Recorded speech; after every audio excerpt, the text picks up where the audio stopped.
broken and worn, but they will keep on in the moonlight, the moonlight. The pressure is on, the cold of the season makes it hard to feel, but they persevere for the end game, the end game. I can only wish that one day we'll find the one to keep. The journey is an endless one to the same love, the same love.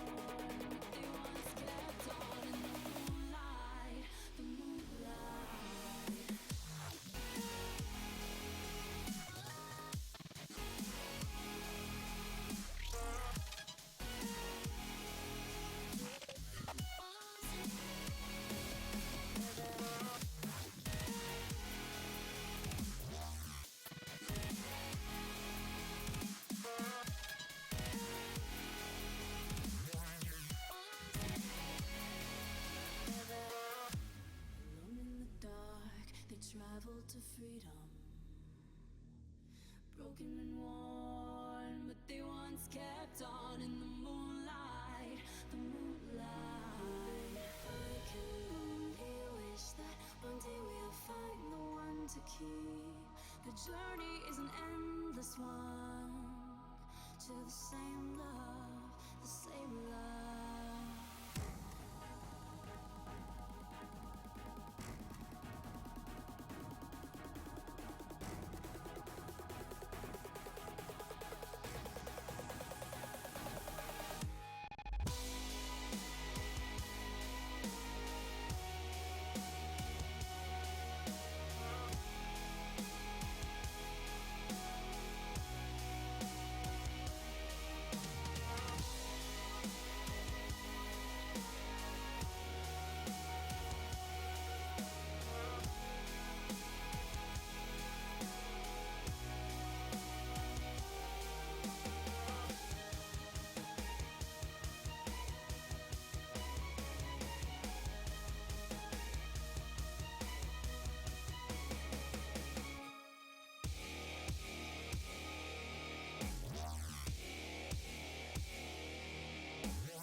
Kept on in the moonlight, the moonlight.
Constantly changing, always rearranging, always rearranging, always rearranging.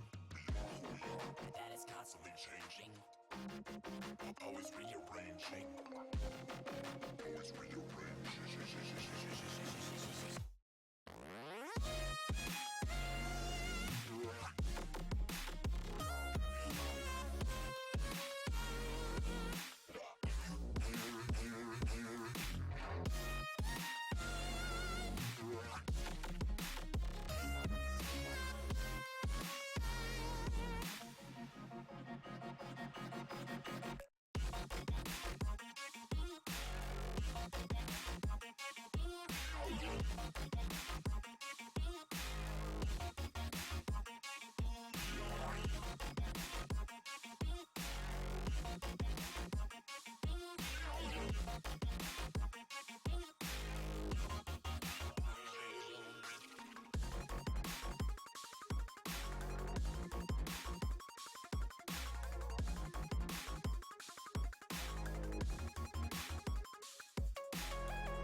Always rearranging.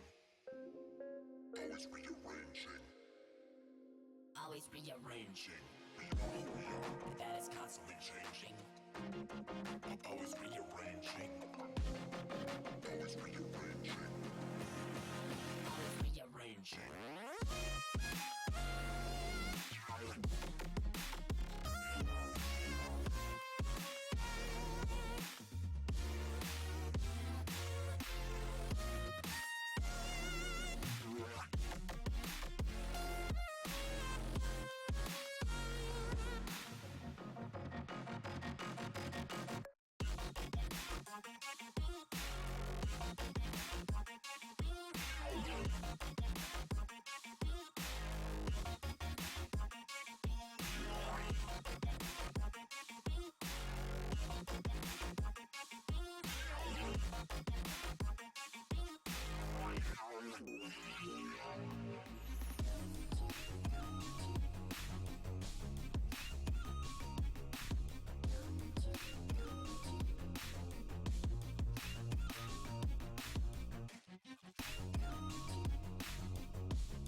Welcome, ladies and gentlemen. Here we are again with another week of first minor league, later on major league. Vespyr is back yet again. I am Goose the Grey. With me is Joe, and we're already into picks and bans for the first game of the day. Exactly, we've got Breaking Good and DLG ready to go, and unfortunately it is going to be one side having Breaking Good having to sacrifice all three of their bans because of this delay getting into the game and having to use emergency subs, so I have to see whether DLG will be able to take advantage of this. Yeah, whatever happens when a team loses all their bans is there are a lot more OP picks left open than usual, and suddenly you can really just pick a team that you never thought you were going to be able to get, simply because so many champion choices are open, especially if you then target ban a little bit. Their first one was Trundle. We'll see whether they troll ban. No, they're just going to wait out the timer to make sure they don't actually ban anything away from different level gaming. Yeah, the first start of the TSM ban. Who knows? Yeah, they could have gone for what? Teemo and Shaco and Mordekaiser. But yeah, you know, maybe there's a Shaco jungle on different level gaming, and then we would have had an issue. So they're going to ban Soraka as the second one. TSM is still a viable option. Speaking of which, I want TSM to win later on. Would be great. Personally, I don't know. I'm more of a fan of Immortals, but I'll be happy with either side going home. But yeah, I in the mean, end. But yeah, TSM. Always fun. And in 2 weeks, I think we should have the minor league playoffs as well. So that should be fun. Yeah, really interesting. And that's in the end what these two teams are trying to go for. Yep. So I'm gonna call it now. Malphite last ban. Complete the trifactor. Or Maokai. That would also be a fair ban. We've seen it to some success in previous weeks and in the LCS stage. So could possibly be a priority pick or ban. Yeah, with all these tank builds coming out again in the top lane, yes, there are a couple of champions that are still able to contend up there. Oh, and it's the mid lane. TSN. Yeah. Team Solo noob? I guess? God knows. God knows. Well, yes, now that those three champions are off the board, the actual question will finally be, what do they pick up? And a couple of champion nerfs and buffs have come through, and the main one right now with an astonishing win rate across basically all divisions and leagues is Echo, especially in the top lane. Definitely, you can't just leave, unless you have something planned against it, you can't really leave this one up for grabs because Tank Echo is such a problematic champion at the minute. Could possibly see a Poppy going into it, or Maokai would be sort of okay as well. You get a really good mid-game power spike and also Maokai is just so relevant throughout the game, able to just point and click straight on a priority target, lock them down long enough that everyone can follow up and can easily just take out a main carry straight off the bat. Have to see how it'll land though in the early and mid, as Echo's going to want to sort of get his first few items and then just start pushing them around and just try and be a major threat around the map. Yeah, and Echo hurts so much, especially against people that can't instantly build magic resist. I mean, Maokai should be pretty happy building whatever Spirit Visage or similar stuff. Maybe they'll even send the Nautilus top and put Echo in the jungle, and that will switch everything up yet again. It looks like that's going to be their choice, actually. Yeah, could even run Echo in the mid lane as well. So there's a lot true. A lot of picks open at the minute as to what they're actually going to go for, but Blitzcrank being hovered, not going to be that this time. Looks like they're just going to hover a few little extra picks, and we'll have to see what they're going to decide to go for, because this is an extremely flex team that they're going over. Looks like they are going to look to maybe leave the ADC up for one of their last picks, unless we'll see ADC Echo, although highly unlikely.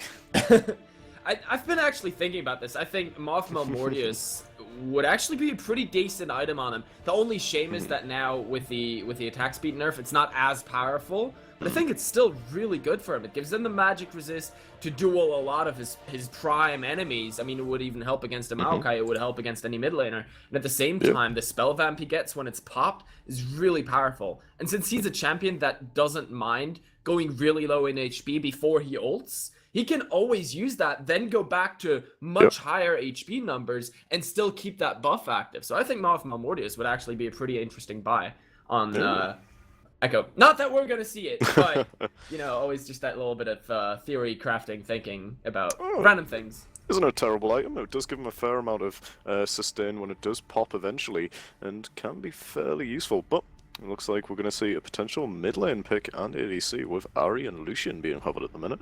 This is an alright pick. I'm going to pick Ahri just blind in, just to try and be a little bit safe and maybe bring a little bit of pressure around the map. But this is probably going to be countered away unless this Echo is going to potentially be flexed into God knows where.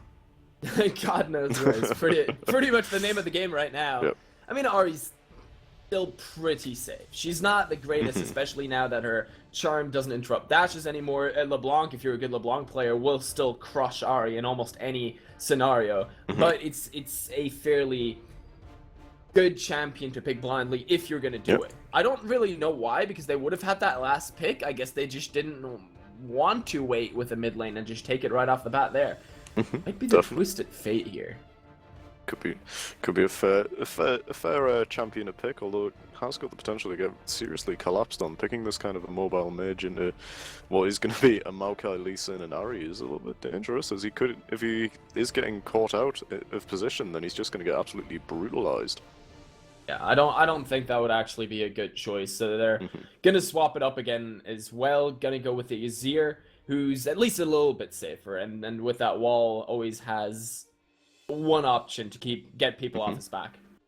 Yeah, definitely. I mean, if Maokai pushes straight forward, then he's got an ability to just block everyone else from following up, and it does mean that you've basically sealed off your top laner's fate, as he's just stuck on the other side of an impassable terrain, and no one's able to help him out. So, going to be a fair amount to be able to peel them away, and this is going to be a strong bot lane as well with this Caitlyn and Fresh. Gonna have to see what gets picked up in what will essentially be the support role on the other side, as they've picked up pretty much every single role from top to bottom as top jungle, mid, ADC, and support.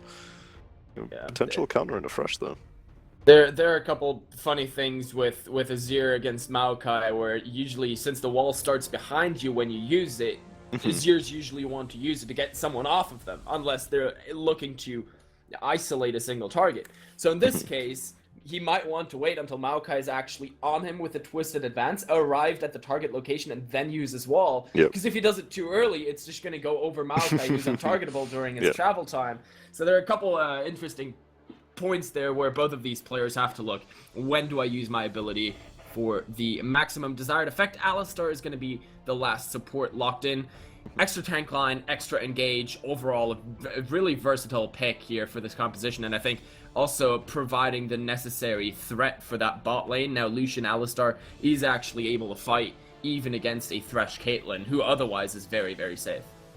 Yeah, definitely. So it's a fairly strong lane either side. It'll be interesting to see how this bot lane does play out, because either side has the potential to just simply go all in and just absolutely dominate either side. Just depends on who actually decides to try and pull the trigger, and if that is going to be their end. And as we do see, we're going to start getting into the 3-minute delay. The straw poll is in the chat now if you'd like to vote on which side you think is going to come out ahead, whether it'll be DLG or Breaking Good. Do I get to vote? You can vote. I can vote. I think DLG will win. Would you like to tell us your personally? I think DLG will win unless Echo goes absolutely off the chains. However, you know, there are subs on both sides. It always messes a little bit with everything. The Lucian in this case is one of the subs on the side of DLG as well, and that might just ruin their bot lane synergy. And then against something like a Caitlyn Thresh, it's very, very dangerous if you're not on the same page with your support, if you're not on the same page with that Maokai, Lee Sin engage team that you have on your squad in order to take out the enemies. And there are several high priority targets. You can't leave the Caitlyn alone. She'll shred your team. You can't leave an Azir alone. He does so much AoE damage. And then there's Echo as well, who, while building tanky, he still dishes out a decent amount of damage from the jungle. He's going to go for the Runic Echoes and just crush everything in his path. It'll be interesting to see what Grim Smile can do on this Lee Sin, whether he'll be able to impact any of these lanes early on, especially that mid lane with Abdi on that Azir. I would like to see him maybe go for something early, or even on that bottom lane, because they are slightly prone if they can bait out a little bit of the safety tools that they have in their own kits. But have to see how it does go. Getting into the last 1 minute and 20 seconds, and personally, I think Breaking Good have a decent advantage. The Echo might not be as snowbally since it is in the jungle and doesn't get as much as you would in the top lane, but I think it still has the potential to just simply win a team fight with a solid parallel convergence. You can basically just lock everyone down, have the Caitlyn just headshotting everyone off to the side, and then even throw in some Nautilus CC, and you've just got basically a big cluster of death. Yeah, it'll be very painful, and crowd control is so crucial as well. It's really going to be down to Ahri and Lucian to utilize their dashes to the maximum potential and get out of everything. It's not going to be easy, but the chance is there, especially when you have things like the Echo parallel convergence that you can actually dash away from. All the more important that Nautilus has a point-and-click crowd control that'll follow you anywhere you go. Yeah, so point and clicks on both sides, able to just, if they can, just do those flash engages on these carry targets, then it'll just instantly start something off, and if you just get caught out, then you're a little bit stuffed in the end. And it does look like into the last little bit of the delay, it was 80% are voting for DLG. It looks like they do agree with you, Goose, they think that the people will walk away with it. I'd say DLG has a very standard looking composition that we've seen in season 3. You can see something like this every single game. Aside from Lucian, maybe you'd have a different AD carry, but the rest, Ahri, Alistar, Lee Sin, and Maokai. That's beautiful. Yeah. It's such a standard out of the box composition that everyone knows and everyone has seen at some point or other, while the other side is working a lot more with what's strong right now. I mean, Nautilus has fallen off a bit. He's gotten a massive max damage nerf on his A, but Echo is super powerful. That Azir is still really, really strong, and Caitlyn at the moment is just one of those oppressive AD carries that never get a word in edgeways. So I think while many people might feel more comfortable with one comp, the choices here from Breaking Good are actually really powerful as well. Yeah, certainly. I mean, I think either side has the potential to take this one away, and we do see these Keystone Masteries coming out. It looks like it is going to be a mirror on pretty much both sides, apart from this Jungle Echo, who has decided to go for Grasp of the Undying, as opposed to Strength of the Ages, looking for that extra burst damage and a little bit of extra sustain in team fights. And I don't really like that. I think Strength of the Ages, especially in the jungle, is so massive that you can't really justify not taking it. Echo's gonna be wanting to build the Runic Echoes item first, possibly with a Chilling Smite. So he's not gonna have a whole lot of HP for this entire early phase, and that's where Strength of the Ages really comes in and helps you out. You don't need to build an HP item because you get passive health from every monster you kill in the jungle, and I think that value is just way higher than this Grasp of the Undying could be. It's a nice keystone, especially in the top lane. You can see its power, but I don't think it's the best choice for this jungle. We'll have to see whether, because he's taken that, he's instead going to be possibly going for the Cinderhawk tank Echo build in the jungle, possible, which would be pretty horrible if he does get that stacking going with Cinderhawk, with Sunfire Cape, Spirit Visage, all that kind of jazz. You're going to start doing a fair amount of damage with those Grasp of the Undying procs and just stay stuck to people with those lovely dashes that he can pump out constantly. Very, very true. Totally forgot about that item. You are so right. But we'll see what they go for. It does look like both of the bot lanes will be starting with a jungle camp, since the junglers looking more around the top half of the map, and that's going to send both of them into the bot lane with just about even experience. It's always that kind of little early cheeky thing where if one side doesn't mirror this early camp start, they're just behind from the right get-go. Yeah, definitely. So hard to fight against it.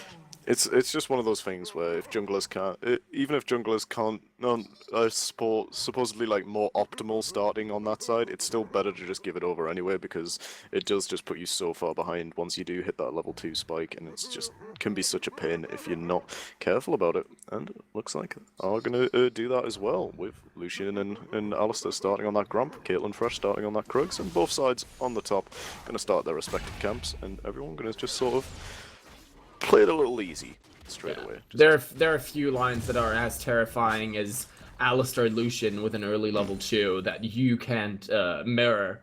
So it's definitely the right choice here from Breaking Good to go take that camp as well. And we see already trades coming across, especially in the mid lane. Are really trying to go aggressive there right from the start to assert dominance.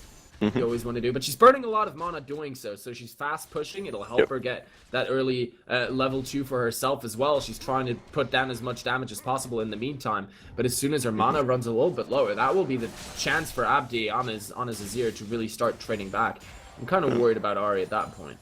Interesting to see that Minecraft in that top side as well decided to go for the Doran's Ring as opposed to a Corruption Potion, wanting to just get out sheer damage with that ring and just get a little bit extra mana back from just constantly clearing waves with his abilities, with his autos, and just try and get a little bit extra pressure down, as opposed to Diagon, who decided to go for that Corrupting and just get like a little bit extra lane sustain, just stay around longer, constantly keep on pushing, and try to just deny as much as possible under turret as you'd like to do.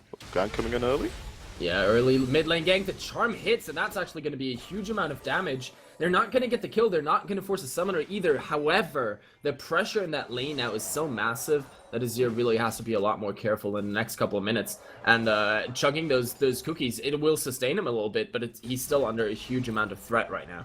Yeah, problem is though, no summoners burnt, and I think that was mainly due to a little bit of miscommunication there. Charm came through, but the charm hit just as Grim fired out that resonating strike, and it just went straight past. So no follow-up damage, no summoners burned. Right now, Lee Sin and Nautilus looking up towards the top half of the map, met in the river once, both went their separate ways again. And I think if you consider how much Maokai relies on mana to wave clear after a while, I'm actually quite surprised that he's able to stay ahead in minions, and that has to be down to Nautilus just trying to really push in that wave all the time to then go into the river, get some vision there, provide his team with a little bit more information. He's been spamming those riptides whenever he could, just clearing out wave after wave. Yeah, definitely, but Maokai just has such a good time using those arcane smashes to just constantly push it down. Max it first, do as much damage as possible, and it does wonders for this wave clear, which, although it does get pushed up by Diagon, he doesn't get much.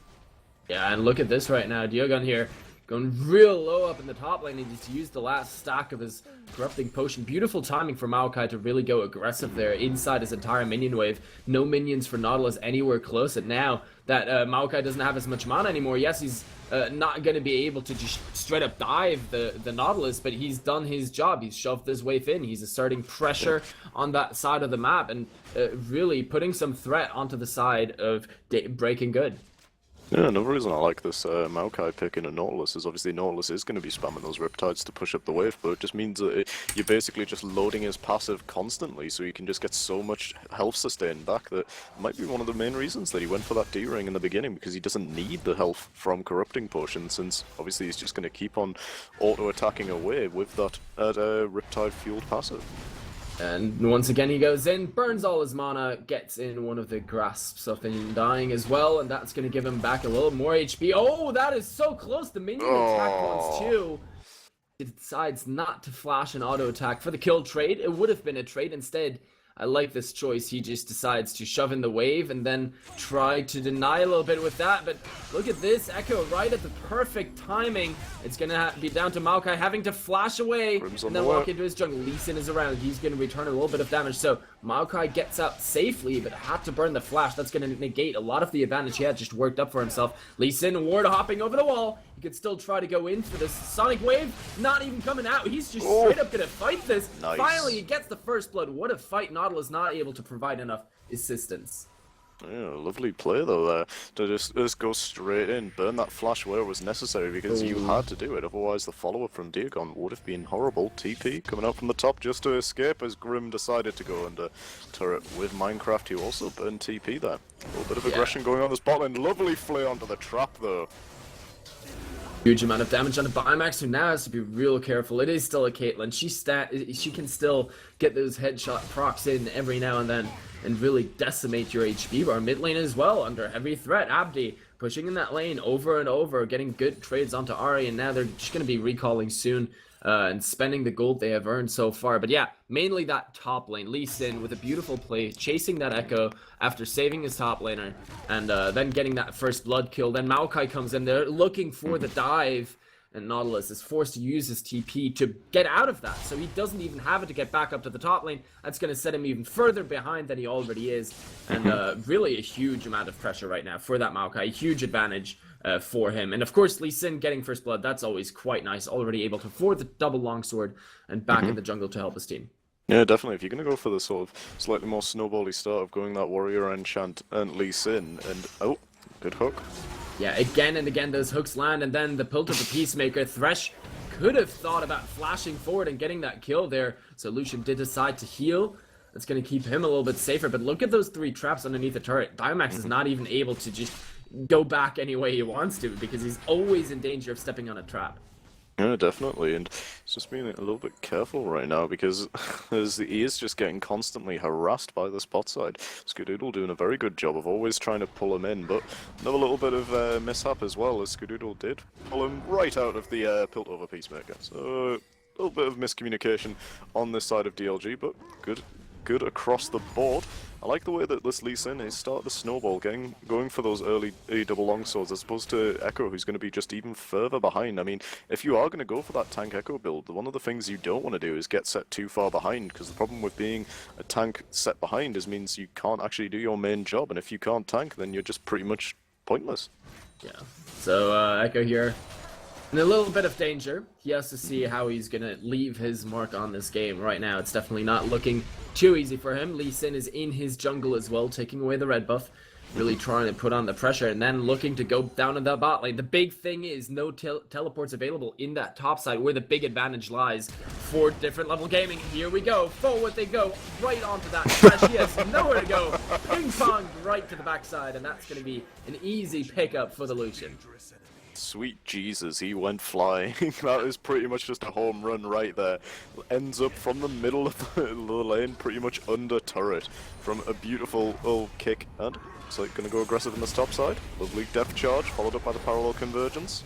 Yeah, and now Echo has to try to get a little bit more damage down. He's still taking that turret, has his ult, keep himself safe, but Minecraft already so tanky just with that Bomby Cinder. He's just gonna sit there, wave clear a little more. Now that Azure is coming, however, he has to be careful. They're gonna trade that pressure top for the first dragon of the game. I think everyone's gonna be quite happy with that. All Maokai had to do was not die, and he's done that job phenomenally well. Yeah, perfectly done there. I mean, he did a really good job of just staying alive, backing away when necessary, and Talha just took so much damage from that turret that he had to burn the ultimate for pretty much no real reason other than just to try and keep himself alive from the mishap. And that's a unfortunate failure there, because it means that basically just trade away Dragon for free. Once again, Maokai sticks around in the top lane instead of recalling what his counterpart does.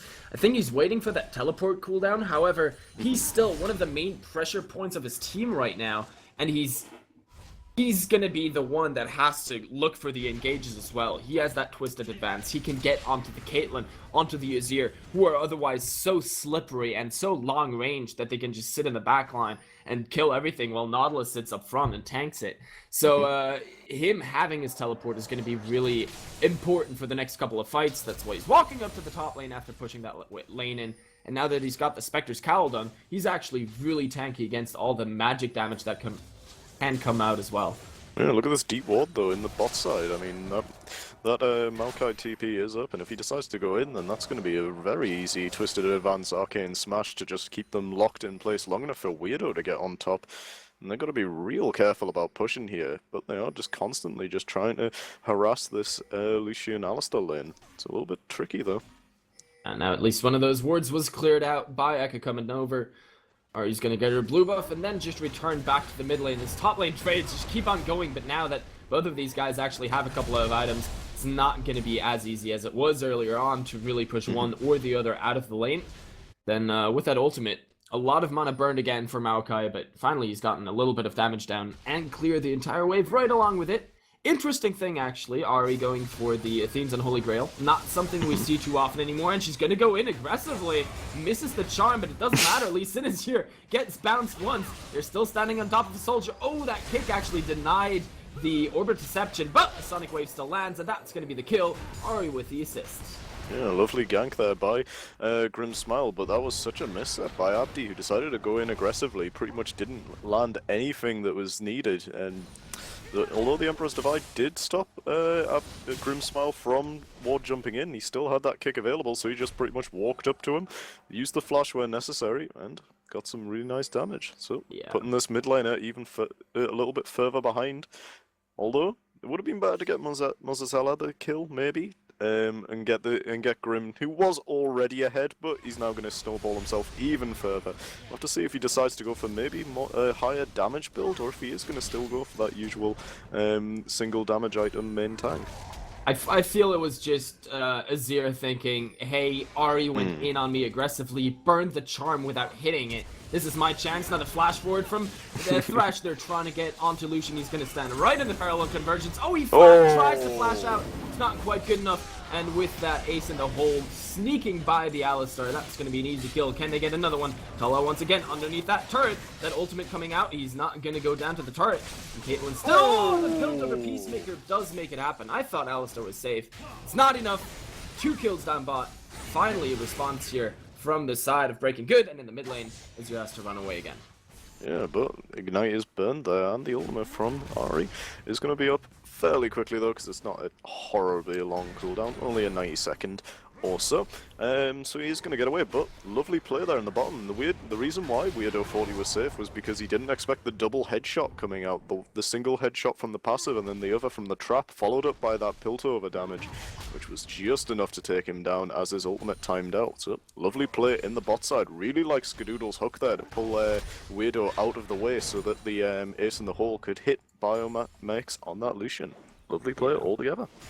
Now Lee Sin looking up to the top side. Maokai already initiating the dive. He does have the damage reduction. Can't tank that tower for too much longer. There's the kick. There's the kill.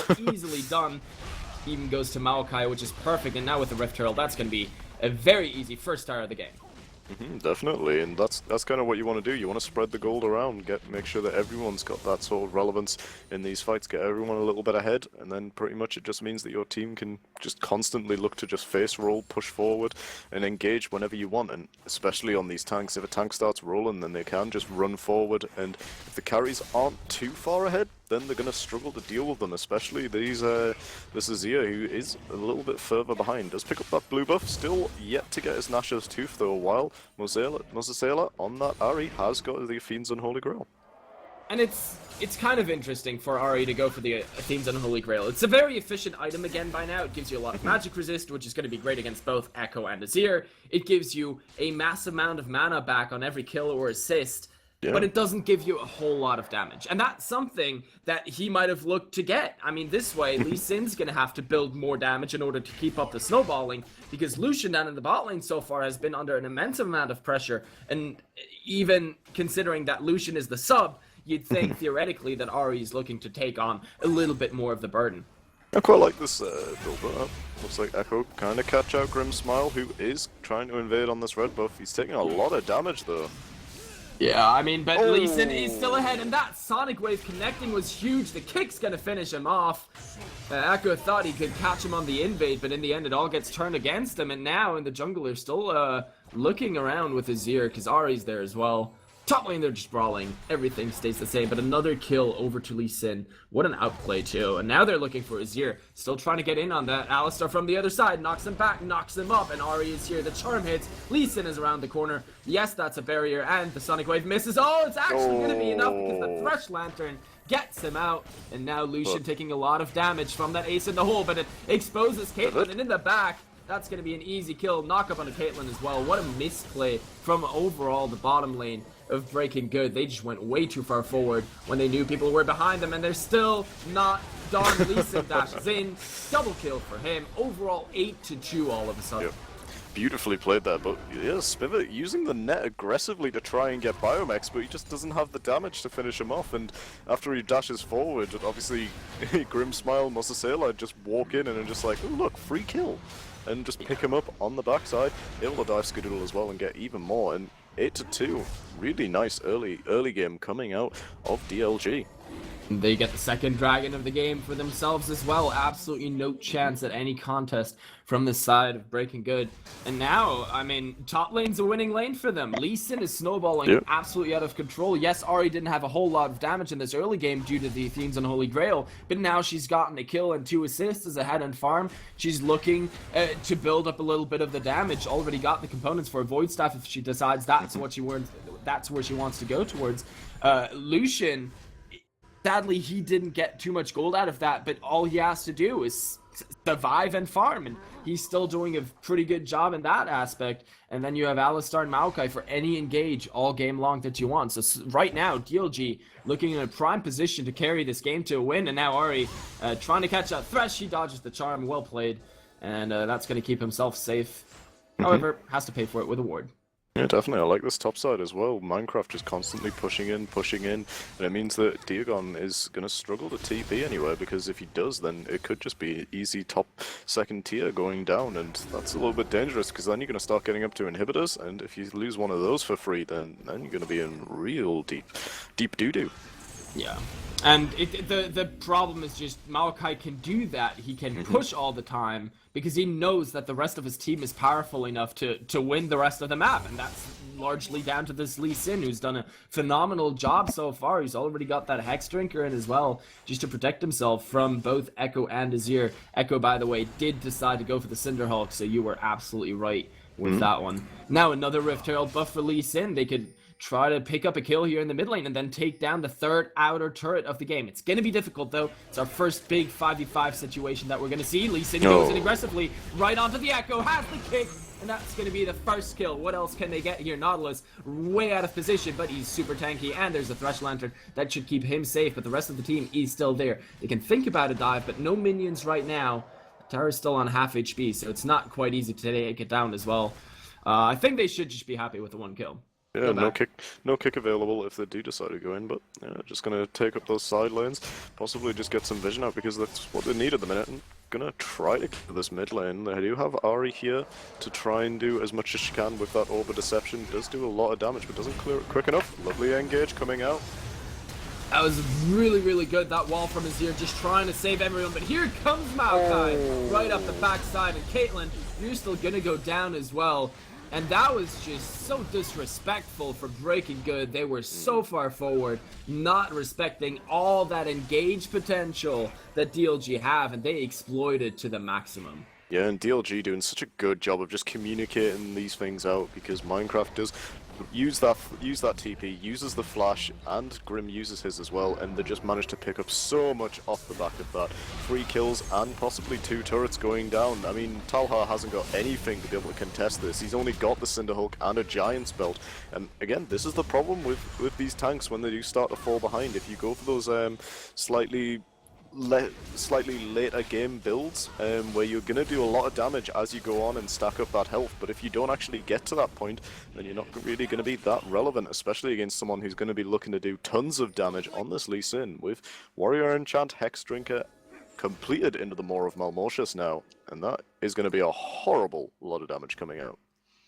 And perfect timing again as well, right with the Rift Herald, so it's super easy for them to take down those 2 towers.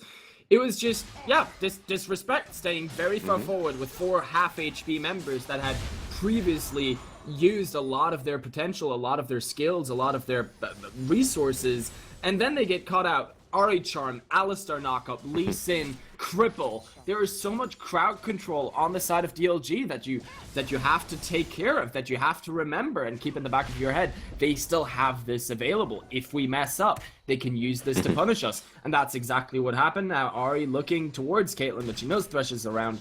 Can't really go too aggressive. Caitlyn even returning a couple shots. Lee Sin and Alistar on the invade.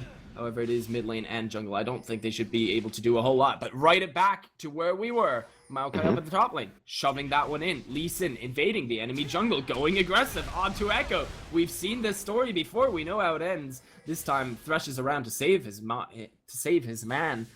It's just not easy for BG to do anything right now. No, definitely. I mean, a 10k gold deficit is horrible in itself, and it just means that they're going to get constantly pushed around. They really need to get to a point where they can kind of scale, but it's just going to be so hard when they're getting constantly engaged upon. They don't really have much control. This bottom side of the jungle has been pretty much completely warded out by DLG, and they're just going to keep on pushing in consistently in this mid lane, in this bot lane, just bouncing between lane to lane and see if they can catch anybody out who is trying to deal with these threats, because you've got Maokai in the top lane, Ari in the bot, and then Free in the mid, and you've got to deal with one or the other, and you can't really just commit all 5 to one area, otherwise DLG's going to punish you for it.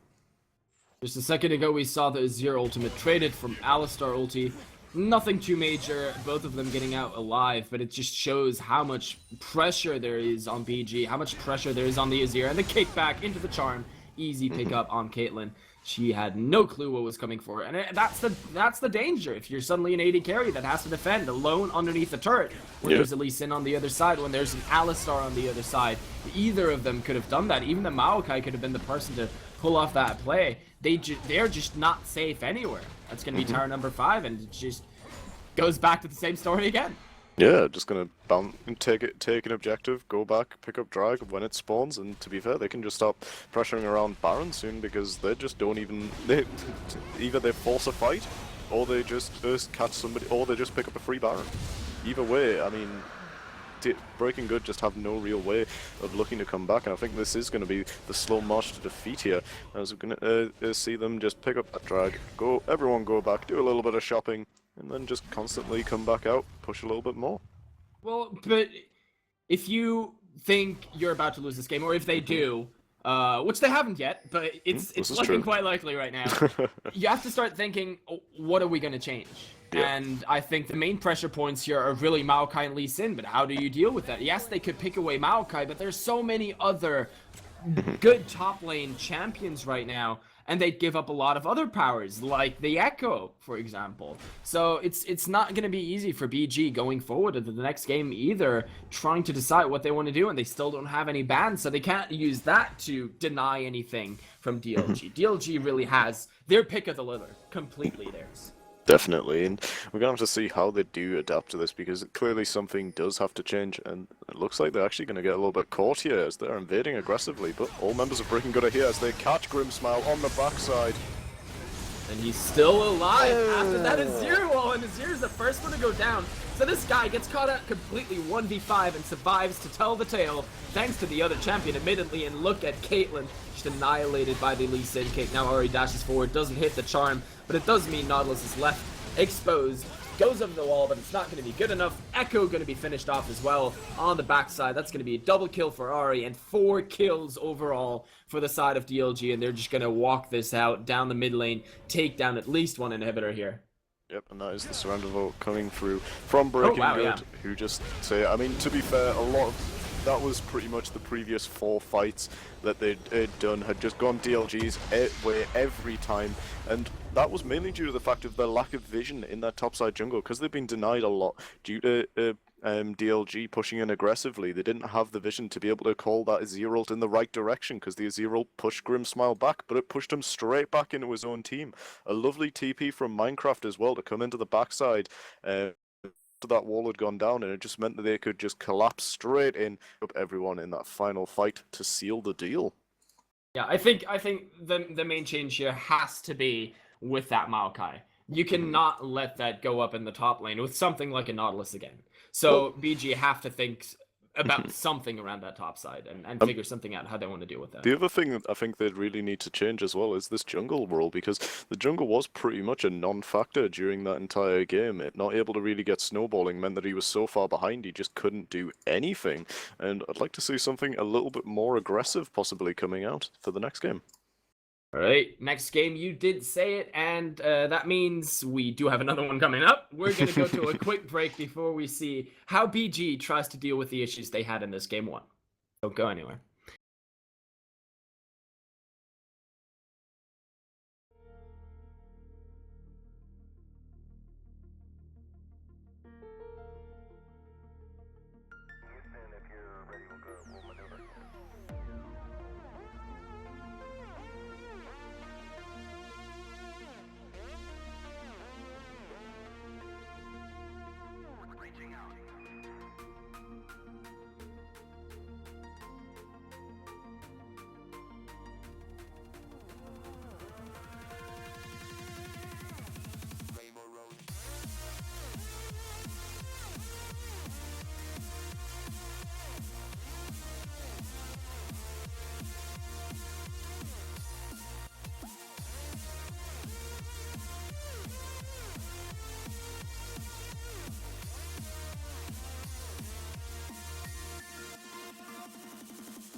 Welcome back, ladies and gentlemen. We promised you a second game, and you know that geese always pay their debts. I'm Goose the Grey, and with me is Joe once again. We're going into game 2 between Breaking Good and Different Level Gaming. DLG taking the first one in convincing fashion with a beautiful Maokai Lee Sin that just snowballed completely out of control.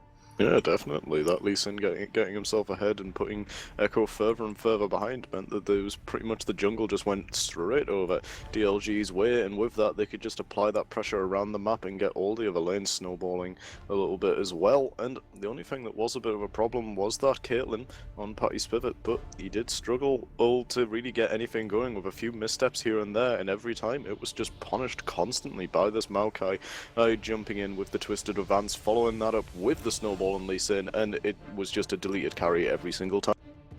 Yeah, it's really hard to try and win as an AD carry when the enemy Maokai and Lee Sin are the main problems, and then there's an Ahri as well to really mess with you whenever you're not careful.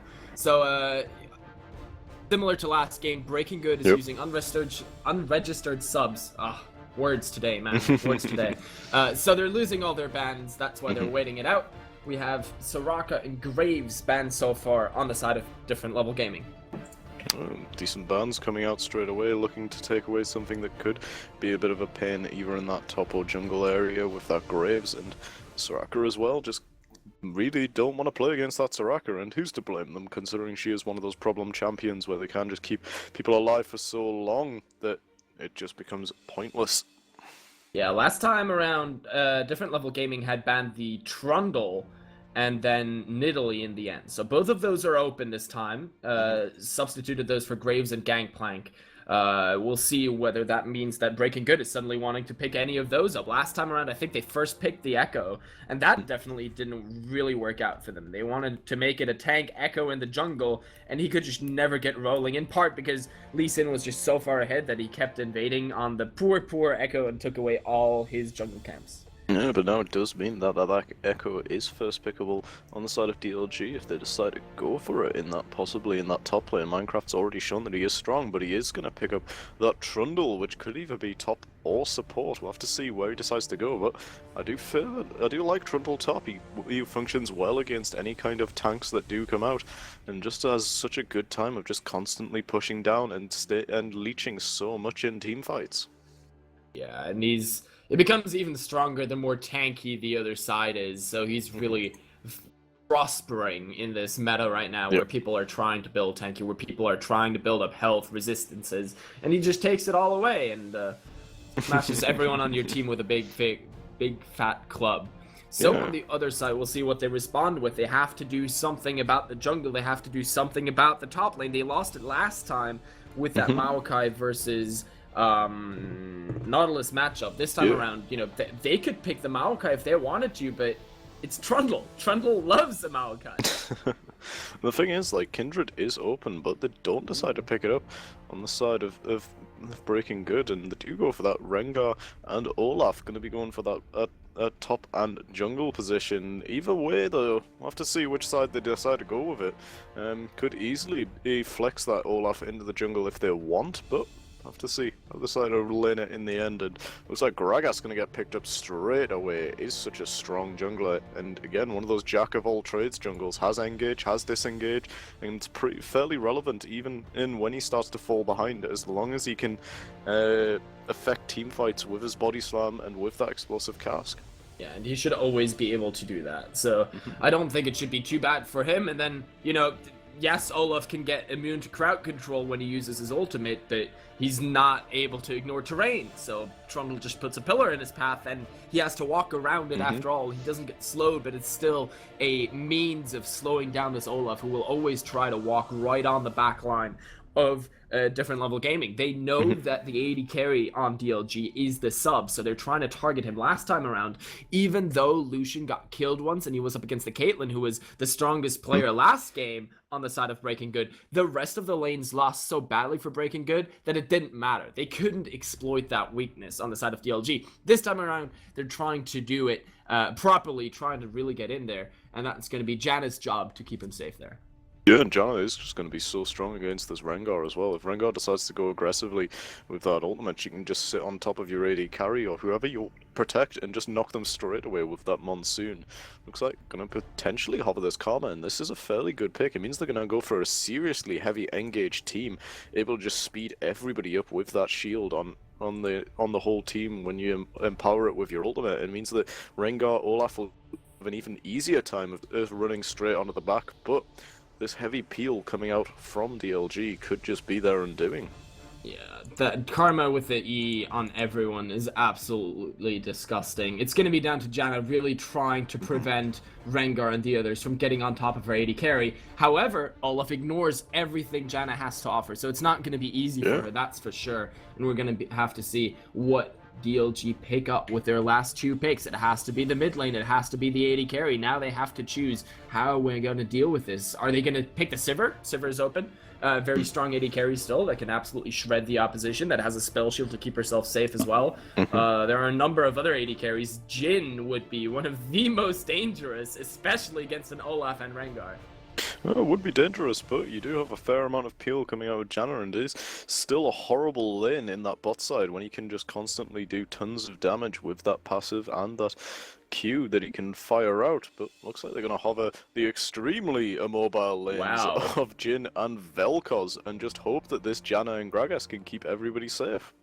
Yeah, that's also going to come down to not letting Olaf and Rengar snowball. If those two get out of control, there is nothing in this game that can save DLG. However, if they do it similar to last time where the top lane gets shut down, where the jungler is constantly under pressure, they have a very good chance of actually getting ahead in this game. Jhin does an immense amount of damage and has so much power even after the recent nerfs that came through on him to his dancing grenade, that's what it's called. And I mean, Vel'Koz, if Vel'Koz gets rolling, he just disintegrates whatever comes his way. Yeah, definitively, and it looks like it could possibly see this Lulu getting picked up in either mid or bottom. We could see this Karma flex into the mid lane as well, and we'll have to see how that does decide to go. It looks like they're going to pick it up, so they're not going to go for an extreme... They have still got an extremely high engaged team, but at least they do have a little bit for team fights. They have that with that ult from Lulu, able to keep a priority target alive, either this Lucian, this Rengar, or this Olaf, who are going to be wanting to dive in and sort of frontline. And it's going to be pretty much necessary in a team that doesn't really want to build that much tank, apart from this Olaf if he does go into this jungle. Yeah, and I very much like the Lulu actually going mid. It is my preferred setup for this game. Just because if you have the Karma there, Karma's going to have to try and kill Vel'Koz. It's not going to be easy. It's going to be fairly difficult the entire time. And at the same time, the Lulu in the bot lane doesn't do as much as a Karma against a Jhin Janna. Now, Janna can put the shield up. Karma just destroys the shield with her flame, because she does so much damage with her Q, especially if she mantras it as well. So she's going to be really powerful down bot. It's an incredibly dangerous lane, Lucian Karma. The only thing that I still want to criticize is the Ignite on Lulu. I don't think that is a good summoner spell to pick up. You usually don't have any kill pressure. Something like a teleport, even a barrier or a cleanse is usually more useful. Yeah, mainly just going to be, I think, used onto that Trundle to try and stop the massive healing that he does get on his ultimate, and it could be mainly targeted against that, but I'm not too sure. It could just be mainly to try and lane hard against this Vel'Koz and do as much damage as possible. But as we do get into the 3-minute delay, we do see the straw poll getting linked into the Twitch chat, so go ahead, click on that and see who you vote for to win this game. Will it be Different Level Gaming sealing out with a solid 2-0, or will it be Breaking Good trying to get a draw with the 1-1? It'll be extremely dangerous for both sides, really. I mean, this game is really up on a knife's edge. Lulu doesn't have too much damage. That is one saving grace for the team of Different Level Gaming. Even if that mid lane goes kind of awry, that is not where they lose the game. They lose the game either in bot or top lane or with that jungle. So they have one thing that they can just kind of keep safe. It's just going to be down to Vel'Koz not getting ganked all the time, so he has to keep up decent wards. Gragas can help him with that, with the Poacher's Knife, put down some extra wards, try to support his mid laner there, because they cannot afford to give that Olaf a couple of early kills. Definitely. If anybody starts to snowball in this game, it's going to be a lot harder, especially against Breaking Goods team who do want to try and get some pressure down early. Be interesting to see this Rengar on the top side against Trundle if he can get some solid damage down in the early game, possibly even go for a level 2 kill. Yeah, I'm not convinced of the Rengar yet. I'm gonna really have to watch that one. I don't even know what he wants to build, because on the one side, there isn't actually a proper big tank on the side of different level gaming this time. So something like a Black Cleaver, yes, it works, but it's not as powerful.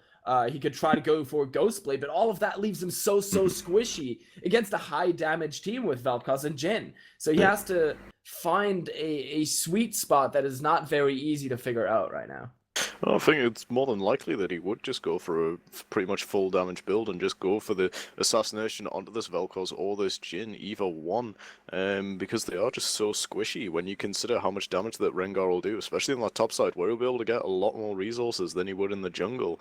And if he does start to snowball, then it could just pretty much mean that DLG just can't get anything going right off the bat. But I have to see how Talahar decides to go. If he does go for that Grasp of the Undying again, then obviously that'll be a telltale sign that he is going to go for that Cinderhulk build onto Olaf and just go pretty much full tank to try and frontline it. And as we get into the last few seconds of the delay, it does seem that we've got 100% of the votes are going DLG's way. Confident in their We've got the ability to DLG seal fan club here. They're making themselves heard. More than likely, but gonna have to see how they do decide to play this out as we do start to get into the loading screen. Gonna see how the Keystone Masteries fall and whether those will be the builds that we thought they will go for. Yeah, so loading screen, and then it all comes down to the big decision. Will it be the draw? Will it be the win? It all starts right now. Well, in a couple of seconds once we're out of the loading screen. But you know, you get the idea. It's this time around he's also going to go for the Strength of the Ages, and I think that's just a much better choice for the jungler. It makes him so much more powerful. Yeah, and Grasp of the Undying on Rengar. Interesting to see. He's just going to go for, I would assume, a slightly tankier build, possibly an off-tank build with that Iceborne Gauntlet, maybe, just to keep on top of people and just build, as we see, just generic tank items. It's a telltale thing at the minute in the top lane, with people just going Iceborne Gauntlet, Spirit Visage, things like that, and then you just basically can just face roll the enemy team and just keep them locked down for so long that everyone else can come in, do the damage where necessary, and also you just get so much extra from those passives. So here we go. Can Lulu kill Vel'Koz? That is one of the things I want to see. Like, how much impact will that Ignite actually have?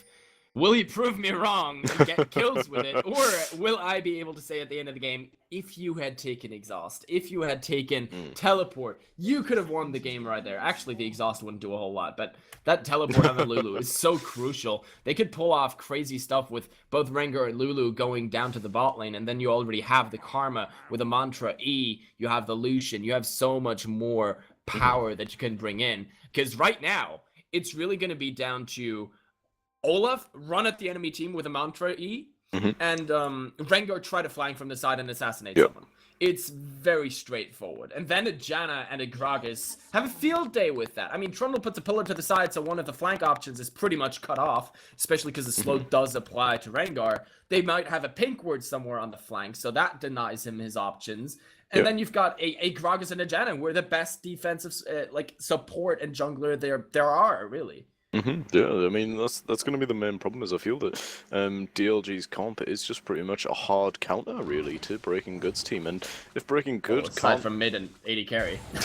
True. Apart from mid and AD carry, but at the same time, they're just not... If those two sides don't get any kind of snowball going, then it's pretty much just going to be the same story as the last game, I feel, with DLG just constantly playing to their own tune. A lot of aggression coming down from Abdi, who does have that Ignite though, so gonna have to be a little bit careful, Mosazela, but does trade it back nicely with that W. Yeah, that was a little bit weird position for Lulu to Vel'Koz to be in, but already we see Trundle with that club just putting down the pain onto Rengar. At least he started with a corrupting potion this time as well. He's gonna be able to sustain himself a little bit. It's really already showing how that top lane's gonna go. He's constantly gonna get the club right on top of his head, and he's gonna have to see where he can go with that. Look at the bot lane already. Biomex Down to below 200 HP. He's got a lot shorter range this time than last. Well, actually, he was the Lucian. So it's just a very different champion, though. He doesn't have a dash to get away, and his opposition this time has a dash, which last time wasn't the case. Yeah, exactly, and that early level 2 really doing work for Spivot and Skadoodle as they do just push in aggressively. It's pretty much the same as last game, though. We saw Skadoodle and Spivot doing a really nice job in lane, and a lot of damage going on to Abdi.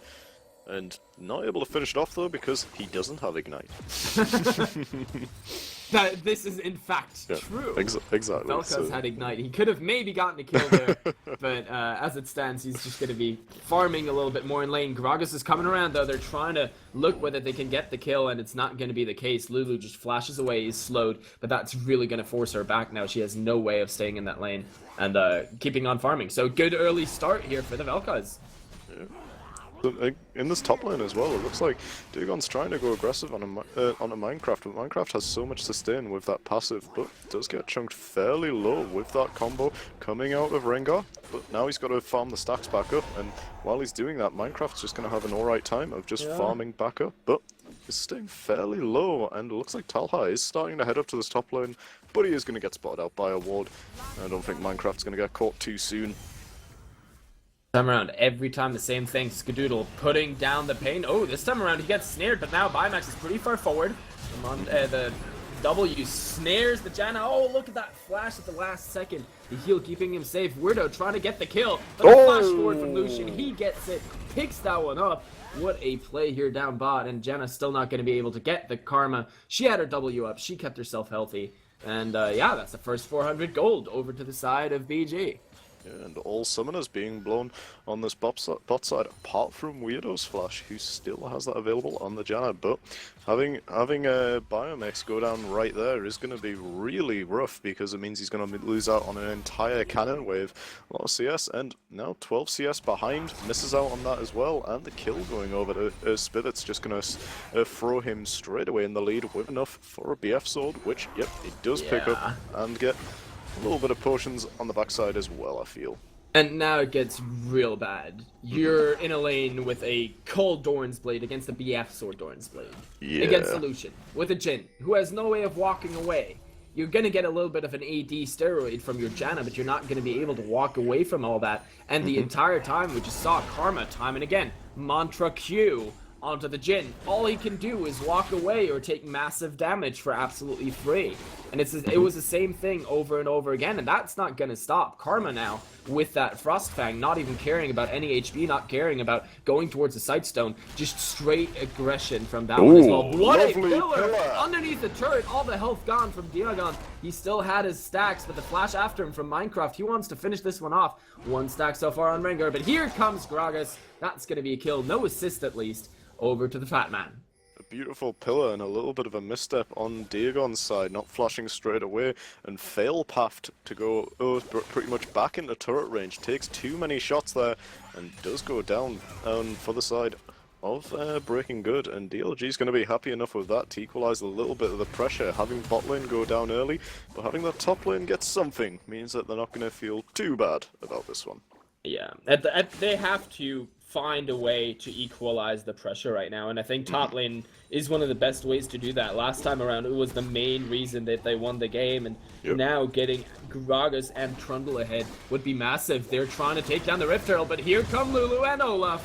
That thing still does a lot of damage, and they're not even going to kill the Rift Herald, so it's the buff is available. Oh, no, they did. Gragas actually managed to pick it up in the end, but they pay for it with 2 kills. Right onto Olaf and Rengar and Lulu, so this is devastating for the overall flow of the game. Yeah, totally not worth though. A solid TP coming out of Diagon, and some really nice collapse from Abdi and Talha, able to pick up those 2 kills, and it does mean that they're going to start to get a little bit back into this, and snowballing Lulu is not as painful as it could be, but still has a lot of pressure that she can exert with those high damage off the Glitter Lance that she can pump out. And if she can get a little bit of AP behind her, then it's going to mean her usefulness in team fights is just going to skyrocket. Especially when you consider that you're going to have this Rengar and Olaf just charging straight past the front line to just dive these carries. Yeah, and the fact that Lucian so far is massively ahead down in the bottom lane, so, you know, that Lulu is even better for them. Exactly, so we have to see how this does start to go. as it looks like Vel'Koz is just going to wander up, pick up that blue buff, and at the same time, Abdi is shopping right now, so just going to head back up, but is going to go for that Frost Queen claim. A lot of damage coming out on this bottom side as Spivak goes aggressive with the culling, but doesn't get too much. Build a flourish there coming out of Jhin, not able to connect. A lot of pressure getting exerted across the map here.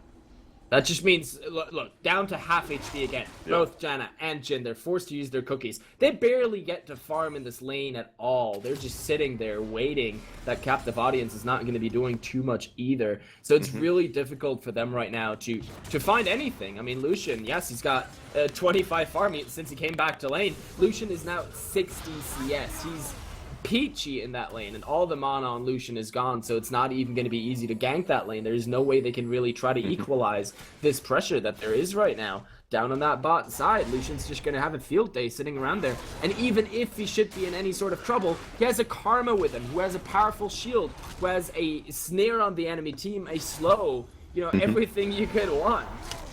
It's going to be real rough here for DLG to find an opening. Yeah, it's just going to be down to the fact of if they can just stay safe enough that they don't just give more and more kills to this side. And it looks like a lovely ultimate is going to come out to pick up Dagon, who does land the root, but unfortunately he couldn't get away from that drained. What is it again? Sorry, subjugates it. I was trying to think of it. I was thinking, for some reason I kept thinking it was draining his life, so it was called that. But no, subjugate comes down and does drain him away. Drain life is Fiddlesticks. It is indeed. We haven't seen a Fiddlesticks in a while. I wish I saw Fiddlesticks though. Oh, surprise party Fiddlesticks. Right over the wall. Kill everything. Well, it certainly would be surprising in this game. Yeah, right now, good snare down onto Jhin. That's going to do a lot of damage onto Janna, actually. She is forced to ult, and still not safe. That captive audience at least slowing the opposition, but still a forced flash, and no mana on Jhin, who eats another Q, and now the bot lane from DLG once again under so much pressure. And all Biscuit's used now, and they've got to be careful because Talha's coming in. He's got the ultimate available if he wants to just dive straight past, but he doesn't really have to as he does pick up that kill for Spivak. Here comes the TP though. Trundle wants a piece of this. Gragas is up on the top side, and they're not really going to be able to go anywhere. Yes, they forced the flash from Lucian, but that's about it. And now Jhin is way too far forward. The Olaf ultimate, one hit. The tower damage is not going to be enough because Lulu's part of the party and buffing up that Olaf. Finally, here comes Vel'Koz. He's going to be able to pick up Karma, but is that really all they can get? Trundle still walking forward. He gets ignited. That's going to buy him his health sustain. And he just goes down in the middle of that minion wave. Now they can turn it around again. Vel'Koz has to run away. And overall, once again, a massive win here for the side of BG. Beautiful play there, but it feels like DLG is just baiting each other into these fights as Minecraft comes in and Biomex thinks that he can go aggressive, but Talha just ults, charges straight past and manages to pick him up with that good wild growth out of Abdi to keep himself alive. And then after that, Minecraft goes aggressive because Mosesela's there on that Vel'Koz, and he just gets picked up for a lovely ignite of Abdi, and again, just constantly just always fighting and just not able to pick anything up. Going aggressive here on the top side, but you got to be careful here, and that is the explosive cask used from Grim onto Diagon, who's pretty much just fine for that. Yeah, and after that teleport, he's also able to farm a little bit. He's quite comfortable in that lane now. It's really the pressure at this point is massively in favor of BG. They still have their teleport. They're ahead in mid and bot lane, massively ahead. I mean, now it's an Essence Reaver to BF sword. It's not even fair. Exactly. I feel sorry for them. As a support main, this is so painful to watch. It's fairly brutal, to be fair. I mean, a full 1,000 and gold lead just on the AD carries with that 20 CS, 2 kills, extra assist as well, and a lovely jump there. Roots him down. Looks like it's going to pick up Mosesela. Oh, no. Barely manages to get away. That was really... Oh my god, the minions almost killed the Lulu. That still got real close. But yeah, I mean, when Rengar jumps on top of you, then Lulu ults him, you get knocked up again, then there's a snare from that Rengar. Here they go now onto Gragas, who was looking for an easy kill pickup. They turn around on him at least a little bit, and look at Biomex. Every single time he gets the Mantra Q in his face, he has to try to walk away or stand there and take it. And it's just such a difficult decision to make every single time, and it's just wearing them down. bit by bit by bit. It's really hard right now for DLG. Ragnarok blown on Talha as well, so he's not going to have that up if they do decide to go for another fight, and it feels like this pink ward's just been placed more times than anything in any of the other series. It's been cleared out every time by Spivot and Skadoodle, who've just been pushing in always because they're just so far ahead, and it looks like Grimsmile is going to look to try and gank this bot lane if they decide to go aggressive again, which they have been doing, so more than likely could get something, but looks like Breaking Good, I've seen this one coming, and they're just going to say, well, we're just not going to go too aggressive at the minute.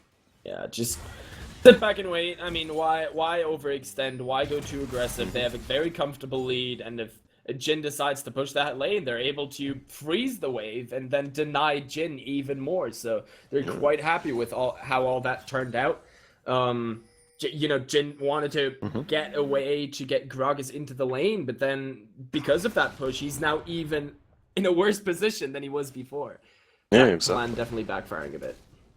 Yeah, it just feels like it's getting a little bit rough for DLG, as Grim still hasn't finished his jungle item, still farming that one up, and hasn't really been able to do too much in these lanes. Still sitting at 0-1.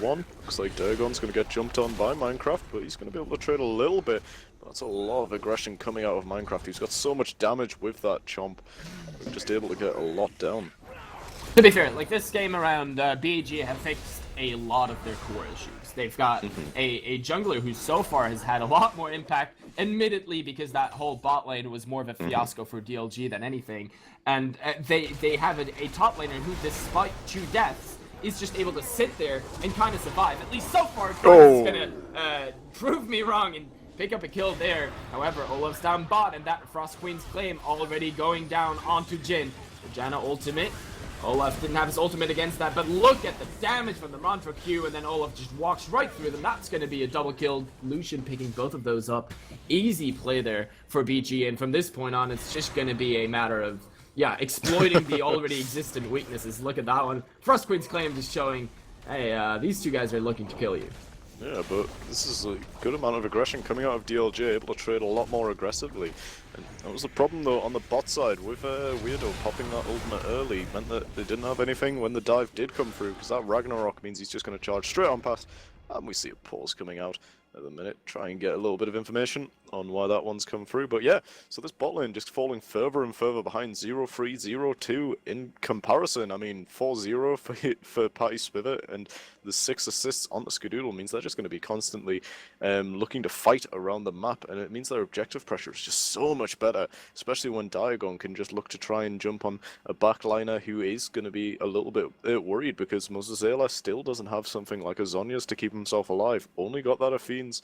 He's going to be a little bit scared. Yeah, and Lulu's just going to get more and more powerful as this game progresses. She now has a catalyst. She's going to have a Rod of Ages sometime soon. It's still going to be a while. So at least, you know, that's a consolation factor. She's got 1,000 gold in her back pocket, so she needs, I think, 700 more in order to finish that one off. And then that thing's going to stack up all game. Her job is not to kill the enemy. Her job is to put down the Ignite onto Trundle so he's killable, and then get everyone else to just kill everything in sight. And that's going to be down to not only Rengar, but mainly Lucian, who right now is 4-0-2. He's got the support from this Karma, who neglected the Sightstone just in favor of more damage. And we've seen the result of that. She just shreds anyone in her path. Definitely. I mean, she just can constantly throw out these mantra Qs, just do tons of damage. And Jin, who's already immobile enough, if he gets that Teva locked onto him, I mean, that's pretty much just dead. If he's got no peel for him. Yeah, the inner flames from Karma really hurt. And then with that Frost Queen's Claim, she's able to slow someone down, then use her root as well, her snare. Yeah. After the tether procs, and yeah, it's really rough to get away from that team. Then there's a Lulu as well. Then you have Olaf, who you can't slow down. He's got the swiftness boots now as well, so he's just gonna walk straight at you and absolutely dismantle any sort of defenses that you're trying to put up. And it's so hard for DLG to actually itemize against him because, well, Lucian can't really build armor And even then, Reckless Swing is true damage. So what do you do against this setup that there is right now? There's a huge amount of AD damage from Lucian. There's a huge amount of magic damage from Lulu, who, because she's 3-0-1, despite not traditionally being a damage mid laner, will still kill you. And then there's Olaf, who just, it's Olaf that is ahead. It's disgusting. Yeah, exactly. And it feels like it's a lot more... It's a safer game than the previous one. I mean, Talha took up that Grasp of the Undying in the previous game, got a little bit further behind, and it just meant that he was so far behind because he didn't really have any stats, so to speak of. With the Strength of the Ages, though, he's going to be able to get at least some health, so even if he did fall behind, he'd still have a little bit of stats to speak of. Speaking of mid lane, though, Abdi does seem to have DC'd, so we're just going to be waiting on him to reconnect, hence the pause. But yeah, so... It feels like either side could really pull this one if they decide to get a little bit of pressure somewhere, because although DLG are a little bit further behind in kills, the goal is only 2k behind, but be equalized if they can pick up a few extra turrets. But at the same time, their team comp is a little bit stronger if they can get the fights that they want, but at the minute they've been caught in skirmishes, which have been BG's main point of going, because obviously Rengar, Olaf, and even Lucian excel in these skirmishes when they can get the power boost from either the Karma or the Lulu. Yeah, and that's where I have to start questioning the pick and ban phase from DLG. Yes, Jhin is a powerful AD carry. Yes, he's been quite strong, but considering that is your weak point, why would you pick a lane that is making you even weaker? So I really have to wonder what their train of thought was. Anything would have helped there. Sivir would have been far better than this Jhin. I mean, Lucian last time, he had the dash to stay safe. He was able to just farm in the lane, and this time around, it just prevents them from covering up their weakness. In fact, they expose it even more. And that's just been exploited over and over again by BG, and that's where this game is currently going really, really badly. Everything we've seen has been happening down in the bot lane. Yeah, exactly, and let's see if they can use that to snowball as we do get back into the game, and everyone's going to start roaming around the map once more. Looks like Diagon's going to head right back up to that top lane, and Talha's just constantly in this bot lane trying to just get this Jhin further and further behind. Already 2 levels behind Vespyr, even a level behind his support on Weirdo. And it's a little bit worrying that this Jhin is just pretty much a non-factor at this point, and he's going to have to try and do something massive to really get relevant again. And I don't see what he can do. He's relegated to just sitting down there in the bot lane trying to pick up whatever farm he can, while the rest of his team tries to recover something on this map, and it's going to be so damn difficult against the setup that BG have. Yes, their team comp was pretty linear. Yes, they're pretty straightforward, saying, hey, we want to go in straight from the front, just tear down the house with you in it. But it's working just because they're ahead. And now that they are ahead, it's really difficult to shut them down again.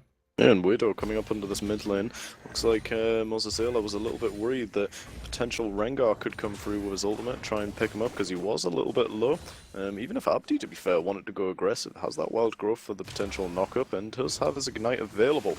But not going to really be able to pick up too much, and yeah, pretty much Biomex is relegated to just a long-range sort of slow bot, as he's got that Deadly Flourish to be able to slow him down. Looks like Dagon's going to get caught out in this top lane, though. Does burn Flash?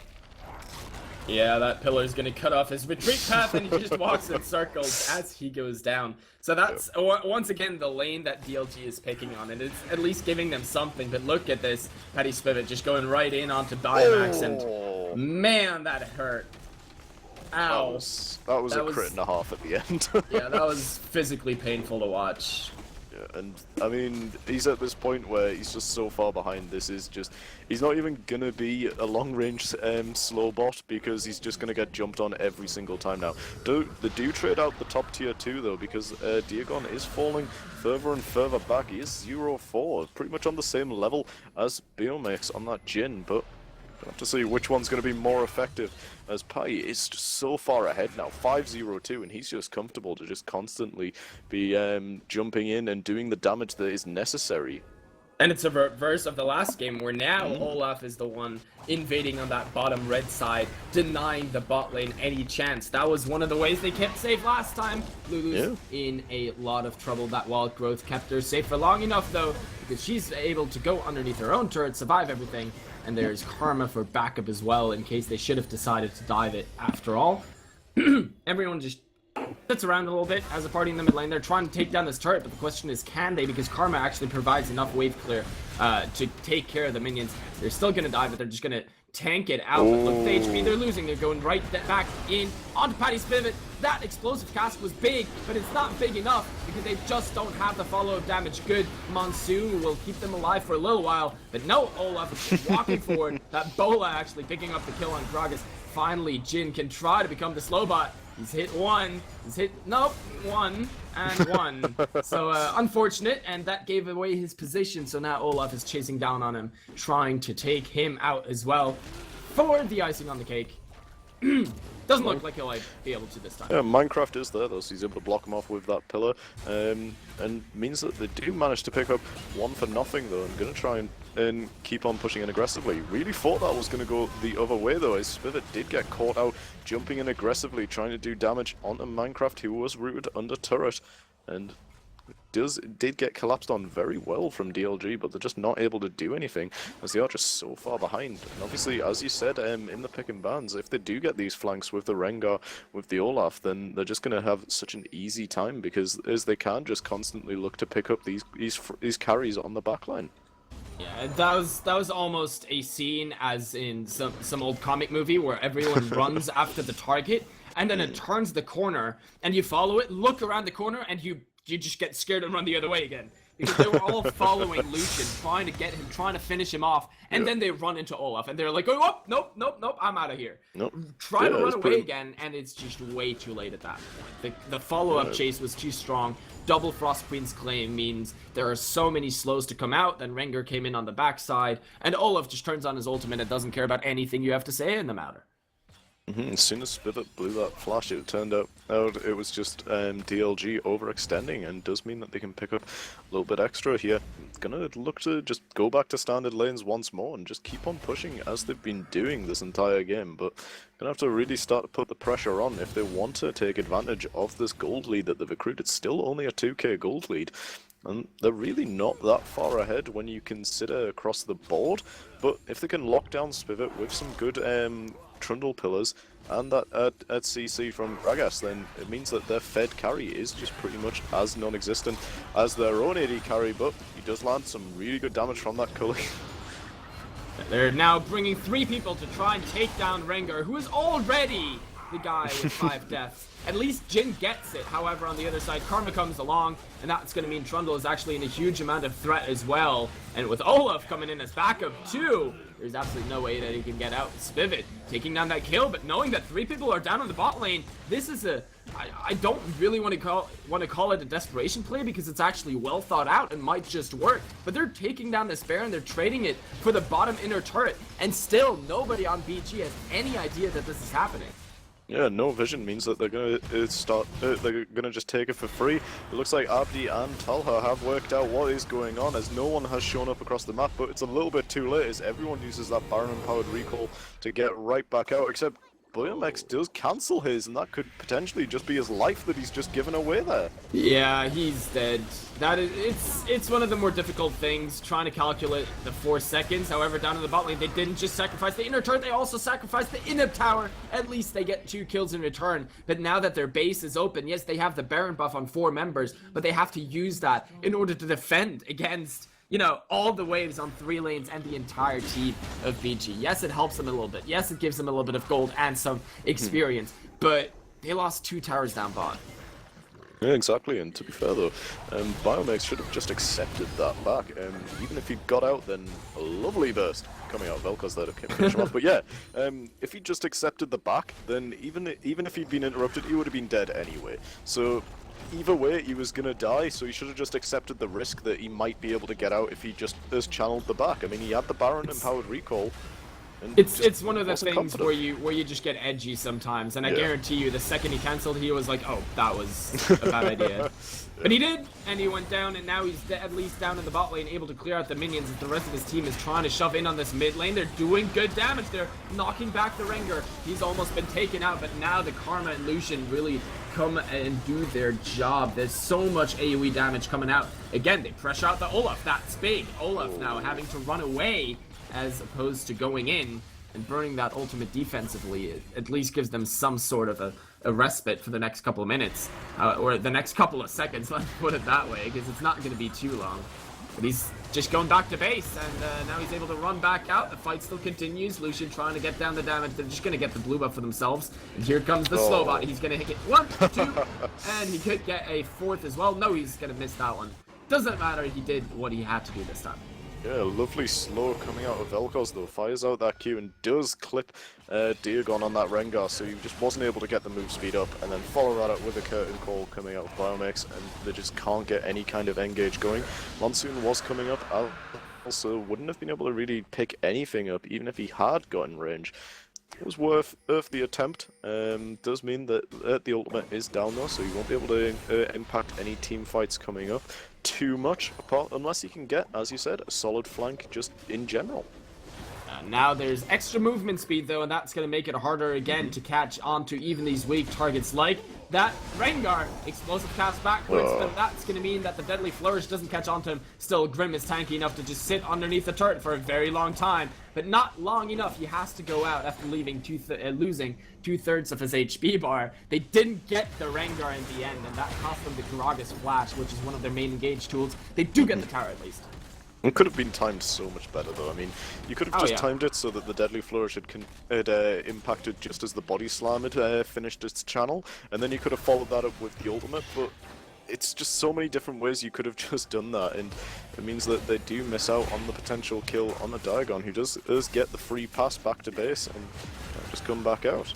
At least they were still able to get the turret, and they're now sieging down on the second one. Finally, DLG is able to kind of work with the champions they have, kind of work with the potential that their team has, which is sieging down into those towers and trying to get at them before then getting counter-engaged. The Olaf ultimate is back up, and with the Montre, he is so damn fast, running right into the backline. Mosazela trying to survive. They take the 1 kill, but can they get away from this now? Look at Rengar in the bush. He's done massive damage as well. Double kill for him before finally going down, but Lucian is still untouched, and he's gonna clean house now. That's 2 for him. Can he get the 3rd as well? Minecraft running away, but that is 4 for 2 at the end of the day, and DLG finally did something, but it gets turned right back on its head. Yeah, the thing is, the DLG were just so far pushed up. As soon as they started running away and that Frost Queen's claim hit them, then it was just pretty much game over, because you can just fire everything onto that Olaf, who just whimsies forward and gets the mantra, the E from Karma to get even more speed boost. Just flies onto the back line, nothing you can really do to stop him, and then after that you follow that up with Diagon on that Rengar to just jump in, and there's just no way you can peel enough to stop it, and everyone is just pretty much face rolled in the end in that bot lane. Do pick up an inhibitor for it as well, and gonna just back off, clear out the bottom side jungle, and potentially just start to push in that mid and top side. Yeah, Olaf is a uncomfortable champion when he's sped up that much, and you are slowed. You do not want to see that coming at you. They did kill him, but not after, before it was too late for them. And we can really see where I mean, the majority of this game went wrong for DLG. There's a 2-1-11 Olaf, and an 8-1 and 4 Lucian with a 0-2 and 12 Karma. Yeah, with definitely. 16 kills on the board. Like, that's where the majority of these kills happened. That's where the action has been, and that's where, yeah, everything turned a little bit sour. And this is also the problem with the lack of relevance of the Jhin ADC, who is just so far behind that he just can't really impact enough in these team fights to pump out the consistent damage. I mean, Jhin is a bursty champion on his own, who only really works massively well in these sort of either massively prolonged skirmishes where he can just constantly jump in and out of fights, or just in these short fights where he can just get the single rotation off. But if he does get jumped on and constantly pushed down by this Olaf, by this Rengar, then you just can't get enough damage to really do anything, even when he's so far behind as well. Yeah, I mean, when you have to keep running with Jhin, you're not going to get anywhere. A, you have very slow movement speed, and B, you're not able to attack while doing it. So it's a really tough spot for Biomax to be in. Really uncomfortable position to try and play out of. He has to do both. He has to run away and deal damage, and it's just not something that he's able to do. It's not something that is possible with the position that he's in. So no way to even fault him for it. They're now trying to go in onto this mid lane. They do hit the curtain call, but it's not going to be enough. It barely does damage on the Lulu. The flash forward from the Gragas doesn't connect, and with that, everything is over again. They try to make plays, but it's just never quite enough. Yeah, and to be fair, that is just such a huge problem though now, because obviously losing out on that Gragas flash, looks like Diagon's going to go aggressively on a Minecraft, but he's happy enough to just tank up these waves apparently, because he does have the sustain from his passive, and he's able to leech a little bit of AD away from Diagon, but he's starting to build a lot of tank though. He does have that Yomu, so he's got a little bit of burst potential, but the other problem that we're seeing, obviously we were saying that Biomax is on that slow ADC, but at the same time you've also got a lot of slows that can come out from Breaking Good's team. Obviously with these double Frost Queen's claim, able to constantly throw those out. You got slows from the Glitter Lance, you got slows from Olaf's axes, and I think they've got to be careful because they are standing on multiple wards here. Yeah, but now that they have the open inhibitor bot lane, they know that they just have a free pressure point, and now that they cleared out the wards, the crab is going to expire any second, and now the Baron bait really becomes effective, because Trundle is kind of chained to that bot lane. Yes, he can push it out and then try to TP in, but that's going to leave the bot lane vulnerable. He's going to have to do it. There comes the TP. They've already achieved what they wanted to do. They could peel off right now, see if they pick a fight, because they've got what they want. Here is the big fight. The tornado comes in, and Olaf right to the back line, goes right onto Vel'Koz. That's all he wants to do. Vel'Koz still alive, kiting backwards. They've taken down Olaf. Rengar is forced to flash over the side. This is massive for DLG. They're straight up winning this. Now Lucian has to flash over to the side. He does get one because Vel'Koz was just a little too far forward, and now Rengar comes in again. They can't take down Lucian. The shields and the wild growths are too strong still. He is alive, and Gragas falls, so 1-for-1 so far, but the health bars for DLG are so low, at 2-for-1 actually, so they just have to limp away. They're forced off of their own base, and that's going to mean the middle inner is going to fall as well. Nice try, it looked so good, but they can't quite get Spivot, and then it all gets bad. Yeah, it was such a nice catch originally, picking up the entire enemy team, trying to get away. They did split them up nicely, but again, that was a main problem with Grim using that flash in the mid lane, not having it up for this fight, and it meant that he couldn't get close enough to land that good body slam explosive cask, and it was just so pivotal in the fact that they started to look good with some solid damage coming out of the Vel'Koz, coming out of the Jhin as well, but afterwards, it's just nicely equalized by this Rengar, by this Olaf, who could just dive onto the backside, follow that up with Paddy, who is just so far ahead on this Lucian, and they're able to just win out in the end, pick up a turret, pick up the dragon, and now they can just go back to what they were doing before. The inhib's still down on the bot side, will be coming up soon, but have still got a little bit of time where they can just pressurize this Baron. Yeah, that was really dangerous though. They have to know that fight could have easily turned against them if Spivot had gone down there, and it was so close. He was down to very low HP, and then the wild growth comes out first, then all the shields all the time, and he's able to survive, also with that steroid, of course, from the Lulu shield. And now Baron is back up. They do know that if they mess up, there's still a chance that DLG can come back. The inhibitor in the bot lane is alive again. All they got was the middle inhib turret. So if they're not careful, you know, an open inhib doesn't really do anything for you. Yes, you can push it easier, but it's not an active pressure point. Yeah, but if they can pull enough members away, they could potentially just split push with this Rengar and then have them TP back up. But it looks like they're just going to go for this Baron as they all hang around to start to clear out any kind of vision that's there. But there's a lot of Farsight totems coming down from DLG's side, and they're happy enough to just not do much. Curtain Call comes out for the slows.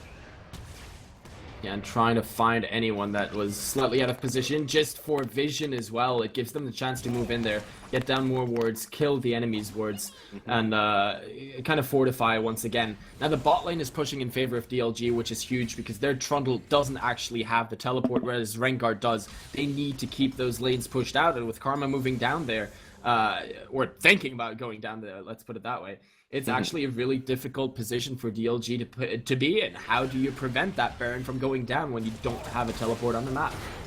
Exactly, and at the same time, see blue buff's getting picked up on both mid laners, so constantly we're going to see this Vel'Koz firing out he's just going to sort of be spamming out every ability he has to try and get this poke damage down as they start to siege up on this mid side. Rengar is on the bot side, just free split pushing, and he could just easily back off and come in, so gonna have to be a little bit careful about pushing too hard. It looks like Diagon is backing now, but DLG already called it off for the siege, and they're going to have to deal with these sidelines.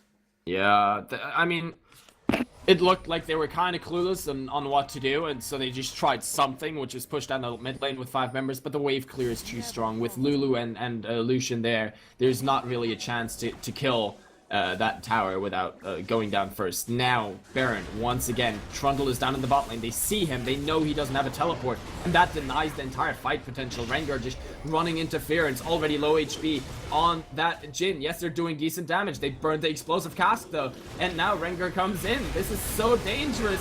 A good disintegration rate by Vel'Koz, but it's not quite enough to kill anyone. And now that Baron is down, Olaf picks it up, and yeah, Paddy's still in the front line. He's still quite healthy. Olaf might be close to going down, but Paddy just annihilating everyone, getting 1 kill, still dashing away. More shields coming in, more speed ups coming in. He's safe. 1-for-1 trade as it is right now. Trundle is part of the party, but everyone backs off again, and that's a Baron for a 1-for-1 trade. That's beautiful for BG. Exactly what they wanted. Yeah, I mean, Wild Growth getting blown early to keep a party alive, and then after that he was just able to sustain up with that Bloodthirster itself, and he just did so much work in that top side. As you said, Lulu firing out those shields gives him so much damage, as well as he's able to chain it all together, and really nice pickup there. Picks up the Baron, picks up a couple kills, and they're just going to keep on pushing into these lanes, but Patty's got to be careful. He gets flash engaged on. Yeah, this time around he was too far forward, but the knockup from Vel'Koz actually doesn't hit him because he flashes over the wall. They do get him in the end, and they only burn the Gragas flash. That was a very, very good catch. Finally something that works out the way DLG wanted to, but it's only 1 member. The Baron buff is still active on 3 others on the side of BG, so there's still within here with a massive pressure advantage. However, now 5 members down the mid lane, they're trying to make something happen. 4 actually, because Trundle is defending top. And this is where it feels a little bit sad that Abdi doesn't have that teleport on Lulu, because he would just be able to keep on pushing in the top side. Rengar going in. Yeah, here comes a teleport from Trundle again, so that's not going to be available in the future. That's, again, a massive bonus for BG. They know that Trundle won't be able to teleport anywhere he wants to, and by now it's only 10 seconds remaining on that Lucian death timer. The window to kill a tower on that enemy base is closing, and they're not going to be able to do it. DLG have to retreat, and with that, I mean, defending against that Baron buff for still quite a while, because it is still going to be up about a third of its duration, is not going to be easy now that Lucian is alive. And the problem is that Dragon's coming up in 55 seconds, and that's going to be the 5th drag if it does go over. And that'll pretty much just be the final nail in the coffin, I feel, as they'd just be able to do so much extra work with that final buff. Yeah, and here Rengar trying to go forward, trying to look whether he can snare anyone. That inhibitor tower is already missing, so there isn't a lot of safety for the team of DLG. They snare Rengar after all, but Karma's split pushing up in the top lane. She's got enough wave clear to do the job, so I mean, why not? And then she's pretty safe with all the shields and everything else she has. She's also got the swiftness boots, so she's able to run away. And now, everyone clumping up in the mid lane. They're trying to go in here. She's taken down a tower, but they're trying to get onto Olaf. That's not really the prime target. At the same time, Lulu went quite low, but they're not able to finish her off either. Now everyone's clumped up here, but look at the return damage. The AoE is too strong. Lulu, massive power there. And now Rengar from the side. He's trying to go in. He jumps onto Vel'Koz. Can't get the kill though. They turn it around once again. Everyone's still alive. The disintegration rate taking the majority of Spivet's HP, but minions are flooding into the base of DLG. They have to take care of them, and Rengar going top. He wants that inhib tower down. Yeah, exactly, but Patty Spivet's it's caught out. Biomax on this Jhin, and he gets melted with a lovely culling. Still aggression coming out as well. Yeah, now it gets really difficult. Rengar's gonna take down that top turret. It was really the one time to still engage, and it didn't quite work out for DLG. So now everything is Said and done. Paddy Spivot there with a perfect calling onto Biomax, who had absolutely no chance to get away from that one. Lucian is just way too far ahead. 11, 2, and 5, almost with a full build in this game. They're going to take down the second inhib, and then the third one, a clean house. Gragas, though, says, not quite yet. I want a kill to my name still. And he's going to take out Lulu. Now the rest of BG actually have to run away once more. Just because it's better safe than sorry. They don't have the HP bars to actually finish the game here. So Lucian just gonna walk away. Body slam's gonna connect. Janna is there. The explosive cask is too. So they're gonna take down the kill. The important part though is the base is in shambles no matter what they pick up right now. They've got 2 downed inhibitors. That's gonna be so much pressure for so many more minutes. It doesn't matter what they do right now. Yeah, exactly. I mean, Super Minions are just going to flood into that mid and bot side. 5th Dragons up as well for Breaking Good, who are just going to start heading down there. And DLG are going to try to rush this, I feel. Grimsmile is there, and he's just going to start it off. But the TP from Diagon comes out, and that could be a catch here. Yeah, they had to try and sneak that dragon as fast as they could, but the teleport just denies that opportunity, and now it's a 3 versus 3. But the damage is just so much stronger on the side of BG. That Vel'Koz ult does nothing. The Janna ultimate is not nearly enough to save anyone. And Olaf even flashes over the wall and survives it. So the 1-for-0 trade, the minions are in the enemy base. They're still trying to take down this dragon. It is the only hope they have left. And Lulu isn't quite here yet, so they still have a decent chance of actually taking it down. That last hit from the curtain call going in onto Olaf, that gets him quite low. He's dead. Explosive cask actually not doing a whole lot, and now Lulu comes in the backside, but they get the dragon at least. That is something they needed desperately. Now they can go back and try to defend their base, but Rengar's still running interference. All he has to do is stop recall. Super minions will kill turrets if they're stuck here a little bit longer. Yeah, exactly, and they are getting on towards the Nexus turrets already. Looks like Abdi's going to throw out the Wild Growth to try and keep Diagon alive, but he's just still alive, just constantly life-stealing. Yeah. He's hard to kill. They're still walking forward. I mean, now that they're safe, they didn't die, all they have to do is chase DLG all the way to their own base, where the minions are already doing massive work. The first turret is down. The second one is not long for this world. Yes, Vel'Koz managed to get a recall in, but the rest of the team is limping to the base on their last legs. And even though they might heal then, I mean, what are they going to do? They lost 1 Nexus turret for absolutely free. Yes, they did get Dragon, but that's their first one as opposed to 4. Worst comes to worst.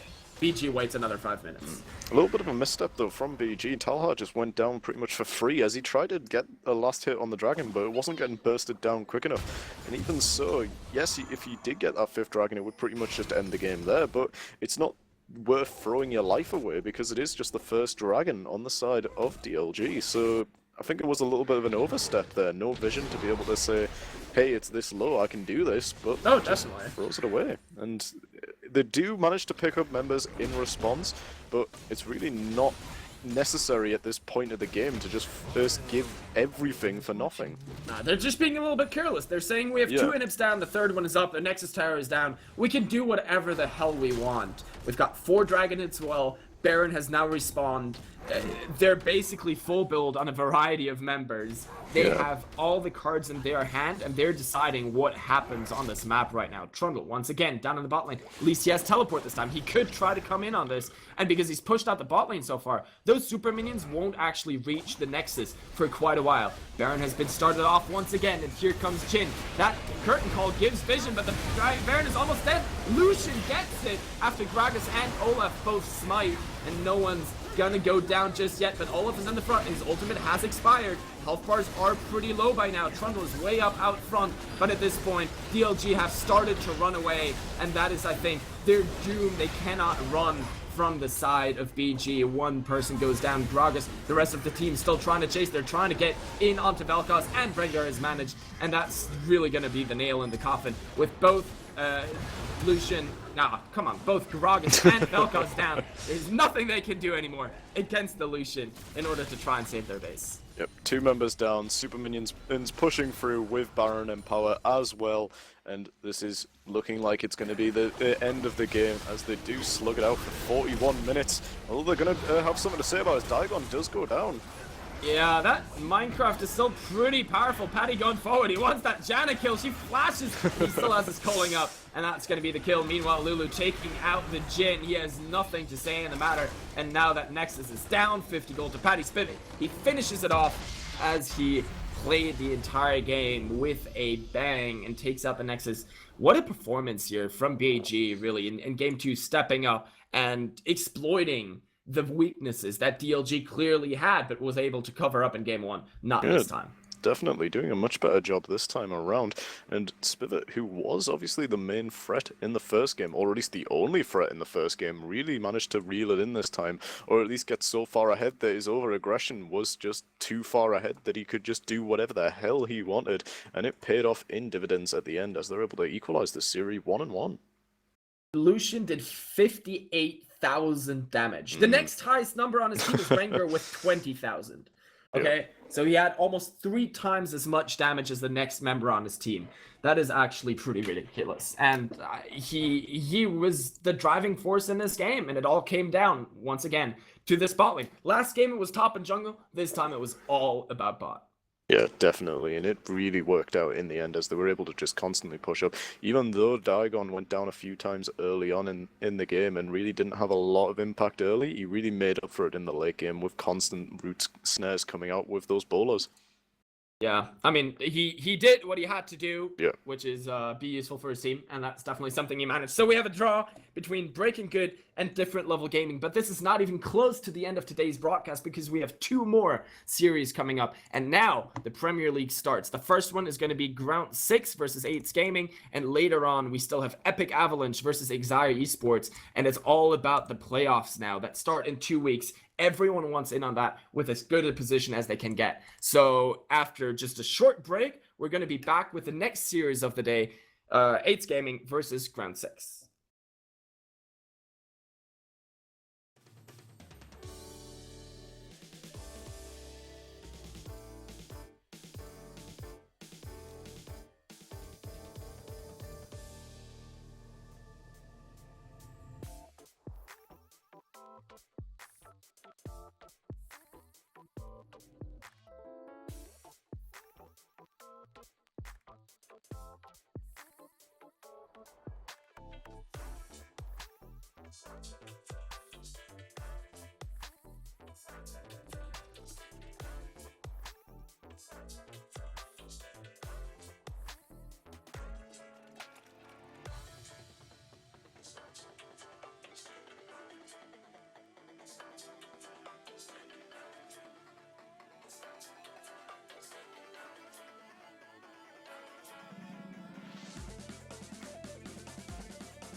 Ladies and gentlemen, it is time for the first Premier League game of the day.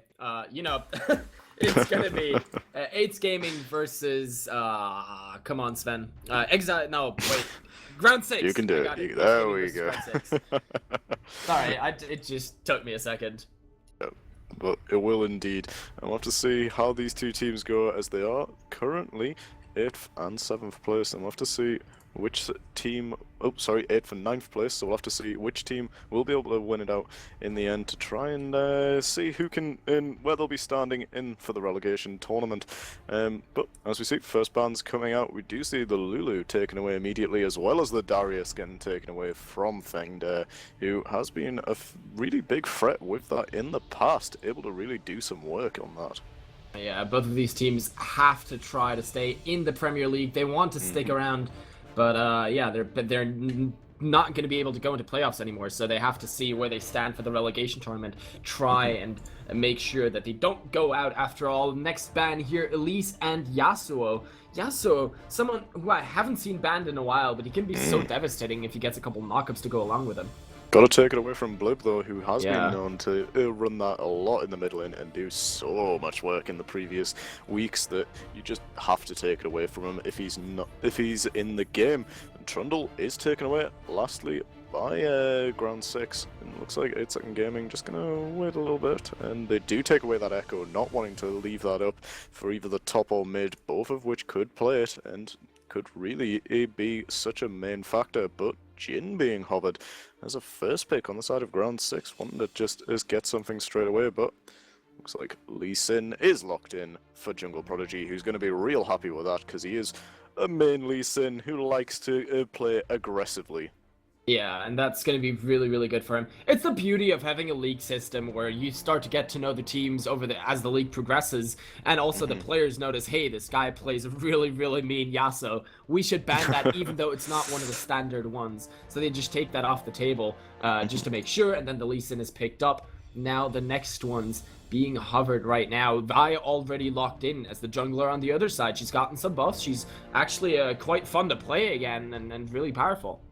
Yeah, exactly, and she'll be able to do a lot of work if she can get rolling in that jungle, and it is the Brown picked up for Manbear Pig in that bot lane. Gonna want to really do some work, so obviously he puts the Alistair at a little bit of a disadvantage straight away if they want to pick that up for Sam Haribo. Has been known to play it in the past, but also has been known to play that Brown to much effect in previous weeks, and we'll have to see what he does decide to pick up for that bot side. Going to be hovering for the potential top pick, I would assume. Maybe pick something nice up for Feng Dare, or maybe they'll want to leave it up for a counter pick. So have to see what they decide to go for. Obviously ADC and support is open, so they could just pick up a really strong bot lane. It's going to be Lucian Hover and Maokai. Yeah, I mean, we saw earlier what a Maokai can do. He's so powerful right now in that role, and just as a tank for the entire team. Lucian, same as always. Same Sam again, strong AD carry, versatile AD carry, safe AD carry, that is able to do everything he needs to do. So they're going to lock that one in as well. I don't think anything really surprising there. But yeah, I mean, Braum is such a powerful support right now. We saw it in the LCS playoffs with Mithy, just annihilating the enemy team time and again with just a support standing there. That is how you support carry. Braum is definitely one that is able to do that, and if you combine that with a Jin, for example, it gets really, really scary. I like that Trap Tricks throwback to the God that we saw in previous weeks, but Jin being hovered currently is a fairly strong lane, and we do see that Poppy locked in on the top side. Going to really want to be putting in some work onto that Maokai, but also going to be fairly decent in Lee Sin, who's going to struggle to really get on top of her since she has that W to just block first dash. But Yeah. we'll have to see how she does lane that one out. The Steadfast Presence will be really useful, but Poppy took some heavy, heavy hits in the last patch. 6.7 reduced the range on her passive auto attack and on her dash, her heroic charge, by quite a bit. It went down to 425 from 500 something. And then her passive also doesn't reset her auto attack anymore, so she loses even more damage there. So Poppy here, I really want to see how she measures up against the powerful Maokai now that she was nerfed so heavily.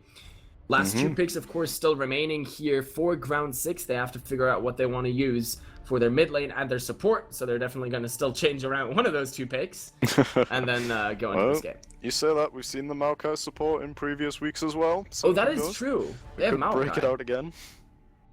They do have Maokai. Yeah. Yeah.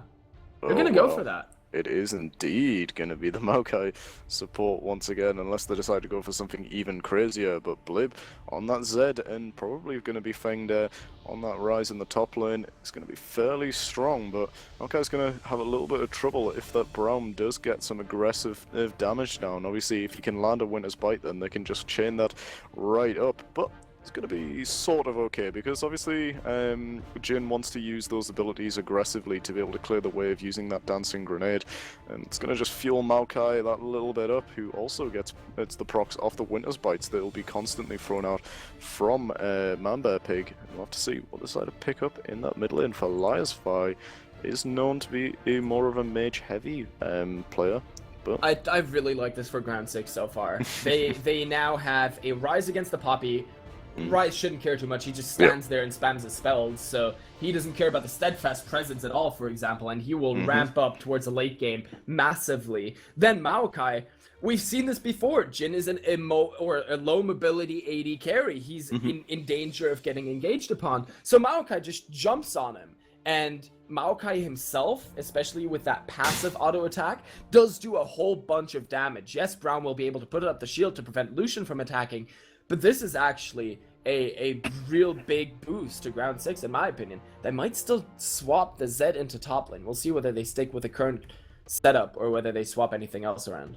We have to see how Blib feels about laning against the Ahri and whether he's more comfortable with one or the other. I think it would probably still be better to have the Rise in that top side against Poppy, because it is pretty horrible, and if Blib can get rolling in that mid lane, then it doesn't even matter that you're against the Ahri, because he'll just be able to do tons of damage and still it'll potentially out-roam. Yeah, it does look like they're going to go for this, though. The cage. Oh, no, there we go. Last second swap. Yeah, exactly. It is better. But for the entirety of the game, this remains valid. Whenever Ahri tries to go in for an engage, both Maokai and Rise can snare her, and that's going to be really detrimental and really dangerous for Ahri at any point in the game. She has to be super careful about her positioning and about her engages. A lot of lockdown potential coming out of 8 Seconds Gaming's side, though. Obviously, with this Vi able to just choose a single character, just go straight in, lock them down, follow that up with Manbear Pig's ultimate, and even with the Poppy charge, if you can land it nicely, then obviously it's just pretty much dead out of the water. And as we do get into the 3-minute delay, we do have the straw poll linked in Twitch chat, so go ahead, click on that, and vote for which team you feel is going to take this one. Will it be 8 Seconds Gaming or Ground 6 who start off this relegation battle? Yeah, another threat for Ground 6 is that they're pretty squishy. If they don't get ahead, the combination of a Vi who does damage, I mean, that's always been one of the staple trademarks of Vi in the jungle, is she does damage, Poppy does damage, then there's Ahri, still one of the stronger assassins in the game, and Jin, who is such a bully throughout the entire game if he's not as far behind as he was last game. It's really going to be very dangerous for Ground 6 here. If they ever fall behind, Rise can get annihilated, Zed and Lucian can get annihilated very, very quickly, especially with all the lockdown that you talked about. Yeah, definitely. So we have to see how this game progresses as we go along. Early game's definitely going to prove to be a main turning point. We'll have to see whether Jungle Prodigy or Unna are going to be able to make anything happen on those very strong early champions. Going to be looking for early, I would assume, level 3 ganks, but who knows, could even surprise us with an early level 2 if they decide to go real ham. It's going to be pretty interesting. I'm really looking forward to this game because there are so many opportunities in so many ways for either team to deny the other one everything that they're trying to do. Even if Maokai goes forward and Poppy knocks him away again, you know, then you pull out the counter engage with Ahri dashes and the Vi ultimate. So Assault and Battery, definitely a very viable tool here to get onto Lucian at any point in the game, to get onto Zed, maybe even follow him through him jumping back through his shadows. And we'll have to see obviously which side is going to be able to pull this one away, because I think it is just going to be pretty much on a razor's edge as to which side does pull ahead, because it could just easily go either way. I think personally I do slightly prefer Ground 6 as team comp. I think they have a nice set of damage, and if they do get to the snowballing point, then it could just easily go out of control for them. It's Second Gaming though. Obviously, they have their own good points, and we could do anything. So it's all going to come down to who can really get the engages that they want. And as we go into the game now, 57% voted for Ground 6 to win and are on the same page as you are. Yeah, exactly. So to see, obviously, this does get into the loading screen, and we will start to see the Keystone Masteries. And who will be picking what? I feel it's going to be pretty much a mirror either way, though, because obviously it is a fairly cookie-cutter way at the minute as to who takes what. I expect to see, obviously, Deathfire touch on that Jhin, further battle on that Lucian. We'll have to see what the supports go for. We've seen Braum mixing between what Keystone he decides to use. Bond of Stone and Strength of the Ages has been thrown around between, and he does decide to go for that Bond of Stone, same as Maokai. And Thunderlords on top lane Rise and on the Vise. Interesting to pick out. And obviously, we do see the Grasp of the Undying onto Poppy, who's just going to be wanting to become a huge tank and just stay alive. I have to say, same as before, the Strength of the Ages is actually one of my favorite masteries on a Rise as well. Because it just makes him so much tankier, and he already becomes a tanky late game monster, and that just helps him even more. There's so much effective HP in there, especially with the shields that he gets for himself. Probably just going to be wanting to go for that 45% CDR, because it does have a little bit more. In fact, he doesn't have the 45% CDR mastery, as he only has 0.5% of CDR currently on him. Yeah, I mean, that's because he did go for Thunderlord, so he would have had the choice. Interesting. Definitely a little bit odd, but everyone now looking to leave their mark on this game. They're going out there, and Rai starting with the Doran's Ring, not choosing to go for the Corrupting Potion. That's going to leave him a little bit more exposed to trade potential from Chrome C on that Poppy, but I mean, maybe it's just going to be good enough. Well, let's see how this one does lay out, as they do just go for standard jungle start. I like to see Sam Haribo is going to be throwing those saplings into the pit to be able to give Blib that early level 2.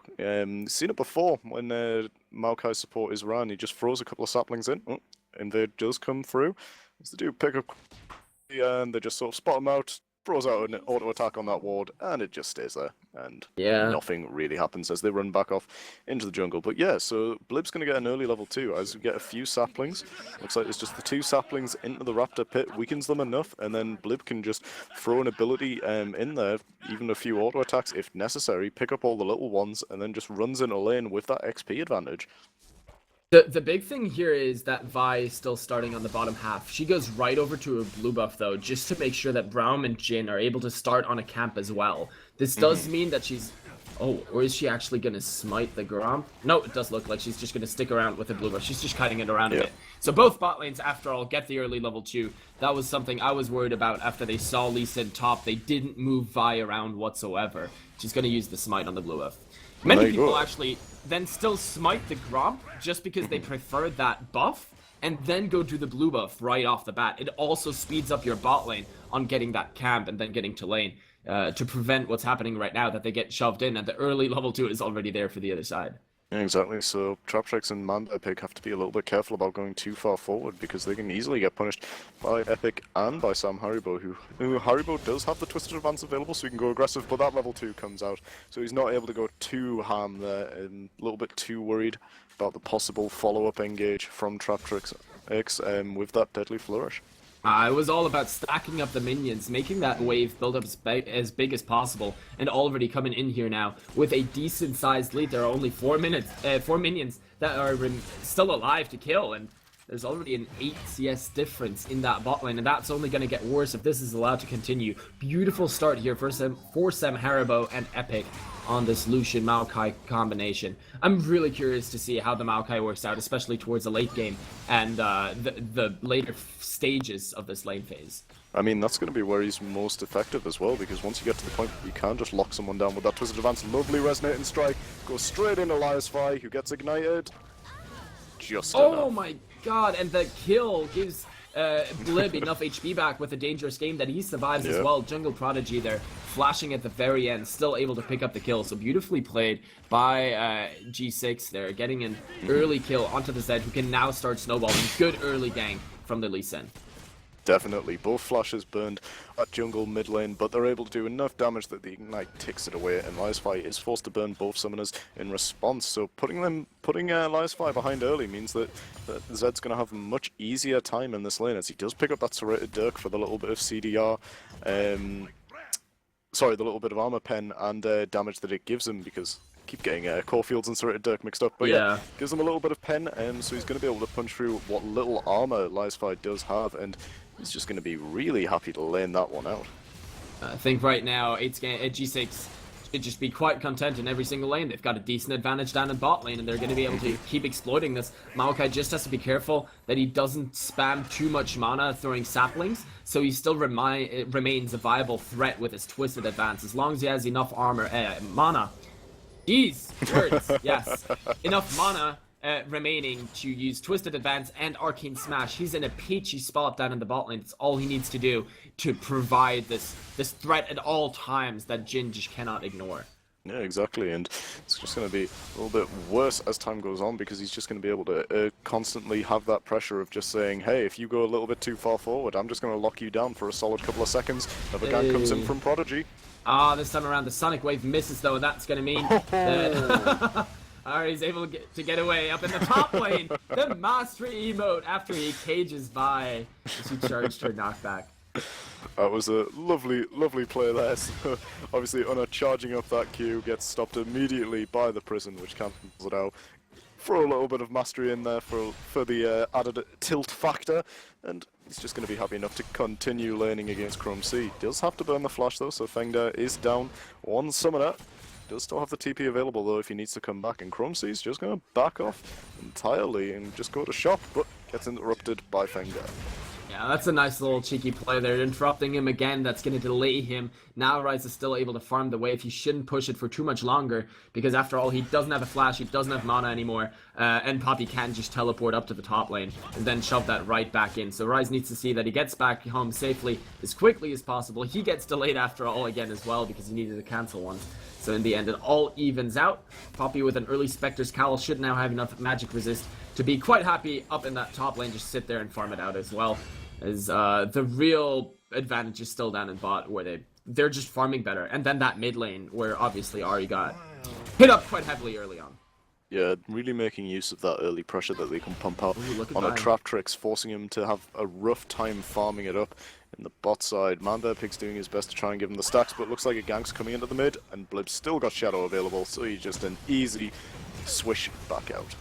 Yeah, good job there, sidestepping the charge as well, so just staying completely safe, farming away, extending his lead, and now that Lee Sin is up top, and that Poppy ultimate didn't hit anyone, there's the Sonic Wave, has to wait until after the flash to follow up, doesn't do it, so Poppy gets away this time, but at least forced the flash again as well. So now Summoners equalized up top, Twisted Advance down bottom. With that Arcane Smash, they just do a little bit of damage onto Brown, but that means that now Maokai is actually quite low on mana. Has to be a little bit careful about the next engage. You've got to be careful though, because Epic doesn't really have any mana. He's going to struggle in another fight if they do start to go a little bit too aggressive, because he's not going to really have much to throw back. Meanwhile, Traptrix sitting on fairly high, as well as Manbearpig, so they'll be happy enough to just constantly pump out abilities. Yeah, that's the cost of trying to fast push a lane the entire time. You just burn more mana passively because you keep spamming your abilities. You want to kill the minions as fast as possible. You want the pressure to be on the other team to respond. So while Jhin was able to mainly farm safely just with auto attacks and then throwing in a grenade every time he was still reloading when a minion went low, the engage comes down in mid, and that death mark might just be enough. Another shuriken will almost do the trick, but not quite. Both ignites burned. Oh, and Ahri tries to go back in for the counter engage and baits herself. Oh man, that was sad. That was painful. That was a lovely shuriken though, right to the face of Vespyr, who went back in, and it does mean that he's going to fall even further behind, already 20 CS down and 2 kills, and he's just going to fall even further as another wave hits the turret. Looks like Unna's going to try and keep it around so that he doesn't lose too much, but still, it's at that point now where he's going to start to just fall further and further back, as they do pick up the core fields and the longsword. Aggressive in the top lane though. Yeah, Ryze trying to use his ultimate just to do a little bit of damage to Poppy right before Lee Sin comes in, which will be just in a second. Here he comes. Poppy's able to walk out. Everything's just peachy up there. But, I mean, that was just straight up greed from Ahri and completely unnecessary. There was no reason to try and trade that kill when you're already behind. It's this threat where if you fall behind in lane, you're like, I have to make a play to recover. And that's not necessarily true, especially not when you're on a team and your job is basically just survive and don't feed. Now the bot lane, the Salt and Battery comes through, but Jin is still alive. And with a Maokai, he can keep you underneath the turret forever and a day. The heal from Jin still has to be used in order to keep Braum safe as well. And that just makes everything even worse. It's this, I have to make a play that comes out time and again. But through a Lucian dash and flash, that's way too far forward. Unlucky there from Feng there, who wasn't able to do a full combo, as minions did block in the way, so he wasn't able to do too much, but there's a lot of damage. Trade aggressively, Twisted advance forward. The Arcane Smash up as well, and that means Braum almost dead again. The heal from Lucian was used earlier, so now it's getting real close down there.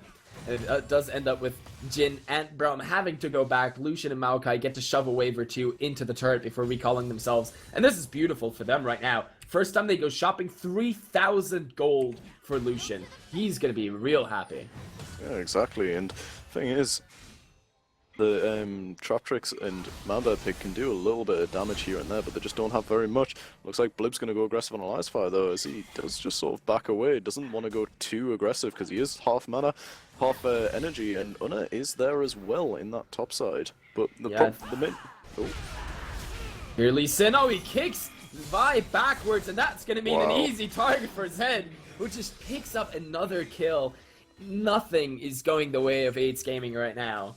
Yeah, Unna was just not prepared for that, just kicked straight over the wall, and then after that, Blib could just follow up with everything that he had available. Didn't even have the Ignite, but he had the Death Mark, which is all that was necessary, because he's just so far ahead. And he has so much armor pen as well. I believe he's sitting at around 27? Yeah, 27 armor pen, so, like, that Seeker's Arm Guard from Vespyr pretty much is nothing. He only actually gets free armor from it overall. And he's pretty much doing true damage to Unna, almost, as he nullifies almost half of his armor. Hey, guess what? It's now 37 because Ghostblade is done. That Zed just became a whole bunch scarier again. First big item spike, so now he can even see whether he can roam to his side lane and get around that map a little bit quicker and really leave his mark on every possible opportunity that presents itself in this game. Yeah, but it's going to start to be a little bit less painful, as Ahri does have a little bit more armor, sitting at a 94 as a net now. So not going to be horrible, but it is still going to be pretty painful, as Blib has got that snowball on the go. And it's so important that Blib is snowballing, because that means that Ryze has no pressure on him whatsoever. He's going for the real slow scaling build, both Tier and Catalyst, then into Rod of Ages, and it doesn't matter because look at this, once again, Zed just forces the Ahri flash. I mean, yes, he traded it actually because he flashed forward, but I think he forgot that his death mark wasn't quite up again yet. Now Braum down in the bot lane. Actually, that was a beautiful Glacial Fissure, and they're going to be able to pick up a kill because Lucian took so much damage, just had to stand there and take it. Lee Sin comes through the tower, good kick, even hits Jin as well. Both of them getting hit up by that. That's going to be 2 kills, and Zed picking up the Vi that was trying to come through the jungle as a little bit of extra reinforcement. Just the numbers advantage every single time now. Yeah, that kick was instrumental there as well. Knocking Mamba Pig into Traptrix did tons of damage, kept him in place even longer, and meant that they could just pick up both of them and get this turret as Blib roams down as well. That was just a really nice play, although a little bit early on the trigger there with Epic and Haribo going in. I mean, they went in, Epic got stunned up, and then just the damage follow through from Traptrix and Mamba Pig took him straight out of the fight, so he wasn't able to pick anything up, apart from a few assists. Yeah, but I mean, now after 13 minutes in the game, we're at 7-1, 4,500 gold advantage with only one tower down. So as soon as they focus on that top and mid lane turrets, that's gonna go even higher. And they have a Rise, who will be happy to just sit another 20-30 minutes. So Yeah, even exactly. if 8's Gaming managed to stall this out to a point where the Zed isn't as effective anymore, they still have another massive power point that they're able to utilize in the later stages of the game. Right now, Fengder just has to watch out that he doesn't get caught by Vi, who does have her Assault and Battery up. She can still use that. Here we go. Smashes him down into the ground. Now the Rise Flash comes out, but it's not going to be enough. Heroic Charge is still up, and that's at least going to be one kill traded back. Finally something. A straw to grasp at for 8's Gaming. Yeah, exactly. The Overload missing, though, was instrumental in that, not able to do much of a combo afterwards, and just meant that he could easily get picked up by Chromesy and Unna, and that's a good job by Unna to really know where they can make something happen around the map, and not just constantly look to be ganking this losing lane in the mid side, because Bliv is so far ahead, and it looks like they're going to go aggressive. Deathmark comes out, and it's an easy pickup in the end, as Prodigy gets the kill, and they're just going to go for this Rift Herald. I mean, you're already here, why not?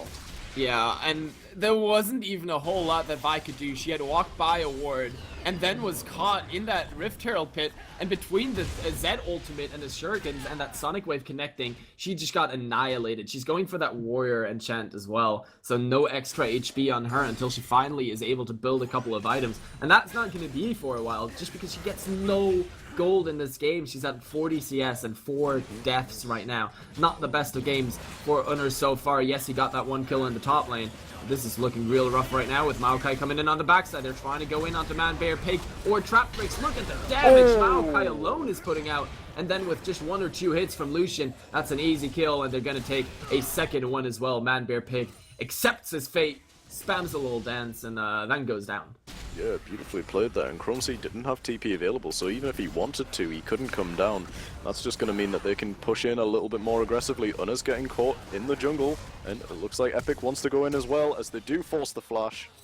Yeah, and Epic just following right up over the wall, picking up that kill too, and then Unner, it's dangerous to go alone when your bot lane is dead, your mid lane is far away, and you know, your jungle doesn't really belong to you anymore, but it just shows what a dire state this game is in right now. Sam Haribo is so confident that even before his AD carry is there, he just goes in onto Vi, because Vi has nothing she can do to him. She's only got that warrior, and Maokai already has the Sightstone and the Targon Sprays. He's so healthy and so tanky, he does not care about anything. Now Zed going in onto the RN, and she did not know what she was getting into, because I don't think she saw Lee Sin or Maokai.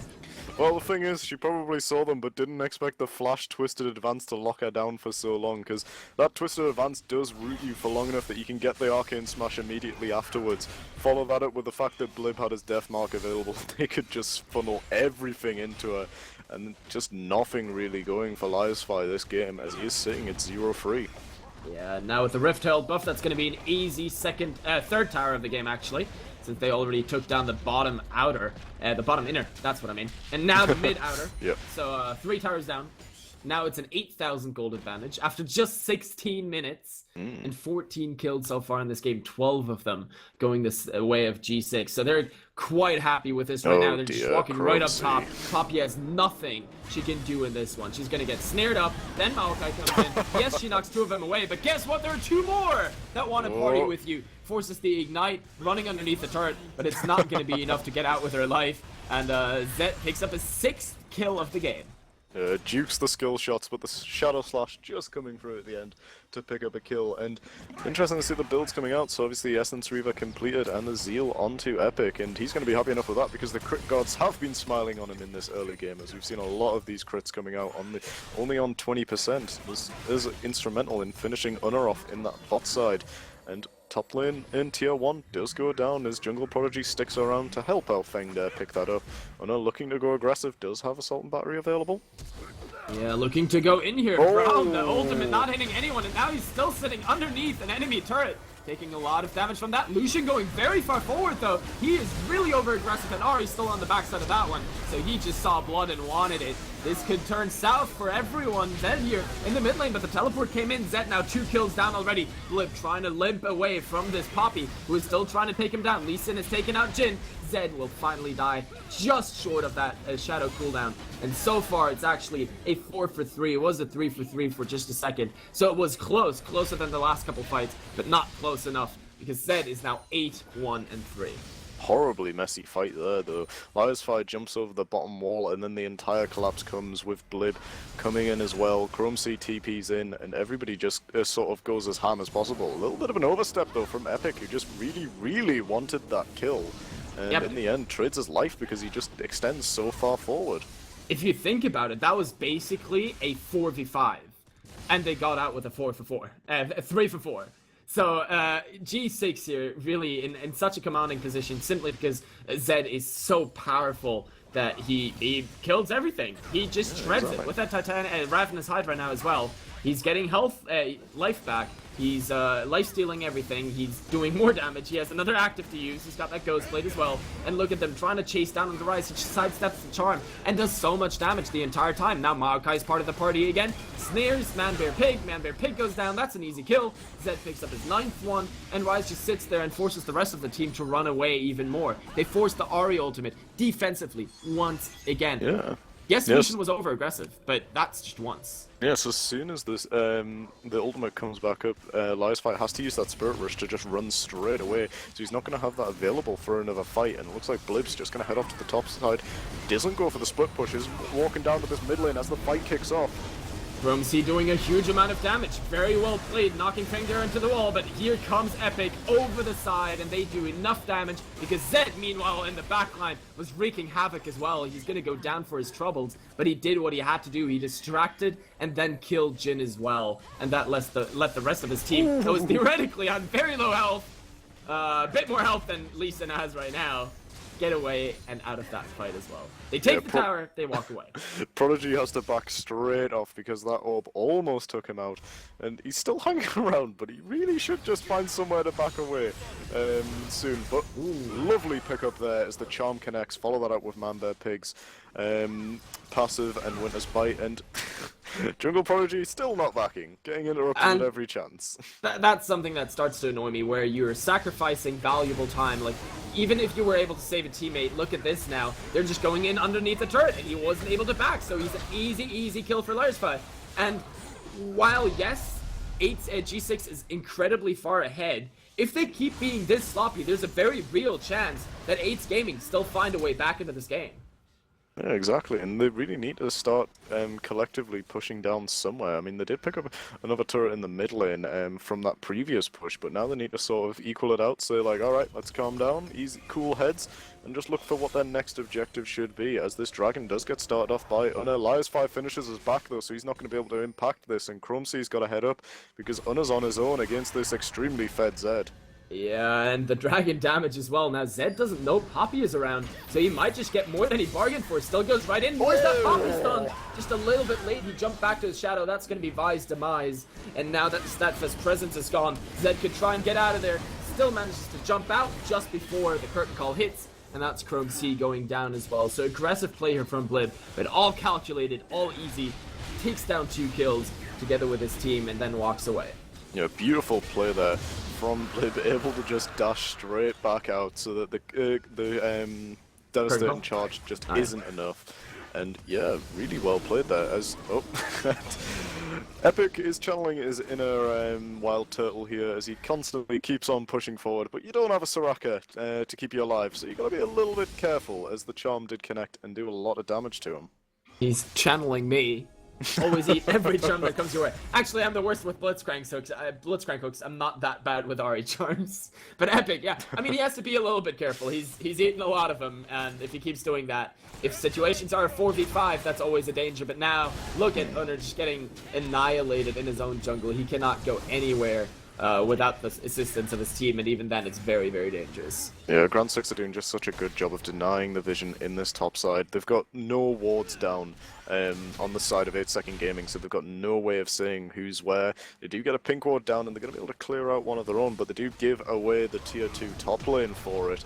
It's not massively worth, as they do go down into this jungle to try and have a little bit of a fight. That is almost part of the fight again. Lee Sin already has to try and get out. Man Bear Pig doing a good job taking everything. Here comes Zed on the backside. Will he find an easy target to go on to? He was looking for Ari, couldn't quite get it. She dashes forward. This time around, Epic manages to dash away, so Fengder is the one that eats the charm. He now goes quite low. Ari dashing forward once again. Another Orbital Deception is able to pick up the kill. And Zed decides to just back off, not seeing an opportunity to go in this time. They did get the top inner turret, but lost a kill. So, again, good plays overall from 8's Gaming, but from G6, but they have to be careful that they don't overstep too much. Yeah, exactly. I mean, you're 11k ahead, and you need to just funnel that gold lead into some solid fights so that you can just start to finish out these objectives, get some inhibitors somewhere so that you can start pressuring Baron or Dragon, and then just use those to pop open the rest of the base, or just go for these skirmishes, pick up some team members, and just end the game.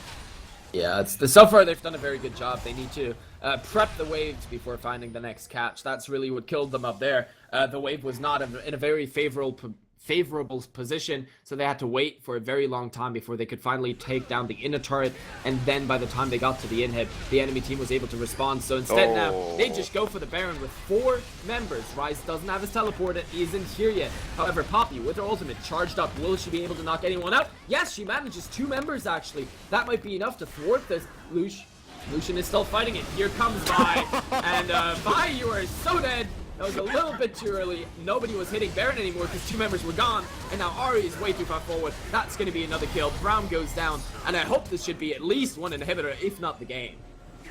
Yep, and that should definitely be something going down as they do start to push with those Baron empowered minions.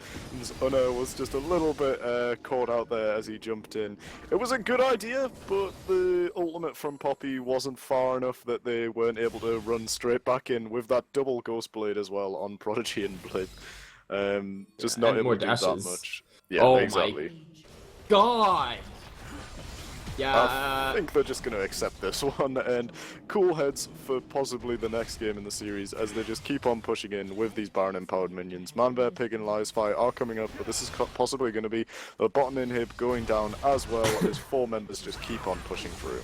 Meanwhile, on the other side of the map, Poppy and Ryze are still chasing one another. Vespyr goes down once again. The Assault and Battery comes out on Lee Sin, but he just walks away as Vi goes down. Here comes Vi is not the right thing to say this time, because Here Dies Vi is a much more accurate description of this game so far. Finally, Ryze lets Poppy get away, but only after the base is already in shambles, and now moving on to the Nexus turrets. They still want another kill. The death mark comes out, but it's not going to be enough just yet. Instead, they're going to go over onto the second Nexus turret. Hey, Jin is alive. Nope, Jin is dead. And that's going to be the game here after close to 26 minutes. 34-10. The amount of kills is incredible. This was such a bloody game and such a snowball game. Yeah, definitely. As we said in Champion Select, Round 6's team comp did just look like one of those teams where if they start to snowball ahead, this Maokai, this Zed, and this Lee Sin are going to do so much work that they can just easily pick one member out and then just funnel everybody else on top, pick up somebody off the back, and then all of a sudden it's just a 4v5 and they can't really do anything. There was so many points in that game where they'd just pick up one member and Vespyr had to blow his ultimate defensively every single time because he just wasn't able to make anything happen. The one time he did go aggressive in the top lane, he did pick up some solid kills, and the times that he's able to funnel on top of Epic and pick him up with the charm, it did just mean so much, but there's just so much you can do on your own, and it just meant that there wasn't much impact, and especially the jungle, with that Vi, Unna just not able to really do that much.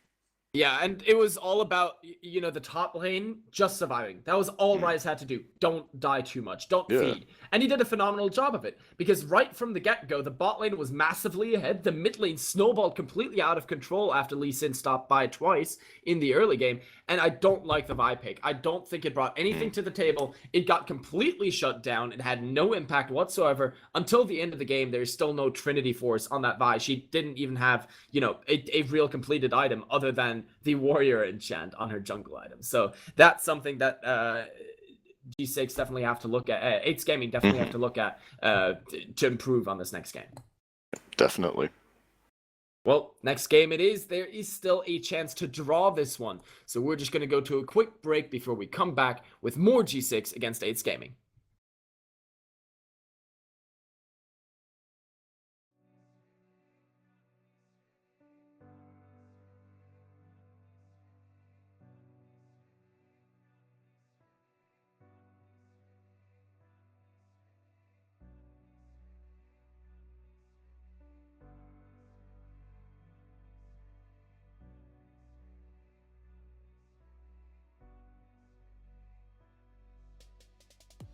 Standing all by myself in the shadows,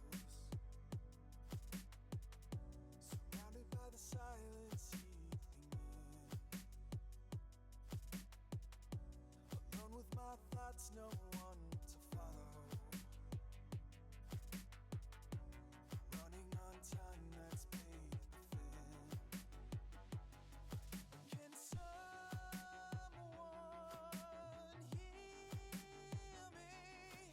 Screaming at the top of my lungs. Tell me that I'm only dreaming. Can someone take away this feeling? Feels like I am barely breathing. Come and save me. Tell me that I'm only dreaming. Everything around me spinning. Need someone to wake me up before it's too late. Up before it's too late. Up before it's too late. Up before it's too late. Up before it's too late.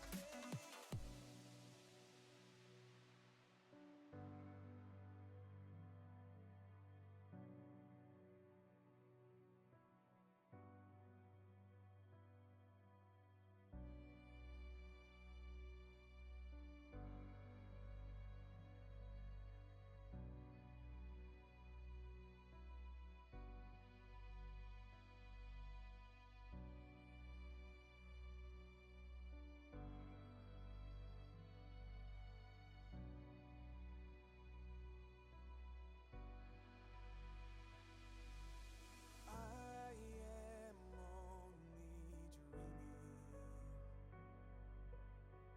trapped inside a world of pain that needs healing. I am only dreaming. Take me to a place where seeing is believing. Tell me that I'm only dreaming. Can someone take away this feeling? Feels like I am barely breathing. Come and save me. Tell me that I'm only dreaming. Everything around me spinning. Need someone to wake me up before it's too late.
All right, so let's see whether 8's Gaming and G6 takes a different turn this time around in game 2. Sam Haribo and Epic will be looking to replicate that bot lane performance, while Blib will be trying to snowball once again.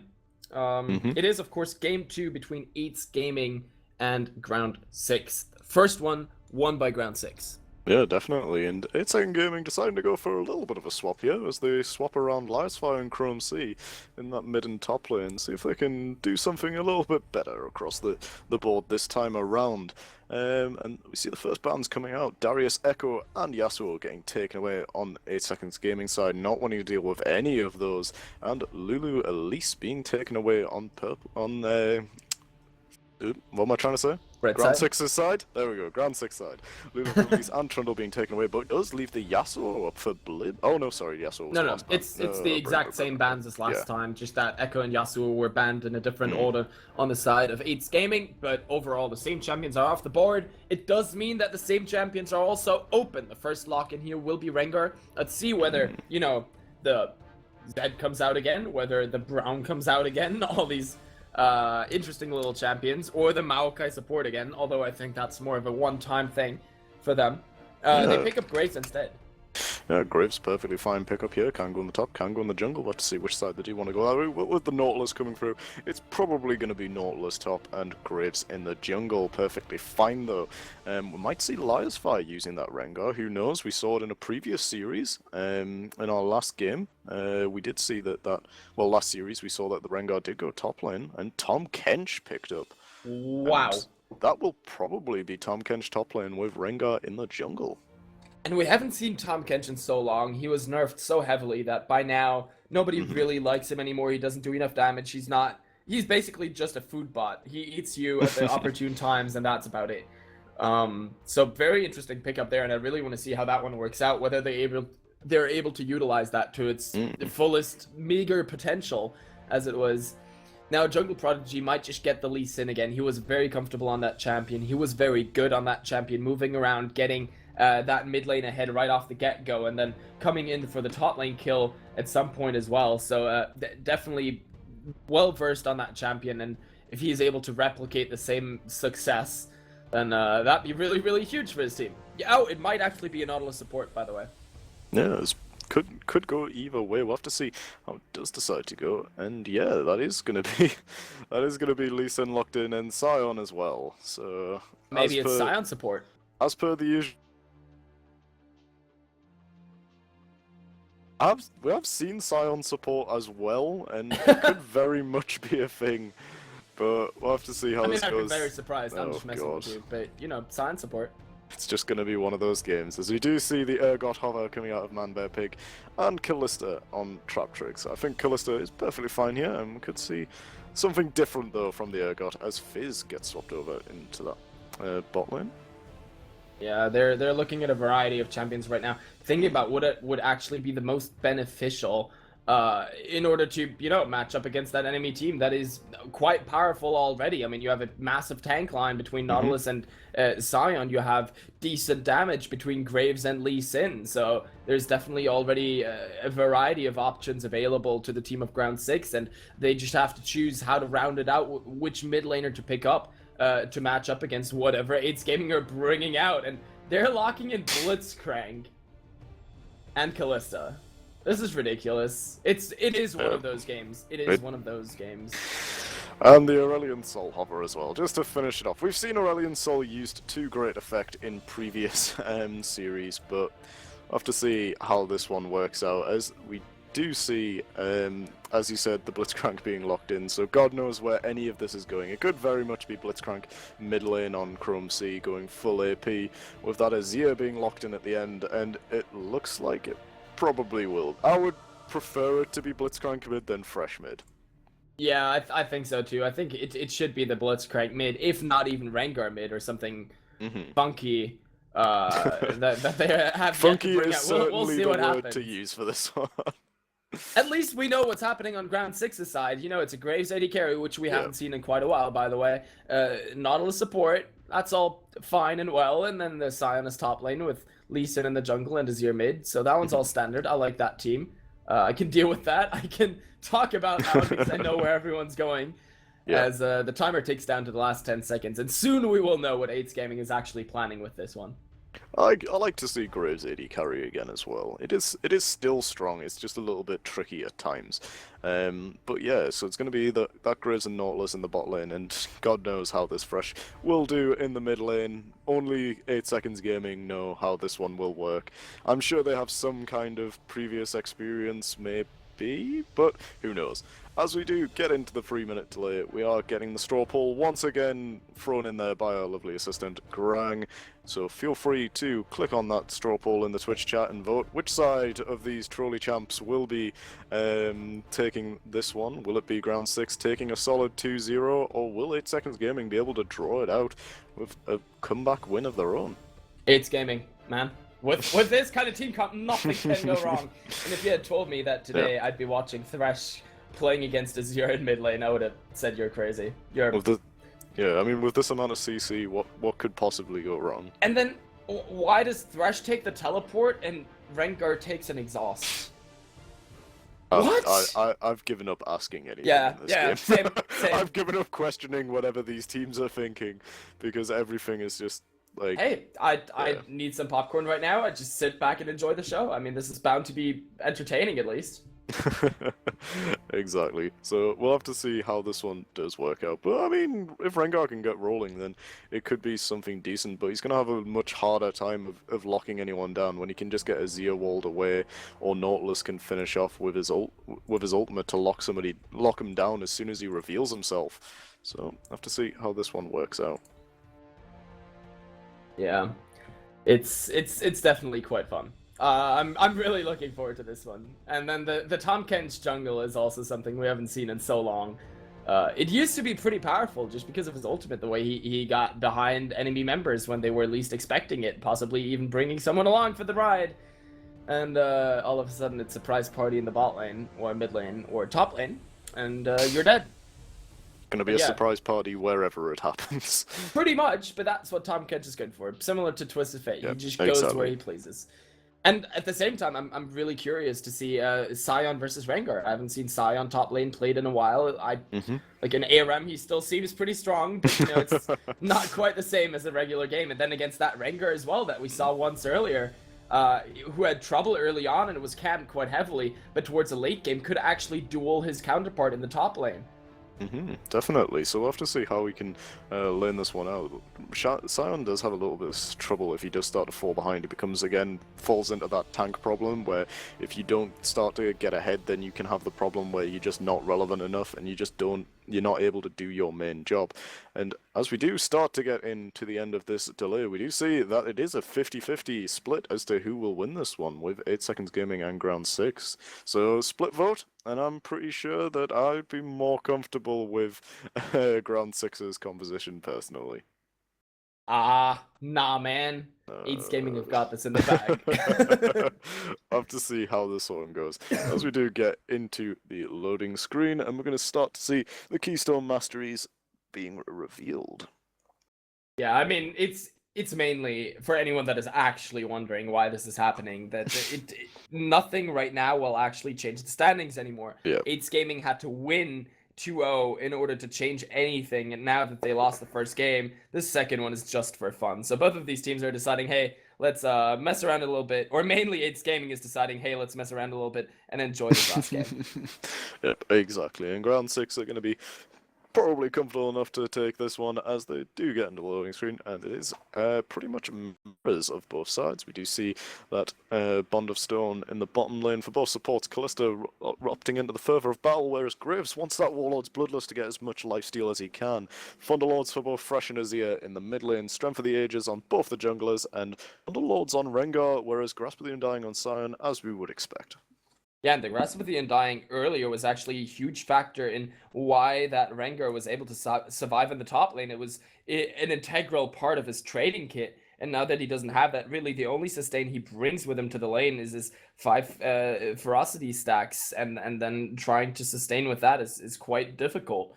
So he's going to be under quite an amount of pressure. In exchange, he does a little bit more damage with the Thunderlord's Decree, but, you know, I'm kind of worried about him. I want him to win. I don't know whether he can. I think if anyone can do it, surely they can. but who knows? We'll have to see how this one works out in the Sadly, end. it's not always about what I God. want. Chrome C going for that Dark Seal as well. Nice, nice. I like it. I like it. It's a good start. And he's gonna leave his mark on this game. So he's gonna go right into mid lane and start feeding. All game. Maybe. This is phenomenal. And they are going to go for the early invade as well, but it's immediately warded out by Blib, because he knows it was coming. As soon as Blitzcrank's picked in a game, you know an invade's coming out, so you might as well just throw down the wards and walk straight away. And a good old get off my lawn comes out from ground 6 as they spot them going in. Yeah, I mean, that's just get the ward down, see what's going on, and then see whether you can mess around with anyone with that Blitzcrank after Look all. at this top side, though. Ooh, it's the counter invade, and Tom Kench is walking right into it. He has no clue what's going on. It's gonna happen, it's charging! Ah, the charged knockup. Look at the HP bar, it's already more than half gone. Is he still gonna flash away? Nope, he accepts his fate, and it's gonna be first blood for the Lee Sin after the Blitzcrank invade. This is a very good start. Oh my god, and they're not leaving. Oh god, oh god. Vespyr, why did you go in there? Why would you do this? Well, if he'd walked one little step forward, Fengda would have actually landed that knockup, and they could have easily just been the second one, because both flashes were available as well for ground 6. So this game starts off with a 1-0. And the cheese in the bot lane was real as well. Nautilus and Graves standing very far forward. They're looking for a target. Oh, and Tom Kench. He can't do anything. He just has to sit there and watch. This is heartbreaking. Oh, Fengda's trying to go for the cheese where he would die with his passive and then take it. But it looks Yeah, and like then he wants to give it over to Lee Sin. Or he just decides, hey, I don't want to die after all. No, he's gonna let himself get killed. Yeah, nice. he's gonna try and do it, but Una does have Smite available, so he could probably just take it away. Oh, the first Blitzcrank hook hits! Not enough to get a kill, though. Yeah, it does get traded fairly well though, and it looks like Prodigy did indeed get it in the end, as Fengda used the passive to zone away Una and just try and chase him down with the damage that it provides. Yeah, he just ran at Honor and forced him out. Of course, the Grasp of Undying is still working even while you're in zombie mode, Scion. Now he's back up to the top lane. Yes, he's behind a little bit in experience and farm, but he got that kill, rather the assist. So he doesn't care too much. He's up there with a Doran's Ring trying to utilize the crazy attack power that Scion brings to the table to maximum effect. Yeah, definitely. What else would you be doing? Gonna get some solid damage in there as well, as Jungle Prodigy starts to head up to this top side. Oh, as God. Vespyr is still in the bush, he jumps in, but that's not where you want to be, as Prodigy just walks into lane. Double up. Vespyr jumps on the Lee Sin. He's trying to get out. It's not enough. Lee Sin picks up the kill, and now down in the bot lane, more fighting going on. Graves going quite low. Actually, a good number of spears there. They're gonna get ripped out. He loses a little bit of HP, and a second Dark Seal comes out onto Rengar. He's looking to pick up a couple kills here. He's looking to do anything at this point, I feel. Yes, they do pick up the Dark Seal. He's gonna get a little bit of AP for those rolls as well. He's already got 15 AP on that Rengar, so he's gonna have now a solid 30. So gonna have a little bit of damage. Oh, nice. Gonna Yeah. go for those stealth bombs. I think those bolas actually scale with AP, don't they? They do indeed. The bolas and the actually do they? No. Oh no, the bola doesn't. The battle roar does. Yeah, the battle roar. The W does, so you get a ton of damage from that one. You know, it's still not brilliant. Especially if it's only a low. And Nautilus hits a hook, so the trade goes back and forth again. Epic gets exhausted. He has to run away from Man Bear Pig, who's still trying to Man Bear Pig his way through this bot lane. He has to flash away, gets healed as well, and with that will survive. Just barely. But overall, the farm lead is actually in favor of Kalista Blitzcrank. They're doing quite well down here. Warlord's Bloodlust really doing wonders though for Epic, as he's able to sustain enough up and stay alive. He's getting pushed in a lot though. He's trying to push in aggressively, but Traptrix is just doing a really good job of last hitting, as well as Manbear Pig, making sure to land those stacks where necessary, but Traptrix using his Rend effectively to get every little bit of CS, and he's denying so much right now from Epic. And I'm kind of sad that we have so much action on every other lane that we barely get to watch mid, because Thresh has managed to stay fairly even in CS, and we've not really been able to observe how that happens. And just there we see Blip theoretically has the potential to just zone him away to do massive amount of damage to this poor little Thresh who's sitting there with his Dark Seal trying to farm as best he can. And the farther ahead Blip gets now with that blue buff, it's really oppressive and devastating. For Chrome Seed, it's so hard for him to survive in that lane. Yeah, exactly. It's pretty much just a case of him getting pushed into tower and then just last hitting fairly well with the flays.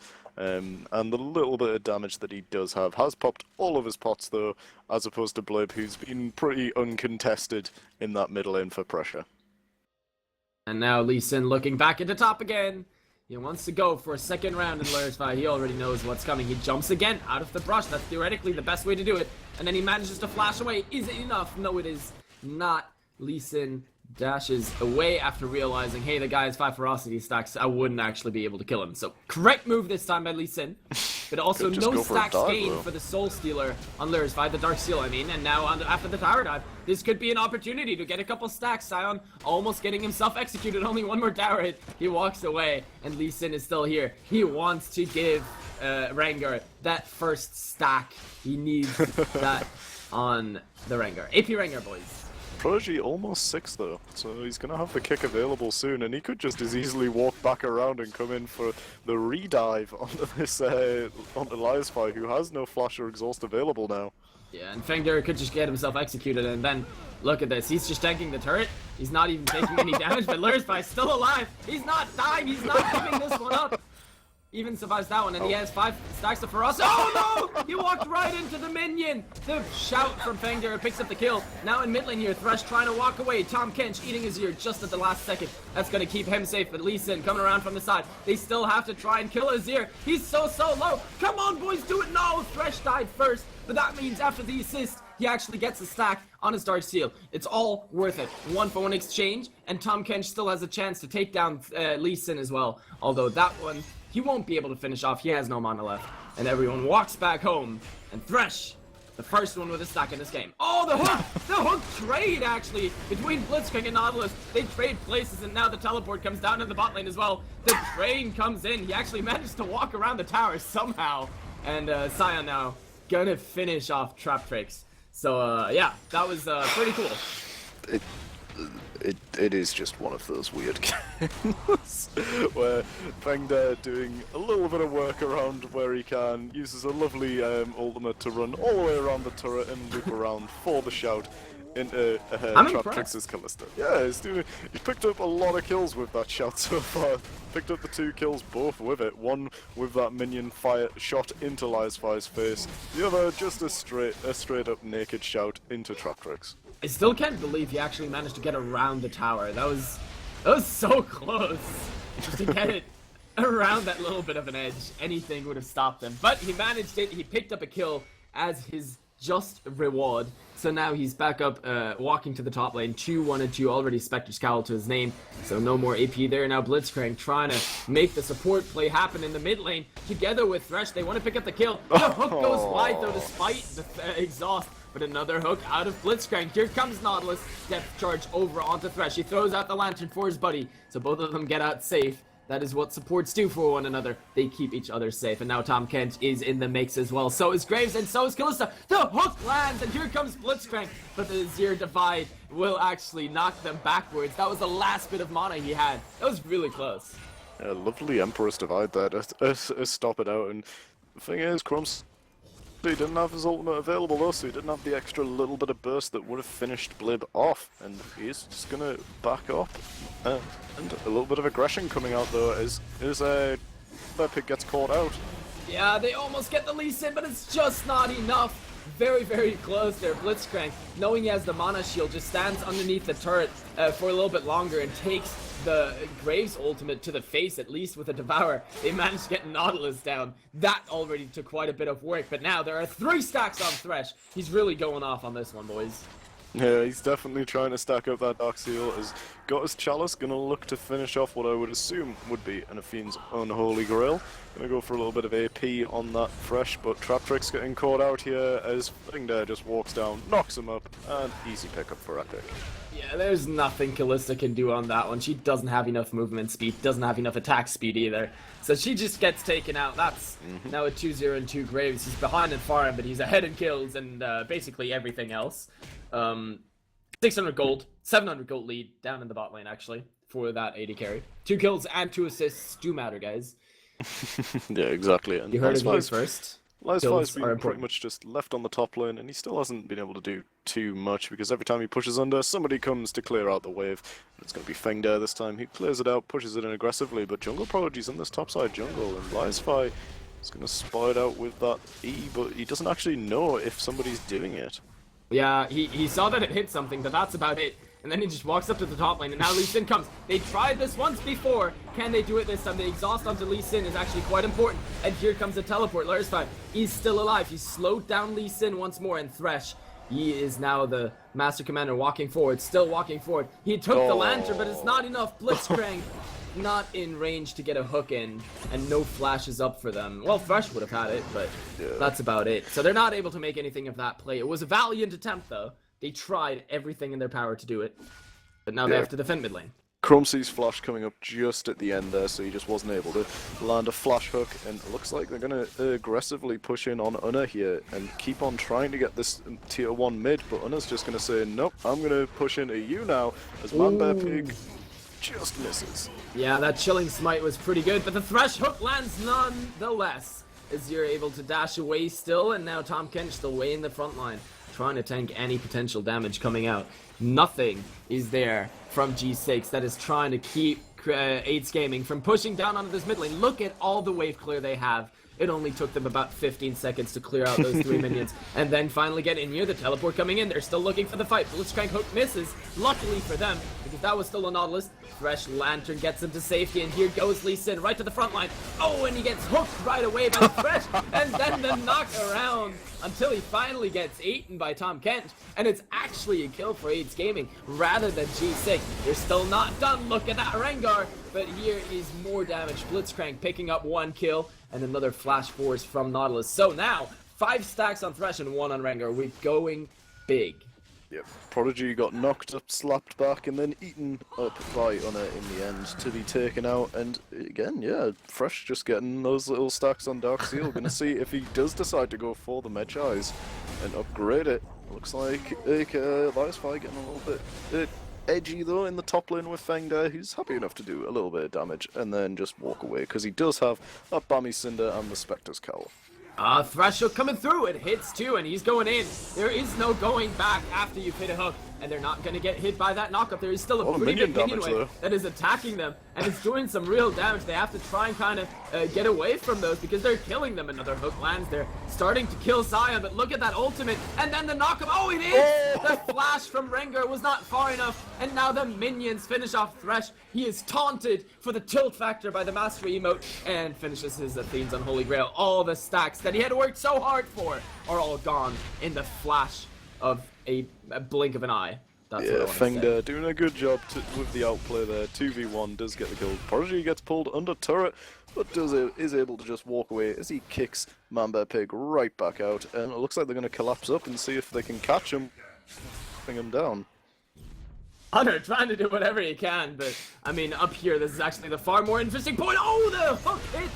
The range on those Nautilus hooks is so broken, and he manages to fish himself up a golem. And they take another kill. Oh, good Empress Divide onto Unna. He went down underneath the turret.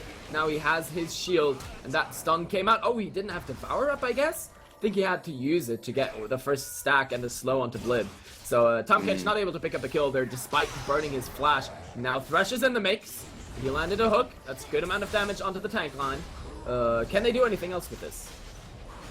Good catch, but they don't really have too much followers. Fengder doesn't have his ultimate available, so he can't run back or run in, as he does land another knock-up. Haribo uses the depth charge. Yeah, good damage onto Trap Tricks. Now they have to be very careful, but here comes Rengar. He wants to be a part of this. Doesn't actually manage to go in there, just because Trap Tricks already picks up the kill before he really has a chance to do anything. Now, Fengder did lose a lot of HP to the turret, so he has to be a little bit careful. Prodigy is around. Blib has no mana, so he's not really very effective. And 8's Gaming is trying to push in on this turret. That hook went wide. That could have been the signal to dive for the all-or-nothing play, but instead they have to pull back again. Oh, the hook! Good hook! The hook landed. And then with the Kalista ultimate, they're trying to go on to Graves. They're not able to follow up with any sort of damage, though. The Graves ultimate collateral is finishing off Blitzcrank. It was like they were going for the ballista combo, but Traptrix just didn't believe that it was going to hit. Yeah. So, not able to pull it off entirely, and it's that little second delay that means they're able to pick up the kill and pick up the outer turret as well. Yeah. It was a nice attempt, but it didn't work out the way it was supposed to. So in the end, Graves manages to walk away. And now with a 12-5 scoreline after just 15 minutes, another bloody game, we could say. And a very entertaining one, I might say so myself. Yeah, first dragon of the game. It's interesting, I'll give it that. Ooh, the Lee Sin absolutely preventing any chance that Honor steals the dragon. He didn't even have flash up, but Lee Sin going over there kicks him away anyway. Gotta be safe.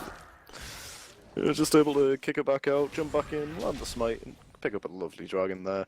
As they're going to start to just take up a few little bits of their jungle, and then focus on where they're going to push in next, because they've got a little bit of open ground now with all tier 1s down. They're going to have to look for somewhere to push in aggressively.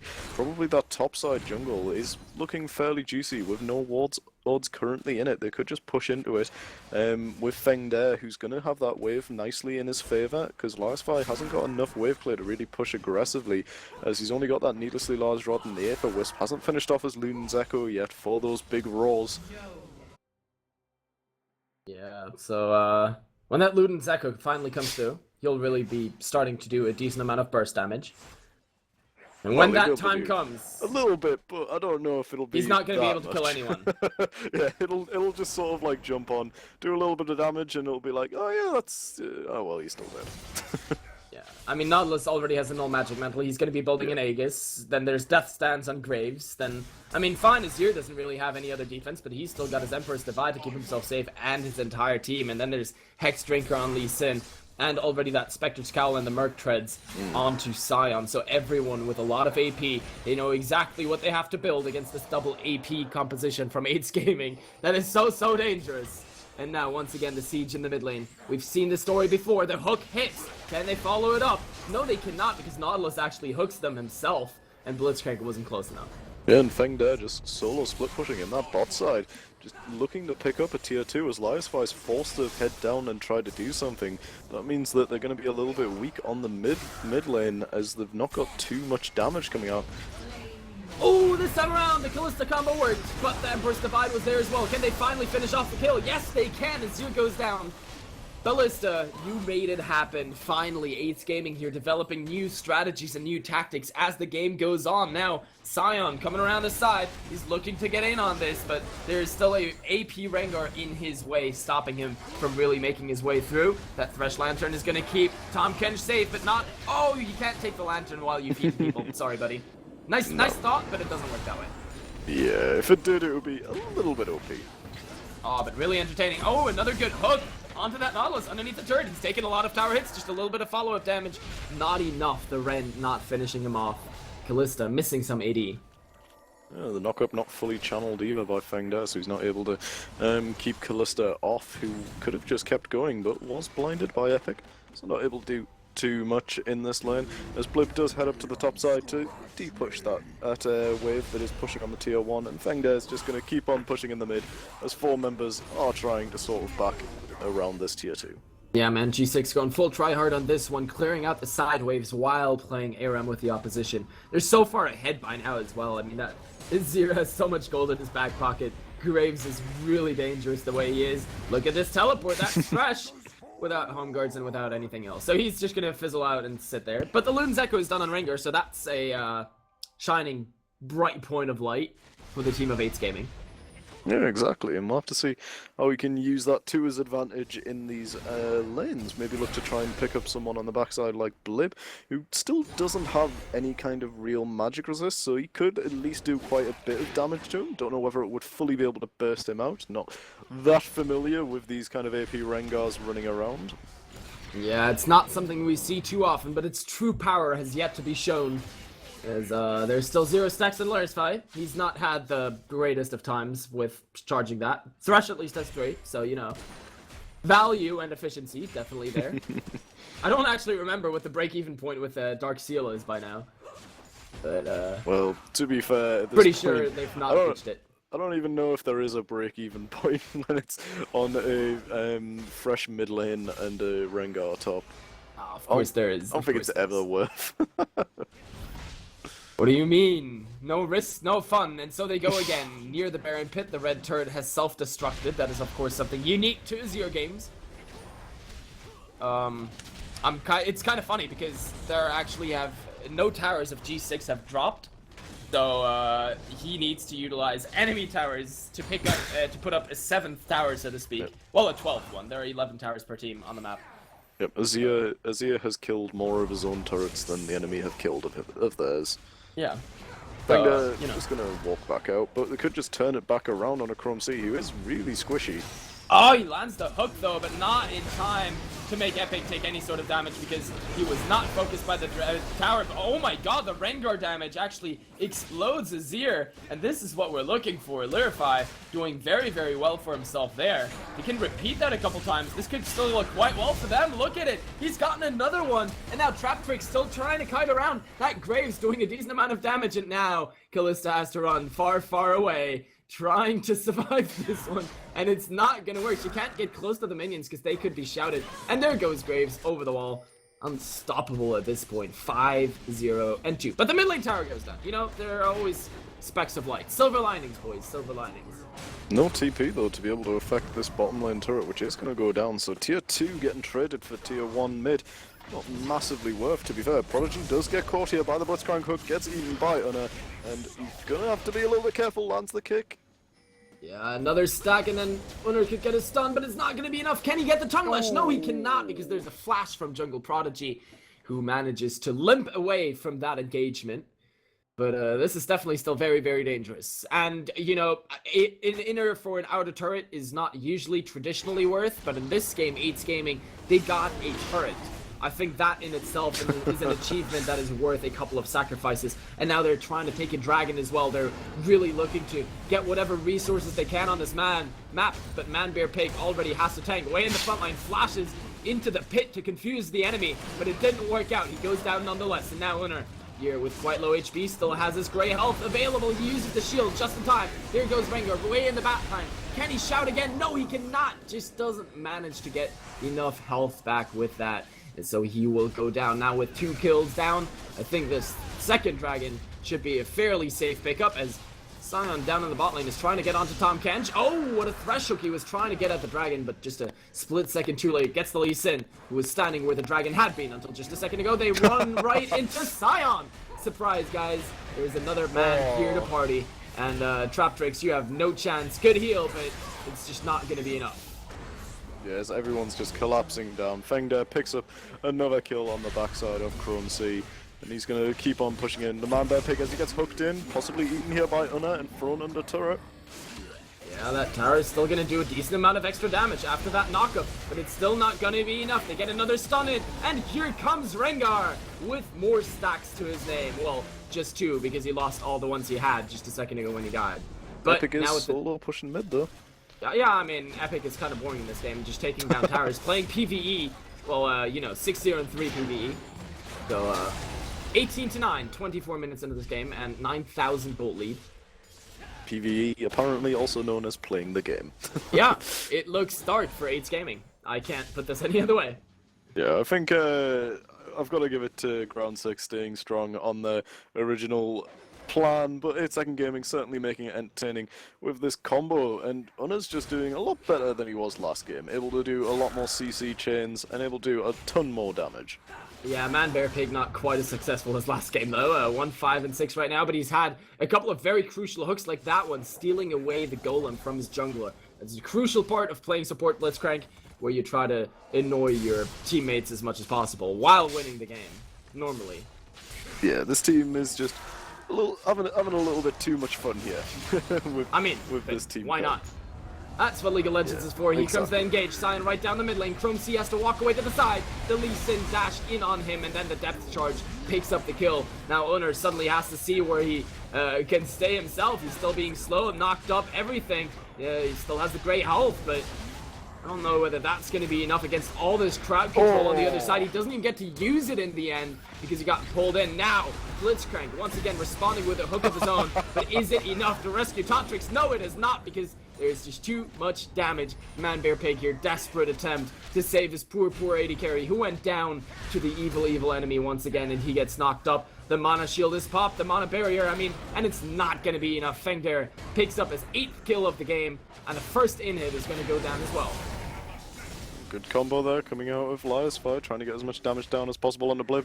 The Blib's able to wall him away and then walk off as the middle inhibitor goes down. I think my favourite bit about that fight was the fact that Jungle Prodigy landed the resonating strike on a minion that got shouted back by Fengder, so he just went even further than normal and landed behind Traptrix to get the kill.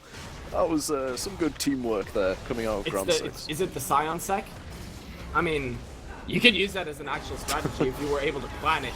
I don't know how valuable that is. Thresh, you're taking the long con, really going on a trip together with Zion. Nice one. Sort of gave Prodigy a really nice escape route there. I'm kind of surprised that he stopped somewhere in the middle, but again, the ballista combination works as well, and Traptrix at least returns one as well. I don't know why Thresh got off the journey right underneath the turret. That was kind of weird. I'm pretty sure there is a point where it does just sort of go like nope and just it finishes. It's as soon as you come within a certain distance, I think it does just sort of end you off. But it looks like Epic's gonna get picked up in this top side as he gets thrown into the entire team.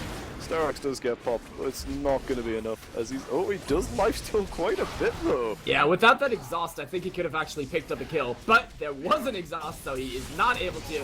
Oh, and now the aggression forwards. They can't get onto Traptrix, not quite. So can they take out Chrome C instead? That is their consolation prize. Man Bear Pig hooks Jungle Prodigy. He's actually quite happy with that one as Zir picks up Kalista, goes down for his troubles. Rengar, once again, this terrifying menace of the Rift, trying to pick up another kill for himself. Lee Sin dashing away, Sonic Wave getting him towards minions. Oh, but the Luden's Echo proc will finish off Lee Sin as well. Just enough as Fengder is going to focus onto this bottom inhib, pick it up, and then just walk off, I feel, as all 3 inhibs are now down. He is going to go for it, there we go. And he's just going to try and run away out the mid lane and fly off in a ball of fire. They'll spam that mastery emote once. That's important. It is an important part of tilting your enemy. You need to do that whenever you make a play. Yep, exactly. And gonna see the double supers now pushing into the base, as we do have all 3 inhibs down. Gonna be an easy Baron if they decide to go for it. Dragon's also coming up in a minute, but it looks like it's 8-Second Gaming are gonna look to try and possibly contest, as they do have a few members running up, or at least the ballista combo is gonna be in effect as they land on the Blib, who did just TP in, and he's gonna go down. Yeah, he was right inside the enemy team, but he managed to pick up Kalista with the Emperor's Divide right at the very end. And Thresh now here together with Blitzcrank. Hook City is the name of the game, with Nautilus there as well, and he's the first one to land it, then gets pulled back by Blitzcrank. Where's that Thresh hook? He's not actually able to throw it out because he's down to the collateral damage, and now they're just chasing down onto the poor Golem, who's trying to keep rolling away, but the super minions are making it even harder for him. Look at the pathing, it's all blocked up, and there goes Lee Sin for the finish. After the Sonic Wave again landed on a minion. He does not care. He does damage and just walks forward. Now, Tahm Kench, only one, together with Rengar, the only ones remaining for their team. They're trying to defend the space in a valiant last effort, but will it be enough? Lee Sin dashing in. Is he going to have the damage? He kicks it back, but they don't actually have any follow-up, so Rengar's still alive. Finally, he dies. 2 graves and his AoE bullets, and that's going to be the first Nexus turret falling as well. The super minions are swarming the base. There are just too many of them as they kill not only Utter, but maybe Traptrix again as well. Get Thresh hook. That's going to be a 1 kill return. Double kill here for Graves though. but Lee Sin is down. They're still trying to save the base, but the minions are too Minions strong. are The stuck minions on are each trying to other. finish it off. They're actually blocking one another from getting to the Nexus. And here another hook is landing. They killed Callista. They're still going strong. Man Bear Pig trying to save his base. He's the man of the hour. Has to do it. Isn't able to. Triple kill for Graves. And that's going to be the game with 50 kills in just 30 minutes. Well, it's certainly one way to finish off a series, as we see a brutal composition coming out to crush the slightly trollier AP composition of its second gaming. But it was an entertaining game, to say the least, with some solid moments, such as that lovely fresh train to catch onto Feng there, who was trying to run away. But unfortunately, not able to equal out this series, as Ground 6 solidly take it 2-0. Yeah, Grand 6 here, with a very, very strong showing in the first game, and then just sticking to their guns in the second one, not letting the antics of the enemy team distract them from their real goal, and just playing this one out quite cleanly and safely. Congratulations to them, another 2-0 week, so to speak, and with that, they have secured the higher position in the standings. Of course, it's not enough to save themselves from the relegation, I think, so they're still going to have to fight for their life in the Premier League. But that's 2 weeks down the line where the playoffs will start. And even more important for that game, or for the playoffs phase, is Exire Esports, who are still trying to get in there. And if they manage to win today, I think they have a very good chance of doing it. However, they're against the first placed Epic Avalanche team, and that match will be brought to you in just a couple of minutes. So don't go anywhere. We'll be right back.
Catch the war.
Catch the war.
Ladies and gentlemen, this is a short announcement. Because Epic Avalanche was not able to get their full roster or any subs in, they had to forfeit this game, therefore the win will automatically go to Exile. But in 20 minutes, we'll be giving you another game that will be Hex versus the Flying Mariachis, which was rescheduled from yesterday. So sit tight, this game will be coming soon. Hope you enjoy it.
is impossible.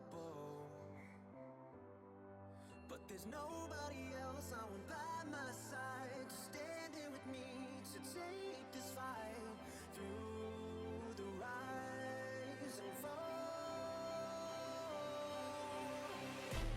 With our fearless hearts, we could beat the odds, and we could live for 1,000 years. We could be legends.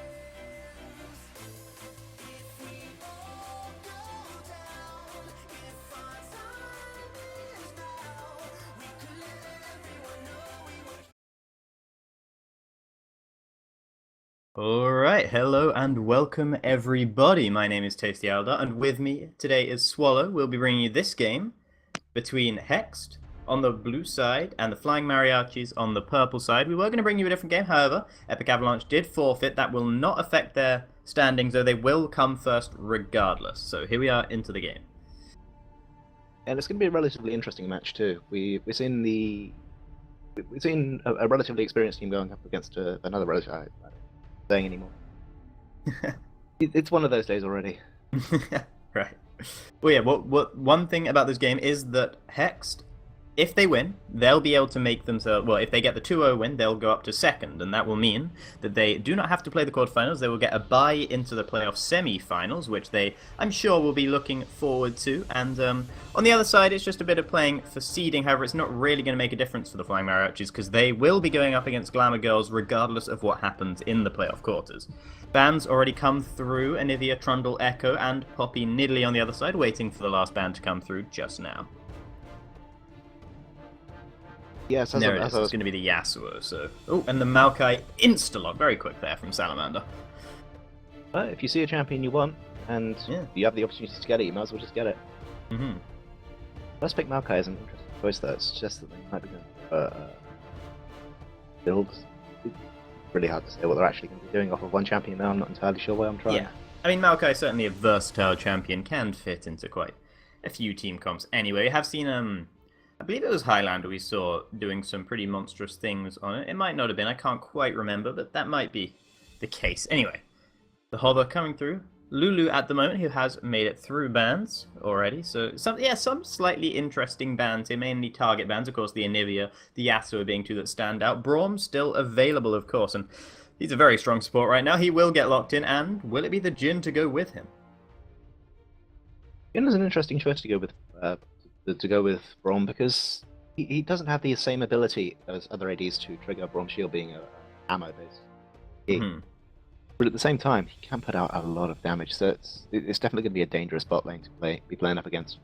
Yeah. To get those concussive attacks, he needs at least 3 out of the 4 shots he gets, so that can be a little tough sometimes. It might mean that SLB is going to be looking for a couple more of those taps for himself. He has been defaulting to Braum quite a lot, SLB playing him fairly frequently, particularly in the later stages, once Braum became, such a strong champion as he is now. On the other side, probably not going to be seeing the Yorick, most likely.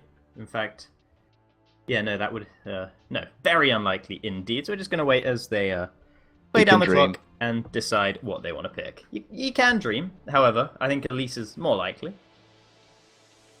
Elise is infinitely more likely, especially with Yorick being relatively out of the meta at the moment.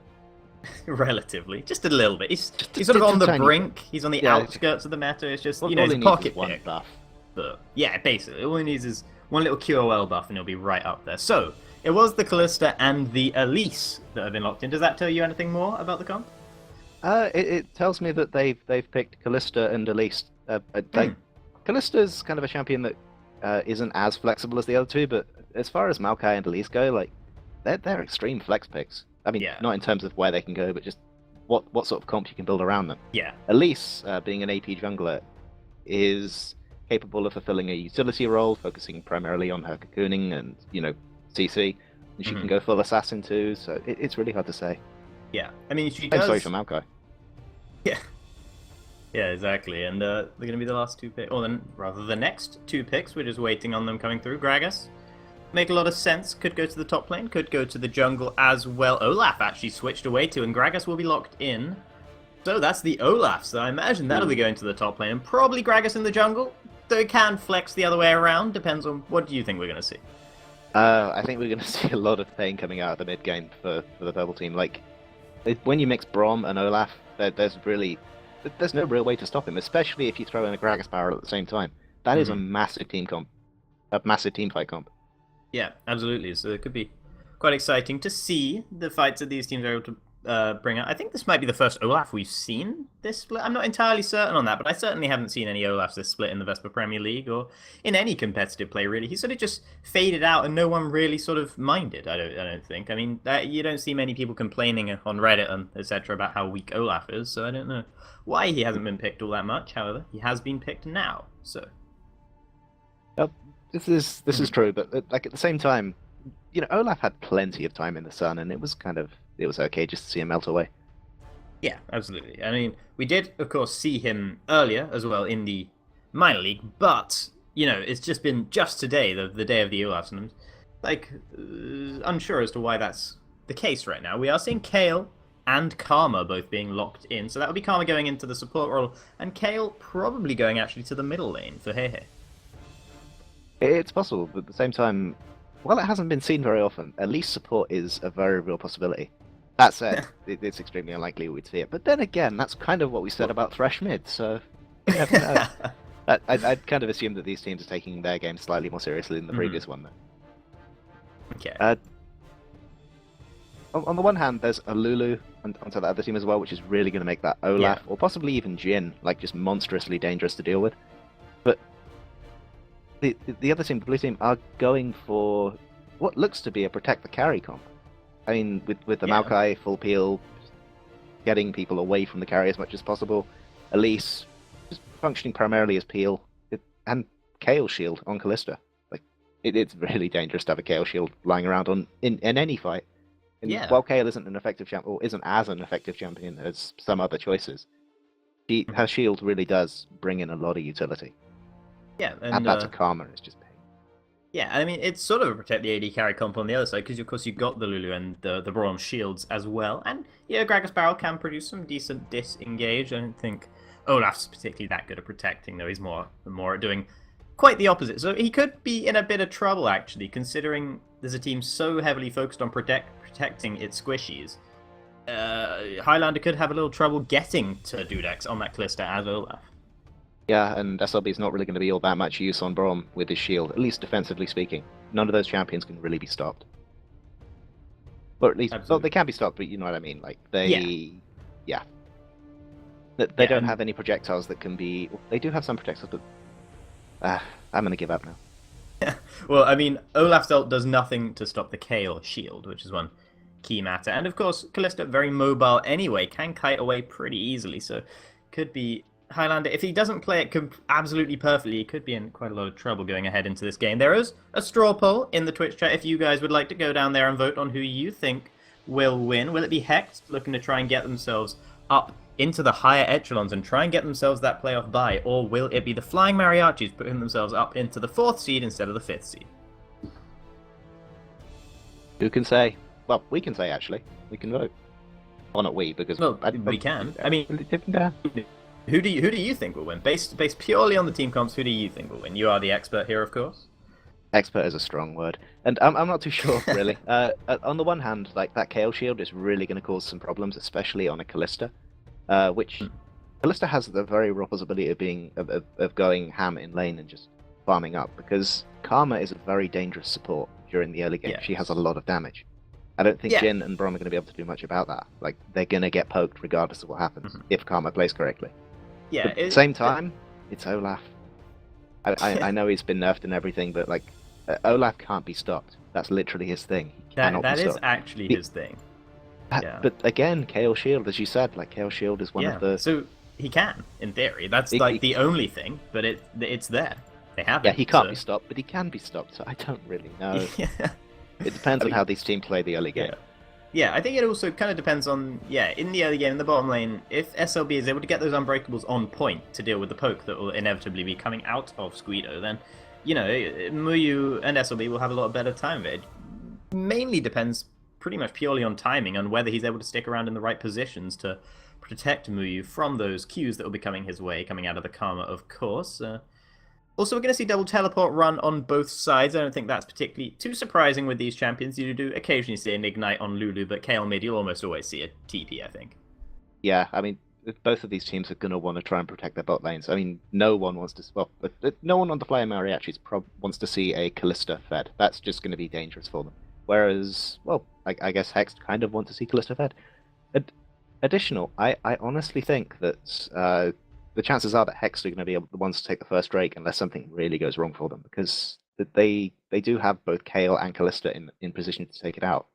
Mhm. Like, that's a lot of damage going down. Kayle's not really consistent with her damage, or not really consistent with her damage against other champions, but Drake's just floats there and gets hit a lot, so it's really going to come in handy. And Dragon's pretty pathetic, really, overall. We are seeing a 60% vote coming out in favor of Hex right now, so yeah, it's a pretty close vote, but you guys do seem to think overall that it will be Hexed, and that is probably the more likely choice if we look purely at the standings, and you guys seem to think the Protect the Callista comp will work out as well, as we hopefully head into the loading screen now.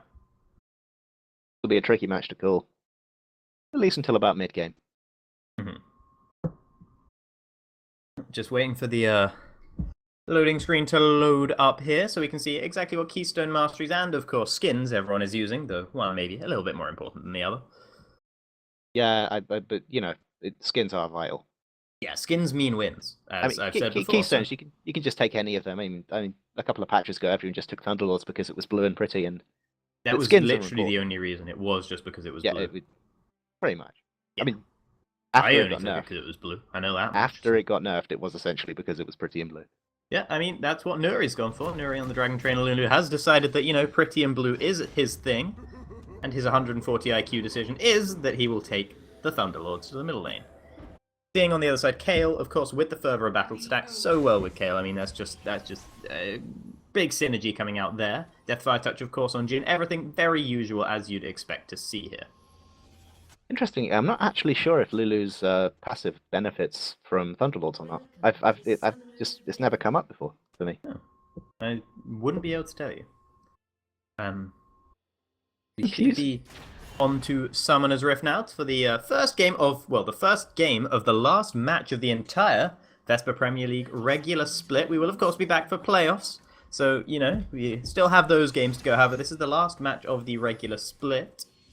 And we'll see exactly what's going to go on. Looks like this match isn't going to have a particularly exciting level 1. Just a few wards going down. No summoner's going to be burned, anything like that. And I don't think there's going to be any delayed invades either. We are seeing both top laners also heading towards the top side, so I doubt we're going to see a lane swap at this point. Yeah, both of these teams are relatively geared towards mid/late game, so they aren't really going to want to do too much pressure during the early phase. Especially considering that they have a Gragas and an Elise. That's a tongue twister. And an Elise in the jungle, which, you know, they can be effective gankers, but they don't have the fastest clear times. Yeah, no, indeed. And we are going to see both bot lanes also starting up their respective jungle camps, as you would expect. Salamander hasn't actually, he hasn't put down any saplings yet, so he could have given a bit of a more effective leech, unless he just really didn't want to start saplings, of course. And both junglers will be getting plenty of help to start with, as you would expect. Squeedo and Dudek's going to be tanking up these Krogs. Squeedo already taking quite a lot of damage from it, but not too much, though I think Muyu and SLB got slightly better. Actually, when SLB took quite a bit of damage as well. Quite a lot of damage, too. I'm surprised he isn't using a potion off of that one, but maybe he just feels like he won't need it. He does still have stacks to use with his Relic Shield.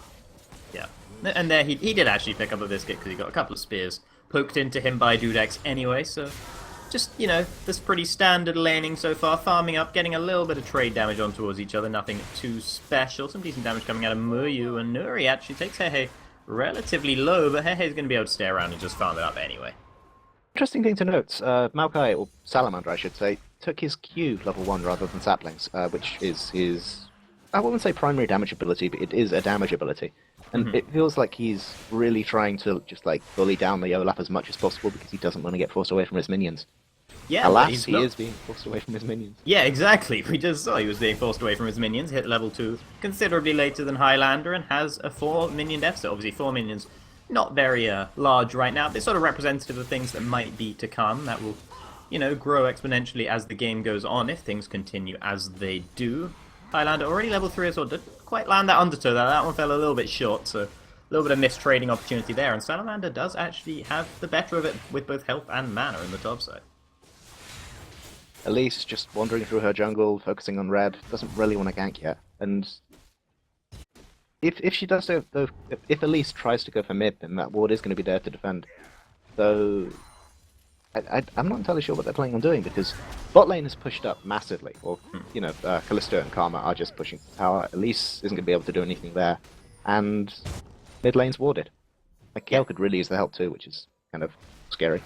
Yeah, I mean, they'll probably head down towards the middle lane, unless Mad Marius is just going to recall, because he hasn't recalled yet, and Mino English actually did recall and went back and picked up the machete as well as the talisman, so he'll be able to clear out his jungle a little bit quicker than Mad Marius will right now, or a little bit, or at least in a more sort of comparable level.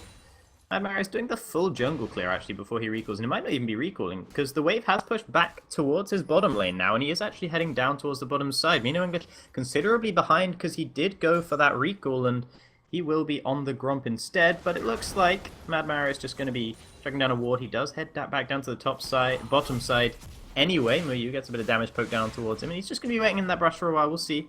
There's a gank to go down there. I'm sure we'll get alerted of it soon. Mino English also heading down there, so this could turn into a 3v3. Squeedo goes in, tries to get the root onto Muyu, and does manage to, but that cocoon is well blocked by SLB, and Mad Marius in a lot of trouble right now. 2 concussive stacks, 3 concussive stacks, 4! He's solo! There is the 4th auto attack coming out of Jin. First blood for Muyu. TP came in from Nuri as well. It wasn't answered from either Hehe or Salamander, so that actually became a 4v3, though I don't think Nuri was really, you know, needed in the bottom side in the end to help Muyu pick up that kill, and, you know, a good counter gank there from Mino English, and well played by the entire team of the Flying Mariachis, and Squeedo actually has his flash forced as well now as he almost gets locked up there. Muyu doing even more damage to Dudex. This Muyu's really taking over this lane on the bottom side right now. It is quite dangerous. It's interesting to note that at the start of that fight, Karma did manage to get her focused resolve off. She did manage to get chains down on, I think it was Lucian, but it might have been Braum. And she did manage to catch him up, and then Elise came in to assist, but Elise got caught out of position by that by the Gragas counter jungle, or not counter jungle, counter gank. Counter gank. And yeah, I can't speak today. And like, just got nailed by one of one of Jin's deadly flourishes, and just everything turned around there. It's just painful. Yeah, no, and he actually flashed in to try and get the flash cocoon, and then we saw SLB immediately putting up Unbreakable and blocking it. I'm not sure if it would have sneaked past SLB anyway, because it seemed to be heading right for him, so I'm not really quite sure what Mad Marius was going for there. The flash, of course, meant that he couldn't flash out, and once he was caught out of position, and so he was a relatively sitting duck for that kill. He did get the repel to try and buy some time, of course, but it wasn't enough to keep him alive, and First Blood did go over to Muyu, who we'll see if he's able to make that work. He does have a CS deficit against him right now, but he will clear out a wave before recalling, so they'll probably be evened up around about to the 50 mark. And he'll probably just go back, grab himself what I imagine will be a BF sword, maybe something else as well. Not quite sure. But when you've got 2,000 gold to burn, you generally take whatever you like. But he's not going back yet. That now he is. No, he is. Okay, right. Yeah. Just on the off chance. It depends on what item he'll be going for first as to what he picks up, as well as the BF sword, because I imagine the BF sword will be part of it. There it is, BF sword, and he does get the 2 long swords, which does mean he'll be heading towards that Essence Reaver, I'd imagine, in the early game, going into the Caulfield's Warhammer, getting a bit of, you know, mana regen, and of course, the crit chance it brings, pretty good for Jin, as well as the cooldown reduction. So at the moment, the teams have started settling into their lanes and making whatever progress they can, and it's kind of interesting to see how things have gone so far. Like, for instance, we've got a kill on Jin. Like, that's surprising. I honestly thought that the first major conflict would end in Callista at least having assists, but they just got demolished on the jungle counter gank. Sorry. Yeah, no, Meanwhile, I think Mad Marius, I think his flash in was really, well, lost it for them there, because once he was in, there was no getting out, and I think he might have wanted to hold on to that, particularly because he knew SLB had Unbreakable available and could, you know, body block for Muyu, and I don't think the Cocoon, it was an ambitious one to say the least regardless, so bit of a misstep there, leading to the first blood going over to Muyu. Hehe does get a little bit of poke damage put onto him there by the Little Lance, and he's just going to be going off to pick up his blue buff anyway. Salamander still pushed under turret. He has been this whole game on the top side, really. Highlander pushing him in, but not doing significant damage to him. And of course, Salamander doesn't have too much trouble farming under turret anyway. We are seeing Mad Marius heading towards the middle lane right now, and he's actually going for a bit of a counter jungle. Red buff is available, but he's not going to check it. Instead, he's going to head back towards the middle lane. He was spotted on a ward, though, so Nuri does know he's there. And once again, Mino English is in prime position for a counter gank if he needs to. This kind of a testament to Salamander's ability under pressure, to the fact that he's only about 20 CS behind, which is relatively impressive considering he's up against an Olaf, which is one of the primary lane bullies of League. It's what he does. He's mean. So mean. Yeah, Mad Marius almost caught out in the river there, but did manage to land the cocoon onto Mino English, and that meant there was no follow-up coming from Nuri or Mino English in the end, so he was able to back off back to his own jungle after going for a little bit of an invade into the topside jungle of the red team. And we actually saw Bones there. Oh, sorry, SLB, not Bones. Yeah, no, I think that's so... Yeah. Anyway, why Rito, why you add this? But we actually saw SLB landing a really good shield against one of Karma's empowered Qs and just negating all of the damage. Like I said that the poke would be dangerous, but SLB does not give a thing about it at all. Zero things, in fact. He gives given zero by him. things. Yeah, no, absolutely. Salamander, Highlander, trading backwards and forwards. Of course, Highlander getting the better of the trades and pushing Salamander under turret once again, but he'll be able to pick up the vast majority of those minions, and that will move it back to about a 10 CS deficit rather than the 20 CS deficit we see it as currently, as the minion count rises for the Maokai in the top side. Nuri going to be clearing out a pink ward by the middle lane, but of course there are a couple of extra wards around there anyway, so I don't think Mino English is going to get any joy if he tries to gank from that side, which it looks like that's what he's going for right now, but he did just walk over a ward, so I don't think he's going to get anything from this. Mad Marius is hanging roughly in the area as well onto his red buff right now, trying to pick that one up. Mino English does have, I was about to say he had double advantage, but it was immediately evened as soon as I said that by Mad Marius, but the CS advantage is 10 in favour of Mino English right now. It's not that surprising. Gragas does have the AoE to clear his jungle camps, and if at all if he feels like it, he can also steal minions with it. Whereas Elise did get relatively wrecked during that attempt at bot, so had more time to farm. Nothing else. Absolutely, and we are seeing a bit of a CS deficit also building up in the middle lane in favour of Hehe, actually, who we did see getting the worst of trades in the beginning. But meanwhile, on the top side, Highlander's going on towards Salamander, who has to flash away the Vengeful Maelstrom. He didn't think it was going to be enough to keep him alive. I'm not sure, it was a close one, but the Ragnarok was also burned from Highlander, but he still has his flash available, so Salamander going to have to be careful about that one and might miss out on this wave here as he goes back for the recall. TP is available, so I imagine he'll TP straight back to the lane to pick up those minions, or as many as he can. Though he is waiting in base just to make sure his health and mana get all the way up before he starts channeling the teleport, and in fact, no, he is going to do it. Okay, there he goes. It's interesting to see that Maokai is rushing Sunfire Cape into Olaf, which is, you know, an entirely reasonable choice, but Olaf with the Spectral Cowl, like, I'm not sure that's part of his regular early game build, although admittedly I'm not that familiar with top lane builds, especially not Olaf, since I haven't seen him forever. So perhaps that could be the choice. Not sure if he's like been pushed towards that by Maokai's early aggression or not.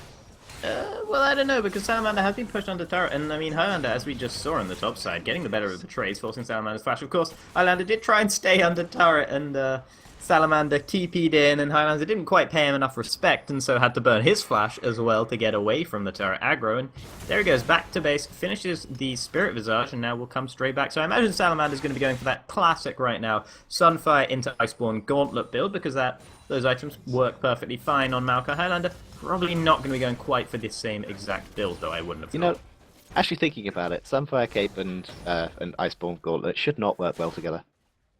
Why not? Fire and ice.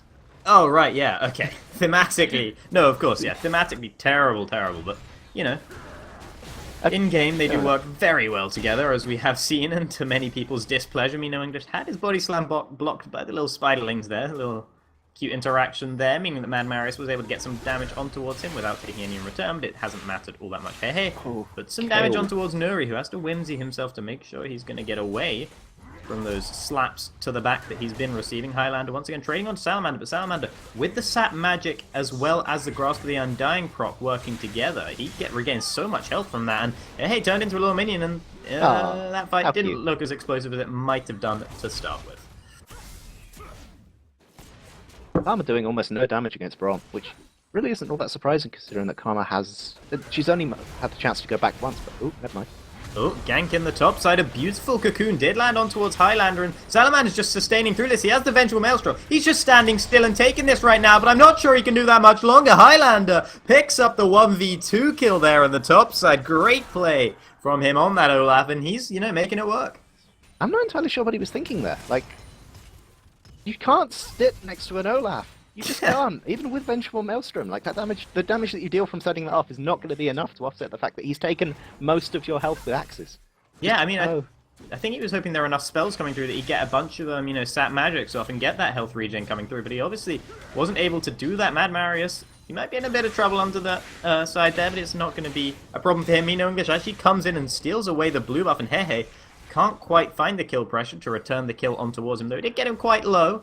But Hehe wasn't able to secure his own blue buff, which I'm sure he'll be pretty miffed at right now. Meanwhile, on the bottom side, CS differential is in favor of Muyu right now, but it's not all that major, and SLB might be in a little bit of trouble, though he will actually deter that with a Winter's Bite, which Dudex did have to dodge away from. Nuri going low in the middle lane here, flashes away, a bit of a missed pathing perhaps. He did almost trade it back on towards Hehe actually with a Glitter Lance to the backside, but wasn't anything to be in the end. Muyu going quite low, focused resolve, gonna lock him up here. It doesn't actually, and a good Glacial Fissure disengages the fight for now and keeps Muyu and SLB both living and alive right now. Living and alive indeed. Pretty arbitrary, but that is what happened in the end. I mean, there's a difference between being living and being alive. I mean, well, some might maybe say. there was a zillion in the game, or Mordekaiser. I mean, that's kind of yeah, maybe the Braum is actually Zillion. We didn't realize until now, and SLB's actually been playing Zillion this whole time. Oh my god, next level Jukes. Yeah, Mad Marius gonna be hanging around the middle lane. Mino English is also there for the counter gank once again, and Mino English has been pretty much everywhere Mad Marius goes. Mino English has also gone, but with a level advantage. So, Mad Marius hasn't been able to get that early game jungling down that you really want coming out of your release, and it has led to an early game advantage here for the Flying Mariachis. And this could be particularly bad for Hex right now because they have much more on the line from this game. They could try and get the second seed coming out of the regular split, and they would absolutely love that, but they're having their early game shut down right now, which, I mean, with Mad Marius on that Elise, you would have hoped they could do slightly better with. Yeah, and it's also interesting to note that Olaf is really starting to open up the gap in terms of CS differential, and he's also building a lot of magic resistance even, which is going to be kind of beneficial because, I mean, Maokai, Elise, Kayle, kind of half, and Karma, all of those deal magic damage. That's going to make it very, very difficult for them to deal any damage to Olaf without also getting penetration. Absolutely, and we are seeing an early, what I imagine will be an Abyssal coming out of Nuri in the middle lane as well. Now that he's finished his Frost Queen's claim, he's got that Negatron Cloak running, so he's going to be itemizing some decent magic resist as well. And I'd imagine Muyu could also pick up that Hex Drinker or the Maw of Malmortius, which it builds into, of course, and that he'd be pretty fine with that too. So we could see getting towards the late game that Dudex really is the only one on that team that can deal any damage to the side of the Flying Mariachis. Which is not a position you want to be in. Although, with the Hector carry comp that we discussed during the champion selection, it's a possibility. Like, it could actually work out for them if they are capable of defending Kalista. But that is a big if when you're dealing with an Olaf, and the Gragas, the Baram. Just no. Yeah, pretty much. It's going to be rough, certainly, to say the least. And we are seeing, actually, Flying Mariachis going on towards the Dragon right now. And they have 4 people around it, and, Hehe could come in for a collapse here, and we could see a fight breaking out over this Dragon. It's already pretty low, though.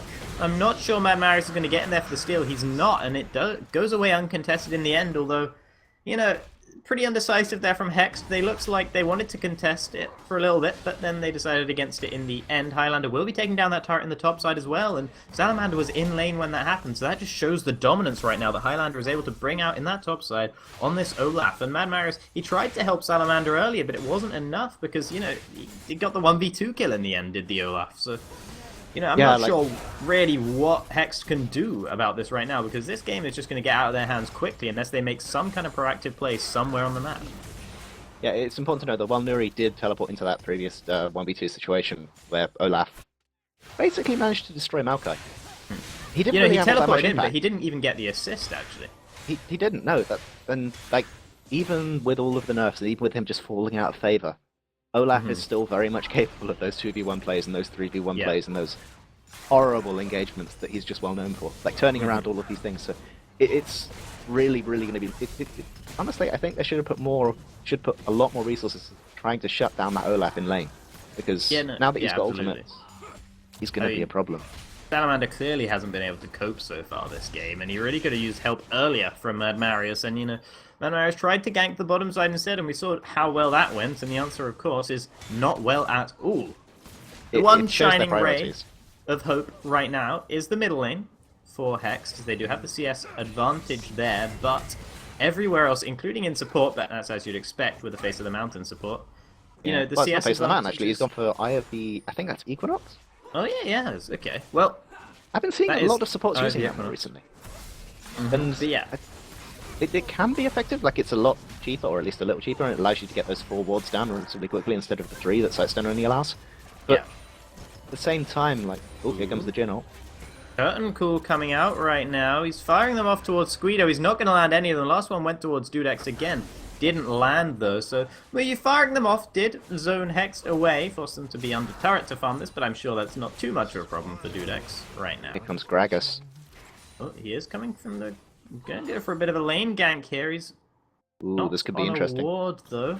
I don't think they know he's there, though they are playing pretty safely right now. Squeedo, he's going to be caught out right now. One more hit will do it, but there goes the Fate's Cool, and he actually gets out alive. Great reactions from Dudex and Squeedo to make sure that Squeedo didn't go down, because a lot was thrown at them, but they did burn a lot to escape as well. And the fact that Mino English was in the bottom lane meant that they could, Hex could stack up in the middle lane and take a turret for themselves, and that's the sort of proactive play, or, well, I suppose that's literally reactive, but still, it's a good play, and that's what they need to be doing to get themselves back into the game. They are still behind right now as we get towards the 20-minute mark, but that was better for them. Oh, that's what it was. I was wondering why on the spectator mode, the thing had just showed up, and that's because the Rift Herald just killed itself. Yeah, the Rift Herald offs itself. It's I did not know that. To be honest. Yeah, oh, we're going to see a fight in the top side here. Can Highlander pick up a 1v3 kill? It doesn't seem likely. He tries to run away, has flash, gets over the wall, and will just be alive. I mean, you feel like that shouldn't have been able to happen. He did have his Ragnarok running, of course, which meant that, there was nothing they could really do to stop him, but it just looked so silly that he could just run out of that 1v3. However, he did, and he will stay alive for it. It's interesting to note, because what we have mentioned that Maokai did kind of lose lane to Olaf. Don't really take Maokai to win lane, especially not against champions like Olaf, because I mean he's sustained if nothing else, but like at best, the best thing you can really hope for with an Olaf, with a Maokai, not an Olaf, is a draw, is an average, is a lane with no kills and no deaths. Absolutely, and while that is the best you can hope for, they still were quite a way off from achieving that. Yeah, they're considerably behind in the top lane right now. But here we are, as we approach the mid game. It's going to be interesting to see what actually happens, because, well, Hex are about to start getting their combos off and whatever, but I'm not entirely sure it's going to be that effective, because they have 3.5 AP champions in play. Yeah, so we'll see and if they there's are a able lot to get of magic themselves resistance rolling as they go towards 21st minute, and Dudex trying to lay down the law in the bottom side, getting some damage onto Muyu, who will be able to regen it up with that biscuit that he did just pop, and be able to pick up a little bit of life steal as well coming out here, and he should be just fine. Nuri healed himself up well there to avoid the little bit of poke damage coming through the explosive Spiderling, and now he knows that Mad Marius is hanging around near the middle lane, and Mad Marius isn't in the right position really to get a gank off here. Hey. Tries to put some damage down onto Nuri, but a good Glyph Lance means that the trade is almost even, and he can't follow it up any further. Does heal it up instantly, though. Yeah, they... Oh, yeah, go ahead. Sorry. It was really interesting to see that trade, actually, because just the amount of damage that Kayle is capable of putting down whenever he feels like it, basically. Like, Lulu's only options are to either Glitter Lance, or to Whimsy him, or just to run away in general. He cannot fight that head on. He cannot keep his position, so Kayle is capable of pushing him back. But at the same time, we saw Gragas approaching from the side, so there's a very real chance that they might actually be able to bait Kayle into overextending significantly with that particular movement. Yeah, so Amanda coming up to grab this wave, he knows, and he's actually trying to bait Highlander in, because in comes Hehe from the brush right now. Highlander pops the Ragnarok, and he's actually going on towards Hehe. Hehe has the intervention available, though, and this means the Highlander can't pick up the kill. This time, the 2v1 leads to a kill for Hex. Finally, they shut down Highlander, but I think it's probably too little too late, and you know, Flying Mariachis, they just got a complete response in the middle lane. I'll take, you know, a death for a turret any day. That is probably true, but at the same time, like we did say that Kale is kind of a counter to Olaf, and we kind of saw it there. I'm not entirely sure what Highlander was expecting to happen there. Yeah, no, I think he must have been expecting it. He knows how the champion works. Surely he kind of was aware that intervention would be coming. I think he was just trying to make the best out of a bad situation. It was actually SLB that picked up the dragon right now, and a fight is breaking out. Salamander on the backside. He's still at full health. He's got so much health. How is this going in favor of Hex? I don't know, but Hehe comes up with a triple kill out of nowhere. Hex just turned it completely on its head, but they're still 3,000 gold behind. What can they do with this advantage? They can at least take the bottom lane turret, you would have thought, but you know, that's still good for them. They didn't pick up the dragon. SLB did secure that, but the fact that they can win fights is big for them right now, and, you know, kind of unexpected. I think what happened there is that Gragas was taken out almost instantly with Karma's bindings, and Lulu was forced to use her ultimate on herself, while Kale was basically smashing her face with a very, very large and pointy stick. So Yeah. they just got completely outpositioned and outplayed. Like, the AoE that Hex have available is insane. Yeah, and Hex actually, you know, I said they could take the bottom turret. They've taken one. They're trying to take a second right now. In comes Highlander, though. They take the turret, but was it too much? There's another fight going on. The Vengeful Maelstrom is there, reducing damage for the whole team, and SLB's locked up. He's in trouble. He goes down to the Rend right now. Mino English also trying to get away, but he gets tapped on the backside by Hehe, who's unstoppable. A double kill now. Highlander didn't even manage to pick up the kill and to return because the intervention was on Salamander. Another team fight win for Hexton. This was looking so bleak for them a moment ago. They've taken the middle lane in a turret. They've taken 2 turrets in the bottom lane. They've taken 2 team fights wins, and stop it off, they take a blue buff as well. This is an insane turnaround from these teams, and they're showing that they want that playoff bye, and they want second place in the Vespyr Premier League regular split. Yeah, and you could also notice that they were that Jin was trying to deal a lot of damage to Maokai, but he just did not have that damage. I mean, Maokai's got a Sunfire Cape, he's got Spirit Visage, he's got Ninja Tabby. You're not getting through that. You just aren't, and he's just pushing them back so fast and so hard, and just allowing Callista and Kale to do pretty much what Callista and Kale are supposed to do. It's like, the Maokai may not have won the lane, but he might actually win the game. Yeah, no, he may well do, and I mean, the strength of Sunfire Cape right now and the items that he's building, I mean, the Spirit Visage obviously synergizes very well with him because he does have that sap magic, and, you know, it brings a lot of healing and sustain into those fights. It means he can just tank up forever, pretty much, on the backlines, as we saw him do, particularly in the first Dragon fight, but also in the second one as well, and, you know, throwback to when Hehe was 0-0-0, it was about 2 minutes ago, but, you know, it seems like a distant memory right now. 6-0-0 on that Kale all of a sudden. Good stuff from him, and you now look, Hex, they want to take a top lane turret as well.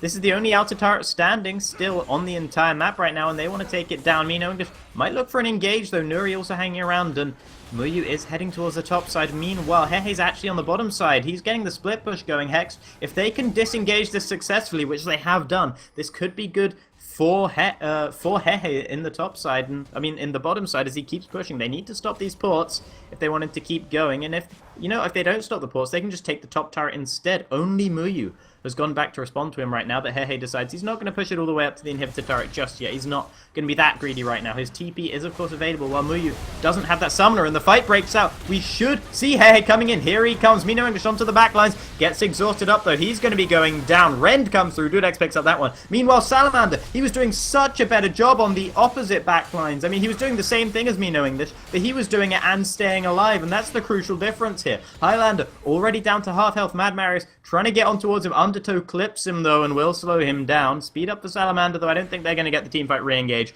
just yet. Muyu finally shows up, and you know, he just wasn't present because he didn't have the TP, and for some reason he was the one they sent. No one had TP available, and you know, they really couldn't take that fight in the top side. They knew it was going to turn into a 5v4, and even if it was a 4v4, they probably would have lost it anyway. Baron is going to be started up by Hex now. I don't know what is going on. This is all so sudden, and SLB hanging around the side, looks to go on towards Dudex, but he's on his own there. Highlander, he can't really 1v5, he's big, but he's not that big. Curtain Call coming in, Dragon is secured, Baron I should say, Hehe, got the intervention running, is still dealing damage, he stays alive. Highlander just splashes out in time. SLB will go down, and now Mad Marius, he's looking to keep the chase going on towards Nuri. One more attack will do it, most attacks will take up the kill there. Arcane Smash doesn't land onto him. Mad Marius goes for the Flash Cocoon onto Muyu, but they've actually kited away really well. And Muyu actually turning this one around. In comes Highlander. Have Hex bitten off more than they can chew? It looks like they have, because that is a huge explosive cast from Mino English. A double kill for the Jin. Muyu, actually a triple kill for him. And this game is backwards and forwards, all kinds of insane right now. That was when Hex had Baron too, which is particularly impressive. Yeah. How did they manage to do that? I mean, They it just- really did seem like Hex just chased and chased and chased too much. Yeah. They were overconfident, and then Olaf turned around and hit people in the face. I mean, that's potentially the first good Gragas ultimate we've seen thus far. Mhm. I'm not That entirely was, sure that was a beautiful Gragas ultimate.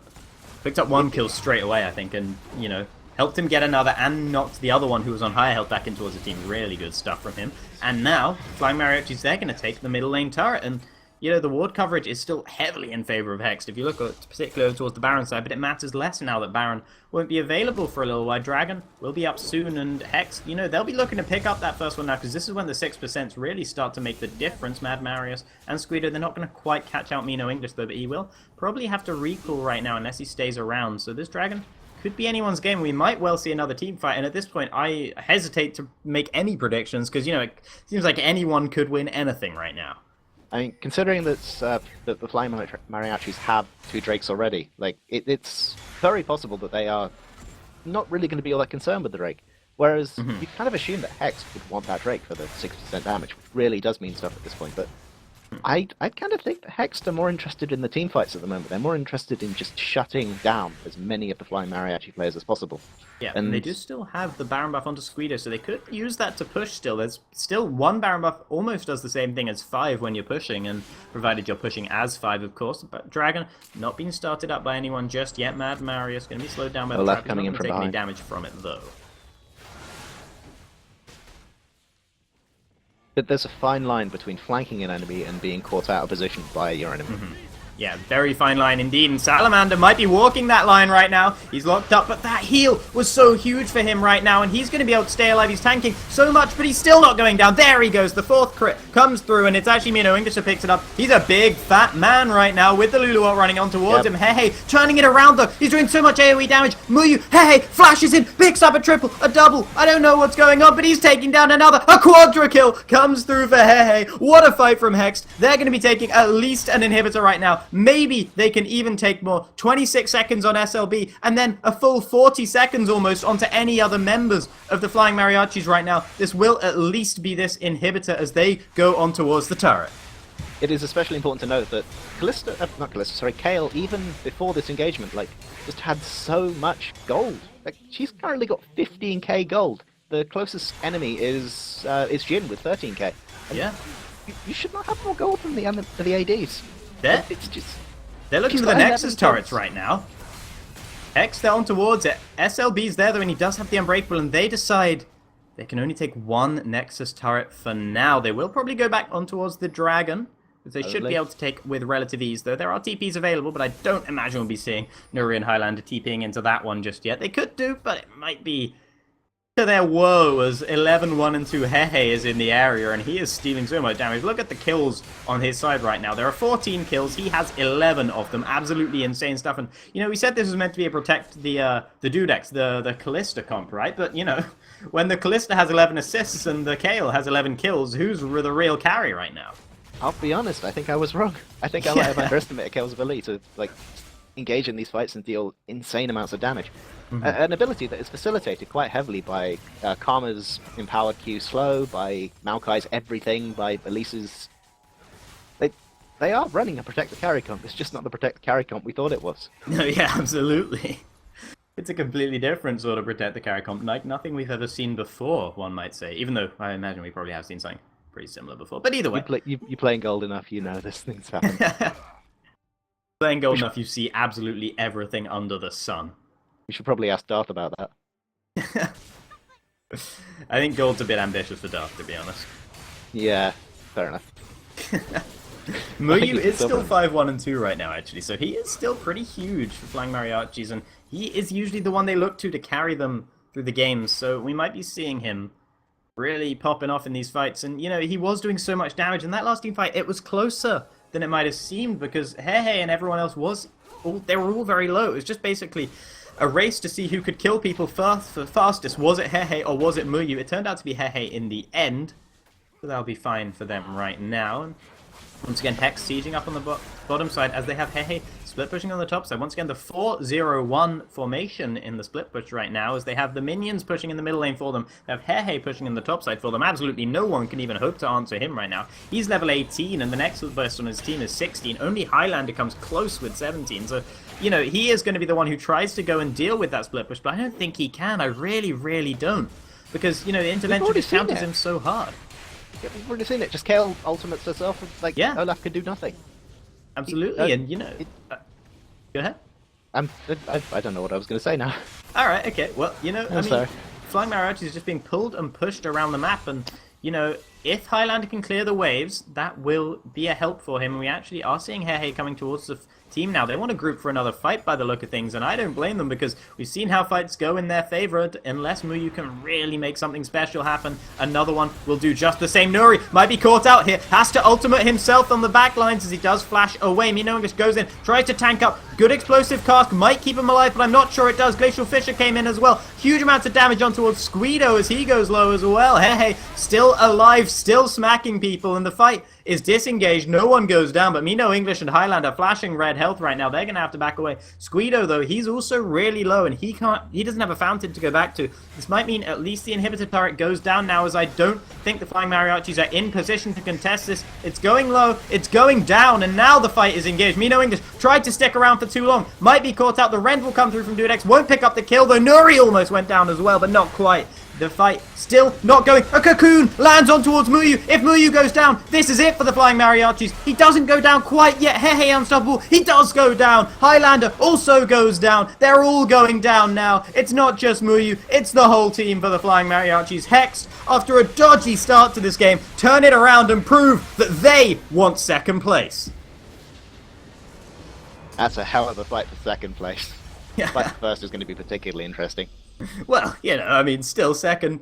You know, second's a bigger deal almost because it still gets them. Well, it's just as big a deal almost because it does get them that bye. And it helps them avoid. I mean, I think they'd be able to avoid Epic Avalanche either way, but certainly helps them doing that. And, you know, a really good performance, particularly from Hehe. 12, 1, and 4 on that KL. What a monster he became. You know what? He didn't even do the most damage in the game. That's the weird thing. It was Dudex. It was the carry we were expecting coming out of that team that did the most damage. But, you know, it was just Hehe that was really doing it when it mattered. I think it's because Dudex was being particularly cautious in fights, and I realized that what we just saw was anything but cautious, but he never really took any risks that he didn't have to take. He allowed Hehe to, or Hehe. How do you say that name? Either way, I go with Hehe because it's easier to say, but, you know. Yeah, he allowed the Kale to just get in there and take the risks for him because Kale had the ability to get out. He had slightly more tank. I mean, admittedly, Kale isn't a tankiest champion, but even so, like... Well, no, but Kale can become the tankiest champion in the game for about 2 seconds. So yeah, for about fair enough. But like, actually, I see that Trindam is tankier. No, except he doesn't. He loses health. So anyway, yeah. yes, right. Sorry, getting distracted. But yeah, Kale did do a lot of damage there. And one of the things that I thought would happen is that Olaf would pop his ultimate basically and destroy everyone. But what we saw there was that we saw Hext moving in, triggering a fight, and backing off just after Highlander had triggered his ultimate. I mean, in that final fight, the final push towards the Nexus, Highlander just basically got caught out with a no ult, and that's a sad Olaf. And when we saw the cocoon landing on towards Muyu, I pretty much knew it was over as soon as that landed. What a great cocoon that was. And Muyu, for that one split second, he wasn't being protected by SLB, goes down. And it cost his team the game. They were probably going to lose anyway because there was so much map pressure being built up by Hex. But, you know, they had that early game lead and they didn't manage to make it count. So join us soon when we'll be back to see if they're able to do a better showing in the second game. Because, I mean, this game was great and I really hope another one is just like it. Because if it is, you do most certainly not want to miss it. We will be back very shortly to bring you game 2. Don't go away.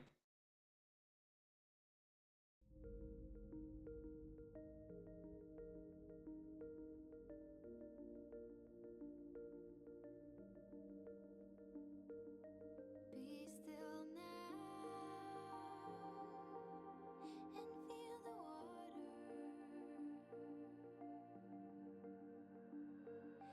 Keep the ground upon your cheek.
Yeah. Hello and welcome back, everybody, to Game 2 of the final match of the Vespyr Premier League regular split. My name is Aldar, with me is Swallow, and on the blue side, we have Flying Mariachis who, despite the fact they built up a decent lead in the early game in the first game of this series, did go down to their counterparts now on the purple side, which is Hexed, who are looking to get themselves into that second seed and looking to secure themselves a spot in the playoff semi-finals to get that bye coming through. Kael'Ban comes out, as well as the Yasu, Nidalee, Anivia, and Trundle. Kael'Ban targeted towards Hehe. I'm not surprised. 12-1 and 4 he was at the end of that last game. Absolutely insane performance by that man. Yeah, like, just you can't really stop that one, so just get rid of it quickly. That is the purpose of the bans. And once again, the Maokai lock. Yeah, absolutely. Heavy priority on the Maokai, and, you know, we saw Salamander having a really, really rough time of it in lane, but still, you know, coming out, he was more useful than the Olaf in the end, certainly. He had a better scoreline. He was tanking up so much, and he was doing a better job of tanking than Mino English, who was the kind of counterpart on the other side. And, you know, the Maokai clearly, you know, doesn't need... I think the real key to the Maokai is that you don't need to do well in lane to still be a big presence in team fights. Aladar? Hello? Am I lagging? No, it's not that. It's just like, I've just noticed that Highlander is the one with Maokai this time around. Yes. Yes. He's just taking the pick away. Yeah, I didn't absolutely. realise. Yeah, so, I mean, yeah. First pick both times will take it away from Salamander, who, I mean, Salamander, while his Maokai was good, you know, it was more the champion that, well, I mean, you know, he did play it very well, actually, but, you know, in lane it was a bit rough. He will actually pick Poppy into it, which is an interesting pick here, considering Poppy received quite a few nerfs recently, though Salamander has been, you know, prioritizing Poppy quite heavily before that, so he's still going back to that comfortable champion. And once again, Karma locked in probably for Squeedo once again. It's going to be interesting to see, because the thing is that what Salamander did last game, he could have effectively done on most tanks, or at least most of the champions in that subset of tank. So Poppy's going to have roughly the same effect, I think. Highlander Absolutely. might not have performed as much of a thing as he thought he might have, because by taking away the Maokai, because I don't think it was the champion, it was the playstyle. Well, yeah, but I think basically it's just an S tier pick right now, and people are just picking it because it's, you know, what are you going to first pick? You're going to first pick Maokai. Soraka is the lock, and that'll be going over to SLB. No Braum for him this time, even though it wasn't banned out. That means we won't be seeing a Braum in this game at all, and he's really the S tier support right now, so that's an interesting one to see. Mino English will take away the Elise from Mad Marius as well, and while that last cocoon of the fight in the last game, that last cocoon that landed on towards Muyu was a very, very good cocoon. I'm not sure that's the biggest one to take away, but, you know, Mino English could just be picking it for himself. I kind of have to agree on that one. Like, at least it's an effective pick in most circumstances and can fit into a lot of comps, but it wasn't really... That victory wasn't down to Elise primarily. Elise certainly played a part in it, but yeah, like, Marius on Elise didn't really do all that much last game. Like, he just didn't do all that much. The Soraka is an interesting pick for me, though, because as a support main, I hate playing against Soraka. I despise Soraka in all Well, of its forms. I think you and the rest of the world, to be honest, despise Soraka. I don't think it's a particularly uncommon thing to despise. Udex, on the other side, will be looking in Sivir, so he'll be playing that into the Soraka, and that means that a lot of Sivir's damage in lane can be completely negated by the Soraka, though. If it's coupled with hard engage, particularly at level 6, could see SLB in a bit of trouble because, hard engage counters Soraka if anything does, it's hard engage, but, even then it's a bit iffy. And that will be the Gragas also locked in, going towards Mad Mario. So a trade of the junglers, pretty much what you might expect to see, Elise for one, Gragas for the other. Switches around this time, both sides Gragas on the purple, both sides Elise on the blue. Muyu hovering the Lucian, that would be a very comfortable pick for him if he was to lock that one in. And Victor as well would be an interesting one. Victor combined with this team, that is an incredible mid-game burst. But Zed is a pure assassin. Zed, I can't see many champions in the enemy team that Zed can actually deal with. I mean, he could burst Karma, he can burst Sivir. But Sivir's got shield. Yeah, exactly. The spell shield is a really big counter. If no one pops it, what he's got to look for is for Dudex to spell shield something else, or to him to fake going in onto Dudex and then make Dudex waste the spell shield or something. But even then, it's going to be pretty tough for Nuri to find a target to go up against, and he can get counterpicked in the middle lane as well, which would mean that if that happened, then it would be a big problem for him. There's no Kayle counterpick, which would be one of the obvious ones, because of course that is banned away. So at least he has that going for him, won't have to go in towards a Kayle, but if it's a Lulu for Hehe, which I could see happening, that would be, he wouldn't really like that very much, I don't think. Yeah, this is true. I mean, to be honest, there's nothing... Ooh. Azir will be locked in for Hehe. So, putting that to the middle lane, and Squeedo will be taking Karma to the bottom lane. Already on Exhaust as his summoner spell, makes a lot of sense to me. Ignite will be there for Nuri, of course, on the Zed, so we're not going to see the double TP compositions coming in this time, though I don't think they really had all that much of an effect last time. Of course, the fact that Hehe had TP for one fight was particularly big when he could TP to the top side and help that one out when he was split pushing in the bot side. Did allow them to play a different sort of 4-1 split push where, because Maokai not the best split pusher in the world, obviously, but... Yeah. Other than that, they weren't all that important. So we won't be seeing those in this game, and we will be seeing the Ignite and the Exhaust instead. That said, Hex are making a massive mistake. They are taking no Ignite into a Maokai and a Soraka. That's not going to end well for them. Unless they're relying quite heavily on that Exhaust. Like, they're not going to have any ability to stop those heals at all. That's going to be dangerous. Yeah, I hadn't even thought of that, actually. Of course, the Ignite doesn't do a whole lot to Soraka if she's healing other champions, but she has some self-healing as well. That, they should be looking to try and get over, and particularly for Maokai. Squeedo just there we go. Okay, so never mind. Last second. It's a moot point. Squeedo answers the prayers and does pick up the Ignite in the end. This is one of the only situations where I'd actually prefer Ignite, because I almost always think, why don't more sports just take Exhaust? Ignite's just greedy. But in this case, yeah, I'll give it to them. Pretty necessary, particularly, I think, against the Maokai. Yeah, and I don't know about you, but I kind of wish I'd been like a fly in the room of their particular Skype or TeamSpeak or whatever they're using for this, just to hear them screaming at Squeedo to change to Ignite.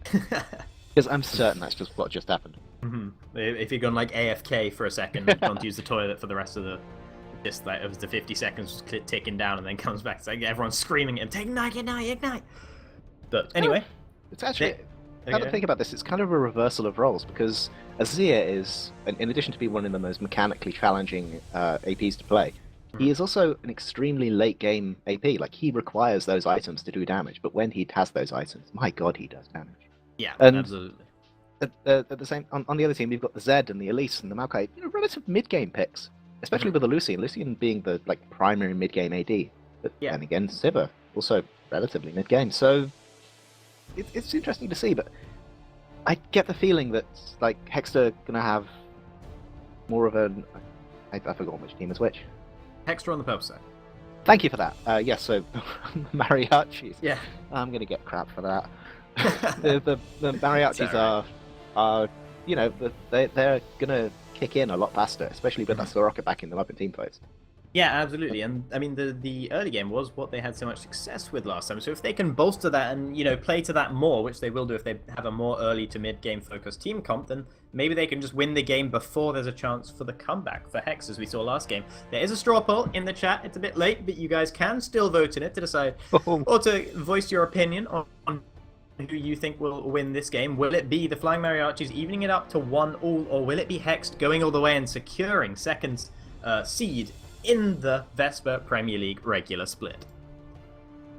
It's interesting. Like even after the performance we've just seen, it could go either way, especially with these comps. Like much like the previous game, this one is based pretty much on skill and teamwork and how they mesh well together. Like an Azir can be an extremely powerful asset, but it can also be a steaming pile depending on who's playing it and how the allies work with it. Not that I'm saying that Hey is a steaming pile. No, I think the last game he was anything but a steaming pile. Well, unless no, it's he like would come a up to steaming me and pile hit me of in the brilliance. face so hard. Yeah, okay, so just a quick thing. The vote has gone 67% in favor of Hex over Flying Mariachis, and after that last performance, I think I would agree with that. Hex, they're higher in the standings. They won the last game. Admittedly, it was looking a bit shaky for them to start with, but they did come back very dominatingly once the team fight started. They really won out very easily. So, I think I agree with you guys, and I think they will pick up the win here. As I was saying, they identified their strong points and they just used them. They knew when to attack and just do horrible amounts of damage to everyone. Yeah. And that's really all you need. That and love. All you need is horrible amounts of damage and love. One of them makes a better song than the other one. I leave you guys to decide which one it is. So, here we are on the loading screen, seeing the Keystone Masteries that everyone's bringing to the table, as you would expect, pretty much across the board. Actually, Thunderlords for me, no English is Elise, instead of the more usual Strength of Ages in the jungle. Hang on.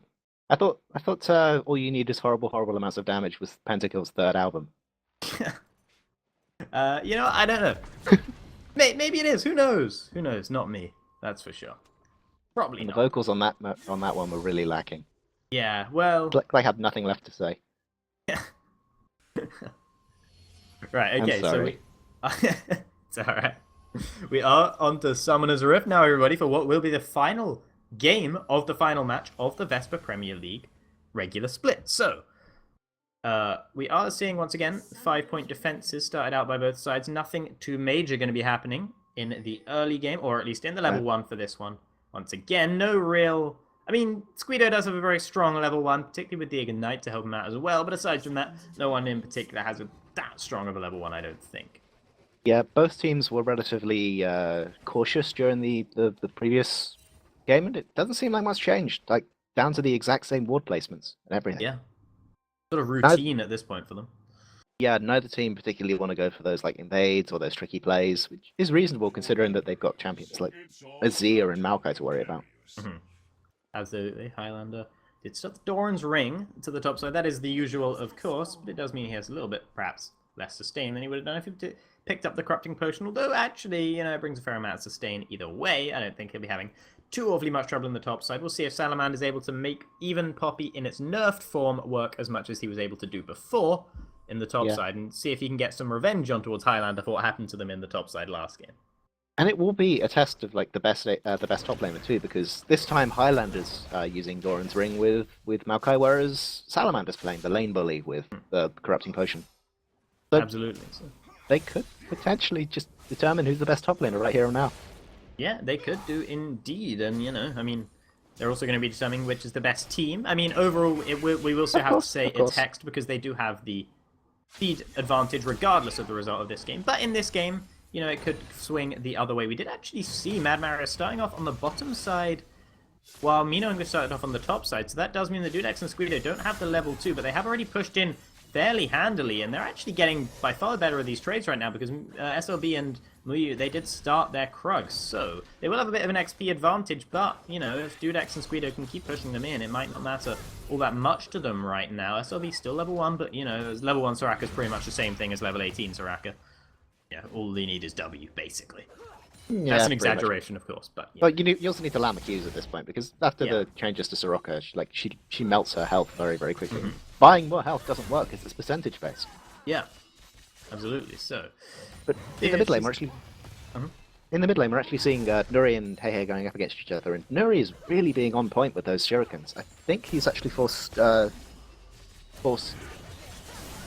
back like just constantly, but at the same time, Heihei is just healing it all straight back up thanks to leveling up and whatever, and just I don't know. Like, both of these players are playing really well, and I'd forgotten what I was going to say, so I'm just going to stop talking now and trail off. Fair enough. Eventually, hope you take over. Does have the CS advantage there right now over Nuri, but Nuri will be able to pick up some minions for himself, and it's pretty even in the middle lane right now. And, you know, Zed is often seen as a counterpick to Azir. Of course, there's the famous Febiven 1v1 kill onto Faker, or the 2 1v1 kills in a row on Faker. And actually, we are seeing a gank in the middle lane. That's not a 1v1. English came in, got the flash away from Heihei now, because he had to burn that as a result of the cocoon landing, sticking him in place until he could flash away.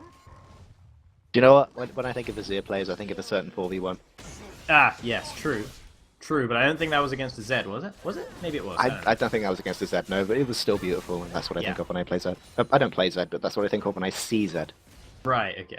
Yeah, no, absolutely, that was quite Very rarely what actually your Zed actually does. Yeah. Indeed. English is hanging around the middle side, and he's actually got a level down on Mad Marius. That's the opposite of what happened last time. Mad Marius found himself a level down on English, and maybe it's just the Gragas that can pick up the level advantage here. Heihei goes quite low, does return some damage onto Nuri, but Nuri still has the advantage there right now. Mad Marius and English is positioned incredibly aggressively right now. He's doing the enemy wolves, and him and Mad Marius were ships in the night. They didn't see each other, and they passed each other by, and he has no idea that English is actually behind him, and they could look to try and pick up a kill. However, English will be spotted out on a ward if he goes any further. He's going to go to the middle lane. Actually, flash cocoon right now. Hey, a lot of trouble. Volatile Spiderling picks up the first blood.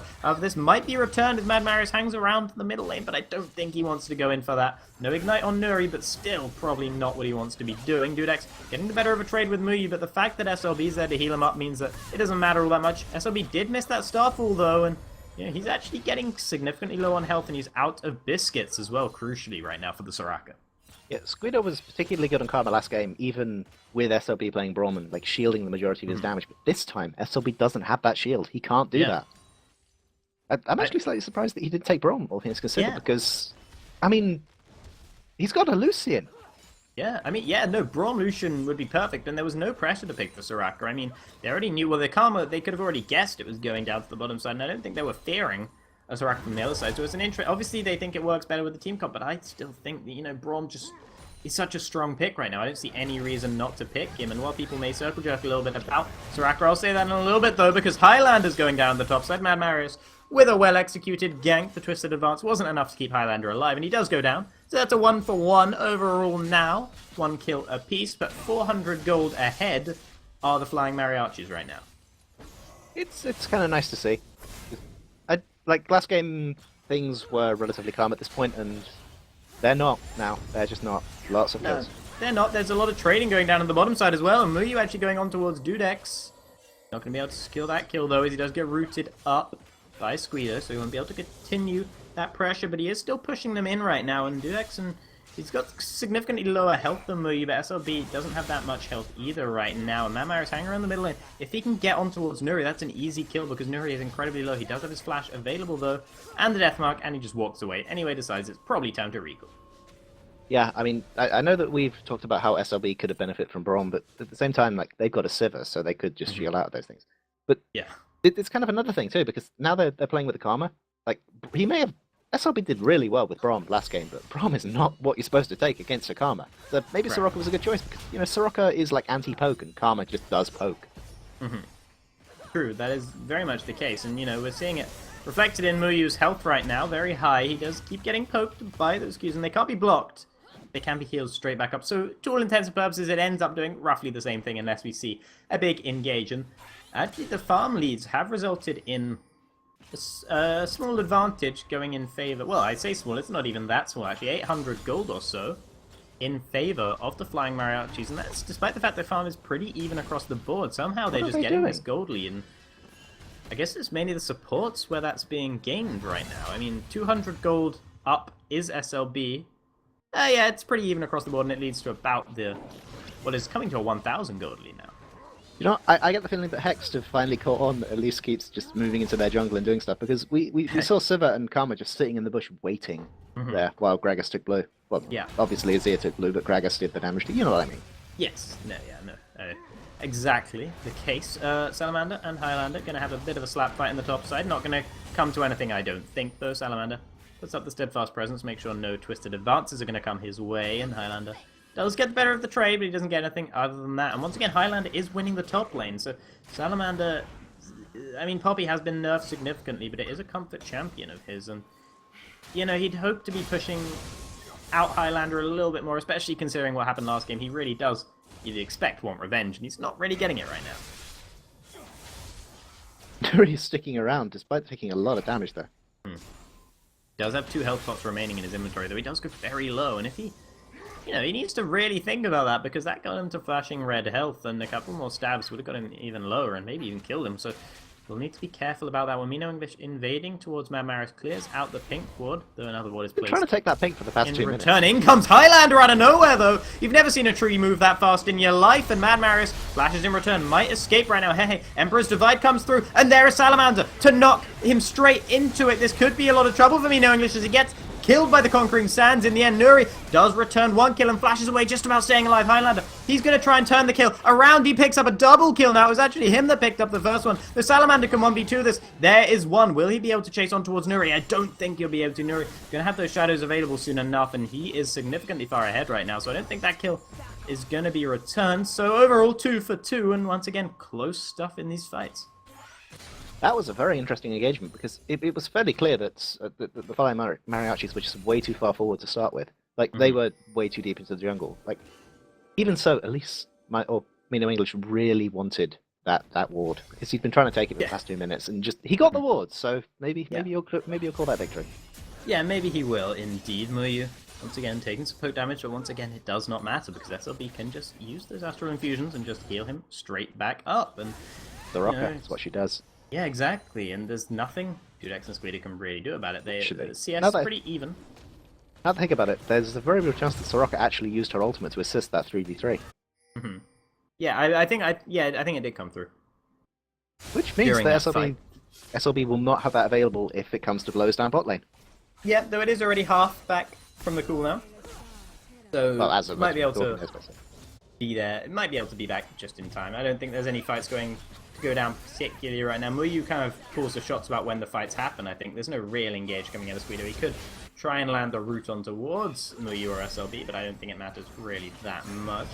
They're going to trade here, and the culling actually comes out, clips Dudex quite a lot on the backside as well as Squeedo, who had to body block it. They're going quite low now. The shield on towards Dudex, and Muyu gets rooted up. This is going to be, you know, the fight is happening after all, and still it goes in favor of the Flying Mariachis, but the flash from SLB, he tried to pick up the kill, but Squeedo stays alive anyway with the heal coming out. Heal baited there, SLB. Feels bad, man. However, turret dive is threatened on the bottom side. I don't think there's much they can do on the hunt pop to try and escape, but Squeedo doesn't manage to. He's going to go down. They try and trade it on the top side, though, as Hexed on towards Highlander. Highlander, very low health. He has the ultimate running, but it's not enough damage reduction. Salamander picks up that skill. That's got to feel good for him. 2-0-2 right now on that Poppy, and, you know, he's doing some real decent stuff so far. Gotta love it. And in the bot lane fight, we also saw Mino English landing a magnificent cocoon on Dudex. Like, just Yeah, could have gone for the slightly higher health one, but it was just like a pixel away, just a tiny little... Yeah. It worked. And they take a Drake off it too.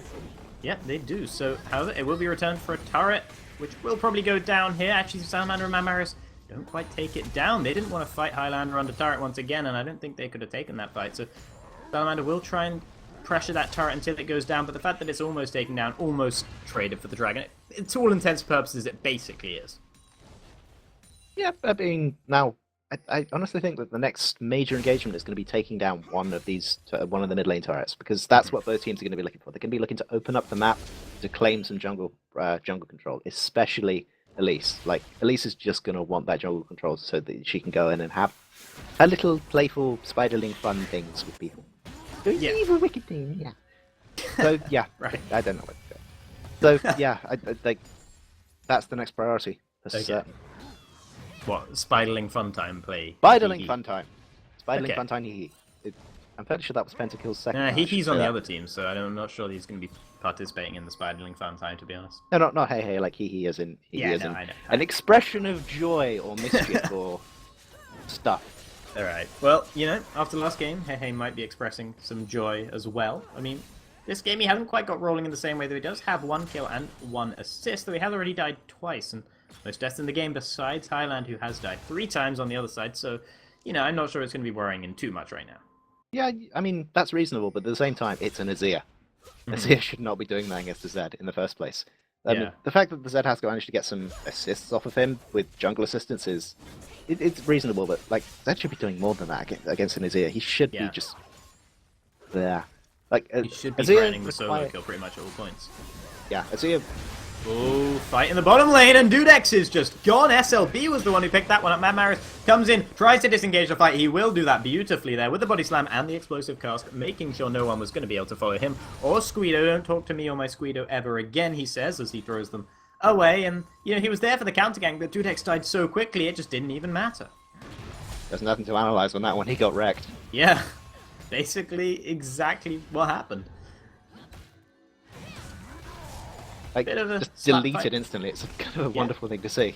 Like, didn't expect the Elise to be in the bush. Didn't No, expect the obviously Elise. not, and didn't get the spell shield up in time to prevent the cocoon, and the cocoon was really what secured his death, because there was no moving after that. The silence was onto him as well, so he couldn't get anything else going, and it was just very well executed in the end by the Flying Mariochis to pick up that kill and get the kill advantage running for them now, and they might get a turret here as well. However, Mad Maris is also hanging around, and Nuri wasn't exactly focusing too hard on the turret. He was too busy zoning Hehe away, so that turret will stay on roughly 50% health just fine. I do feel like Marius is just not quite catching up to the opponents. Like he was just almost in range to use his barrel there, and it's been that way over the past game. Like so far, like he's almost been in position to do something. And Yeah, though it's never actually the barrel is still on cooldown for the one lane fight, so I don't think you would have been able yes, to do it was anything there, but- quite then. Okay. Could have got a flash body slam in though. Oh, actually, we're going to see an engage here, and finally the solo kill on towards Hehe. That's what we wanted to see Nuri threatening, and he picks it up nicely there. Very well executed by him. Just wonder why he didn't do it sooner, really. Mad Marius, though, he's going to return the kill unless Nuri can get away. The flash comes through. He doesn't have the shadows quite available. There it is. The living shadow takes him away, and he'll be able to stay alive and in good health. Do you know what? You did say that it was the solo kill, but Soroka did not allow him to have the solo kill. He's not allowed to go anywhere true, without yeah. assistance. Like, she just did the heal on him, which may have actually saved him from Gragas, so... Yeah, no, true, actually, yeah, no, he was going pretty low and actually did get a significant heal coming through from that wish, so SOB did help. I don't think he would have gone down in the 1v1 aspect of it, though, so technically, I still count it as a solo kill. Yeah, fair enough. It was basically a solo kill. But Soroka assisted after he'd landed the thing, so... But after he'd landed his ultimate... I can't say the thing because I'm casting. So, yeah. I'm not allowed to say things. Well, I mean, you can, but you probably I should. can say things, but I just can't say the thing. Yeah, even though no, everyone knows definitely what say things. It's pretty bad if you don't say things, because then I'm you're not going to say really anything in casting. protest now. I'm not going to say anything in protest now. That's unfortunate. Okay, solo cast it is, I guess, and a slap fight in the top side as they just clear out their minions. Most farm of the game right now. Muyu absolutely crushing it down there. 164 for that Lucian, and if he gets big and if they're able to utilize that soon, the Flying Mariachis could. Once again, they do have a significant early game lead, but they had that last time. We obviously saw that their team fighting was just inferior in the end, and they weren't able to make it work. So we'll see if they're able to do that this time. Salamander once again pushed under turret by Highlander, reminiscent of last game, even though last time it was the Maokai who was getting pushed under still. Same result in the end. Nuri actually goes in on towards Hehe, but gets Emperor's Divided back into the turret, gets taken really low now. Mad Marius comes in. He's not needed though, because Hehe is just 1v1 Nuri. Nuri, I don't know why he went in there. He didn't use the death mark, he didn't use anything, and he just goes down. That kind of looked very reminiscent of a few things I've seen in solo queue where the person immediately says lag afterwards. Like, Yeah. I'm not entirely sure what did that? Not sure what he was going for, however. A fight coming in on the bottom side here as Mad Marius comes in, but he knocks Muyu the wrong way. He will still be able to CC him up. He has the body slam available in a moment, but actually he's going to turn it around because the TP is coming in, and Muyu was dealing a lot of damage on towards him. Highlander did complete the TP, so now they might look to siege up this turret, the Flying Mariachis. However, they're going to lose a turret in the mid lane for this because there's no one to respond to Hehe pushing on towards that turret, and Salamander, if he can push hard enough in the top side, will be able to take another turret of his own. Mino English doesn't land the cocoon this time, and no turret dive will come through, and all of Hex get away scot-free and pick up 2 turrets in return for only 1. So, while it was very well counter-ganked and, the gank ended up not being successful, it was still a very good trade for Hex in the end. The macro plays coming through for this team, just really keeping them in the game. They are also going to be able to take a Drake off of it, and I'm kind of worried at this point because Mad Marius is showing signs of tilting off of that. Like, that was a barrel that just should not have happened. No, yeah. And what were you expecting in the Premier League? I was told these players are the best. Yeah, well, they're up there, but, even the best, sometimes whiff a barrel or two. You gotta whiff a barrel or two, boys, as the song He's hoping he can doesn't recover. go, but, What'd you say? He's hoping he can recover off of that because they are going to need him. Absolutely. They're gonna need to see him making some really strong plays because he is the primary engage for his team, really, if he can land those flash body slams, or he's one of the methods of primary engage at least, so... he'll need to be confident to make those plays, and I'm sure he'll be able to in the end. I imagine he'll be able to bounce back from it. It's only 1 missed barrel after all. This is true. Now, at this point, we're moving into like close to the 20-minute mark, and both top and mid towers of Flying Mariachis have just been taken out completely, which does allow Hex to, retain more map control than they would otherwise have, but they are not using it. They just aren't. No, and they are actually taking another turret in the bottom side though, and this is just poor play, poor macro play from the Flying Mariachis as they let another turret go down for absolutely free. Gold lead is now non-existent, 30.8k roughly, 30.9k for both sides right now, so it's just been completely evened out by Hex, and once again we see Flying Mariachis get an early game lead, which goes to waste, not quite in the same way as it did last time, but still they can't push the early game advantages as well as they ought to be able to. This is true, but at the same time, you should. If we look at where that gold is actually going, we'll see that the majority of the gold for Hext is on Poppy at the moment, which not really that surprising. With the Zia bringing up a close second, whereas Lucian is pulling out the majority of the gold for the Flying Mariachis, which means that they should technically have been able to defend that. If the Leafs had been slightly closer, perhaps they would have had a chance. I think it was just missed timing, and that might have been what happened in the top side as well as Highlander secures another turret in return. Throws on the ultimate for the swag points as he walks away. Pops it around him for a nice explosive sound. I'm fairly sure that wasn't a bad mouth. I don't think that was a bad mouth, but you can never be certain. Those BM plays. Well, I think, it might have been, when the ultimate started, he sort of claps above his head. Maybe it was just a celebratory clap for getting the turret down. Either way, a good response from the Flying Mariachis as they put the gold back in their favour. I mean, it's going to be up relatively soon, so might as well, right? Yeah, no, it's hardly an ultimate that you have to watch the cooldown of all that much, and Cocoon doesn't quite land onto Hey. I don't think there would have been any follow-up anyway, though, and Mad Marius was hanging around to peel for him if need be. Salamander might be caught out on the bottom side, though. He was pushing pretty hard, and in come Highlander and SLB to try and get the kill on towards him. He dashes away to the minion, and actually... No, it was the flash he did. He didn't dash away to the minions. Those minions were his minions. Could not use the audacious charge on towards him, so he did burn his flash. Bit over greedy in the bottom side, trying to push further than he could, but he does stay alive, which is the crucial part. There's not really that much else to say. Again, Hext have map control now. They have the ability to take map control, but they don't seem to want to actually take it, which is strange in so many ways. I mean, it could have something to do with the fact that the primary archers are using 2 sweeping train kits and just are moving through their jungle as much as possible, but at the same time, I don't know. I suppose it is, because we see SLB there just waiting by a ward he knows is there to clear it. So that could be why they just cannot take map control, despite the fact that they have those towers down.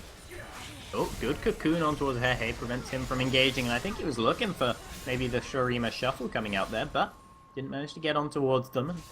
Will keep his turret alive though, as SLB and crew look to knock it down. Flying Mariachi's looking to take more macro objectives now, because, that's what they really need to be doing to extend their lead. But their lead is getting bigger once again, so maybe they've got over their early game, or sort of early middle game blues, and maybe now they're into the proper middle game, they might be able to put up a decent fight for themselves. And speaking of fights, we haven't seen one big team fight so far. We've seen quite a few individual skirmishes, 6 kills to 5, but if there's a big team fight to break out, it's really a question of whether the Flying Mariachis can win it and whether they can sort of outplay Hext as they weren't able to last game. Yeah, I mean, the funny thing is that, the red team aren't really going to want to engage because they have a Soroka, because they have to deal with the Soroka, and they've also got the Azir, which is, of course, not particularly effective until he gets, like, his major items. And on the other side of things, like, what is the benefit of engaging from the perspective of the Blues at this point? Because they are, if not behind, then at least, like, not quite able to deal with, like, Poppy and Gragas at the same time. I mean, all Sivir has to do is pop her ultimate, and the item, the gold gap that they've got is just gone. Yeah. At least for a brief period of time, and you cannot discount the damage of the Karma. It's something that most supports eventually learn to fear. Absolutely, and was a split push in the top side. Highlander was the one doing that, and he does force Salamander to go on towards it, so that might mean this mid turret's going to go down. Good spell shield there from That was Dunex Nuri. does stop him from being cocooned up, and the turret will be going down. Salamander comes in for a flank, but he puts one circle up, and Highlander puts his own one up to deter him. Meanwhile, Hehe goes quite low. The Deathmark won't be enough to kill him, though. Ignite and Deathmark and Flash, all used by Nuri, and Hehe only used Emperor's Divide in return. That's pretty big, actually, as, you know, he's definitely winning the Summoner War there for both the middle laners, and a failed assassination attempt for Nuri might mean that he's sort of unwilling to do many more attempts like that one. Yeah, and it's also important to mention that Zed's ultimate actually has a longer cooldown than Azir's, so Azir's still even winning on that. Yeah, absolutely. I think they'll be both back up pretty much when it's relevant. But, Posturing yeah, at they're Drake now. still good for Hexed. I mean, because if Nuri can't even pick up those assassination kills like that and can't even force at least the exhaust and probably the flash out of Hehe, then, you know, he's really not got many options of people to assassinate, as we mentioned in Champion Select. And now, Dragon is available. No dragons on the side of Hexed right now, and once again it's 2-0, and once again it's Hexed that want to take it. They want this 6% advantage right now, as it could really even up the gold, and there comes a big engage. Everyone is super speedy right now, and onto SLB they go. SLB tried to get away, popped the talisman, but it wasn't enough. The speed wasn't at all comparable to what Hexed could bring to the table with the Sivir and with the ulted E coming out of Squeedo as well. Highlander tries to steal it with a sapling, doesn't get it though, and the smite is good from Mad Marius. So Hexed pick up their first dragon of the game, get those 6% damage advantages, and now they're looking towards the middle lane. This really is looking to be a kind of a repeat of the last game, because, I mean, Fly Murray actually managed to secure two early dragons, sorry. And now they're just starting to fall away again. Like, are they going to fall into the same pattern as before, I wonder? It seems like that might well be the case. I mean, we've seen pretty much the same thing happening with the gold advantages. There was a little blip as it was evened up briefly, but then got back ahead once again for the Flying Mariachis. But still, we haven't seen the fight, and if the fight once again is like it was last game, Flying Mariachis Gonna go will be in in a on lot this. of trouble. They go for the engage here. Durex goes quite low. Deathmark is used, but meanwhile, Mad Marius has already gone down right now. This isn't looking too good for Hex as the culling comes through for Muyu. Muyu's dealing so much damage right now. Another kill comes through. None of them going over to Muyu, but it doesn't matter because they're coming through regardless. Bad fight for Hex, puts them behind. Mino English flashes over as well as Highlander. They're on towards Hehe. There is the execute kill. The Venomous Bite comes through. Mino English picks that one up as well. So 10-6 now in favor of the Flying Mariachis, and that is a good fight for them. And now they're turning on towards Baron. Yeah, someone on the Flying Murray actually also called for bot lane split push. But one of the important things to note in that fight is that they tried to engage under Azir's turret, and in addition to that, Zed was pushed away by Azir's ultimate again. Like, even with such defensive options available from the red team, from Hex, they just weren't able to keep up yet. Like, Azir does not quite have enough damage to do it yet. Ooh. Good dodge away from Nuri with the Living Shadow means that he won't be able to take the turret down, but he did evade Mad Marius and will keep himself alive. So that's fine. He didn't manage to take the turret down, but I don't think his team are going to mind all that much about it because the Flying Mariachis, they pick up the team fight win that they were lacking in the last game, and they pick up a Baron for themselves. And now they'll be able to take that turret, probably with the Baron push, if they're able to execute it properly.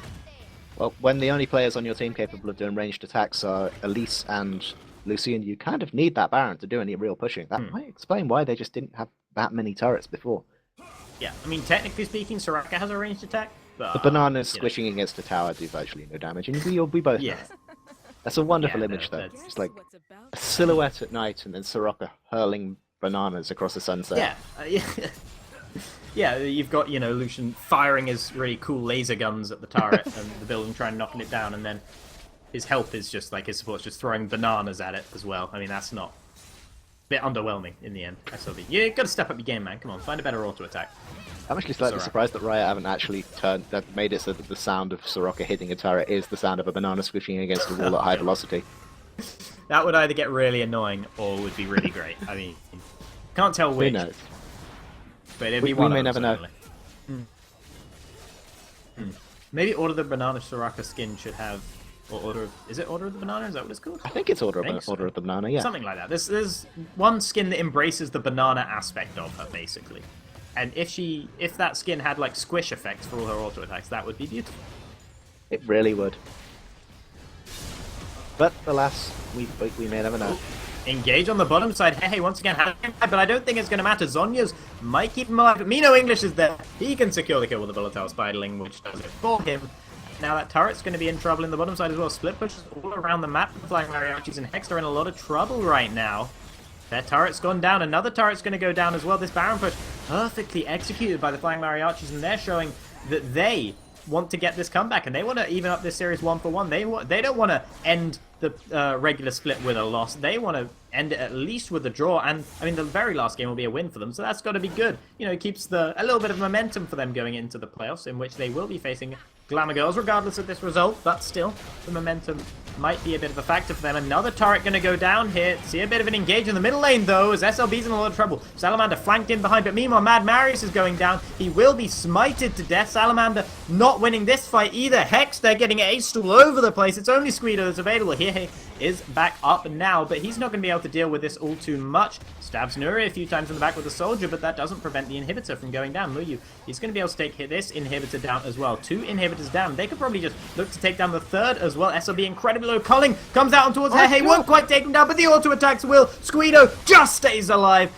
Tiny bit of help. It doesn't matter. They're not going to take the third inhibitor. They're going to take the Nexus turrets instead. Great performance from the Flying Mariachis to come back in this game. They're going to be able to make this 1-for-1. SLB incredibly low. Doesn't matter. Flying Mariachis end the regular split with a win.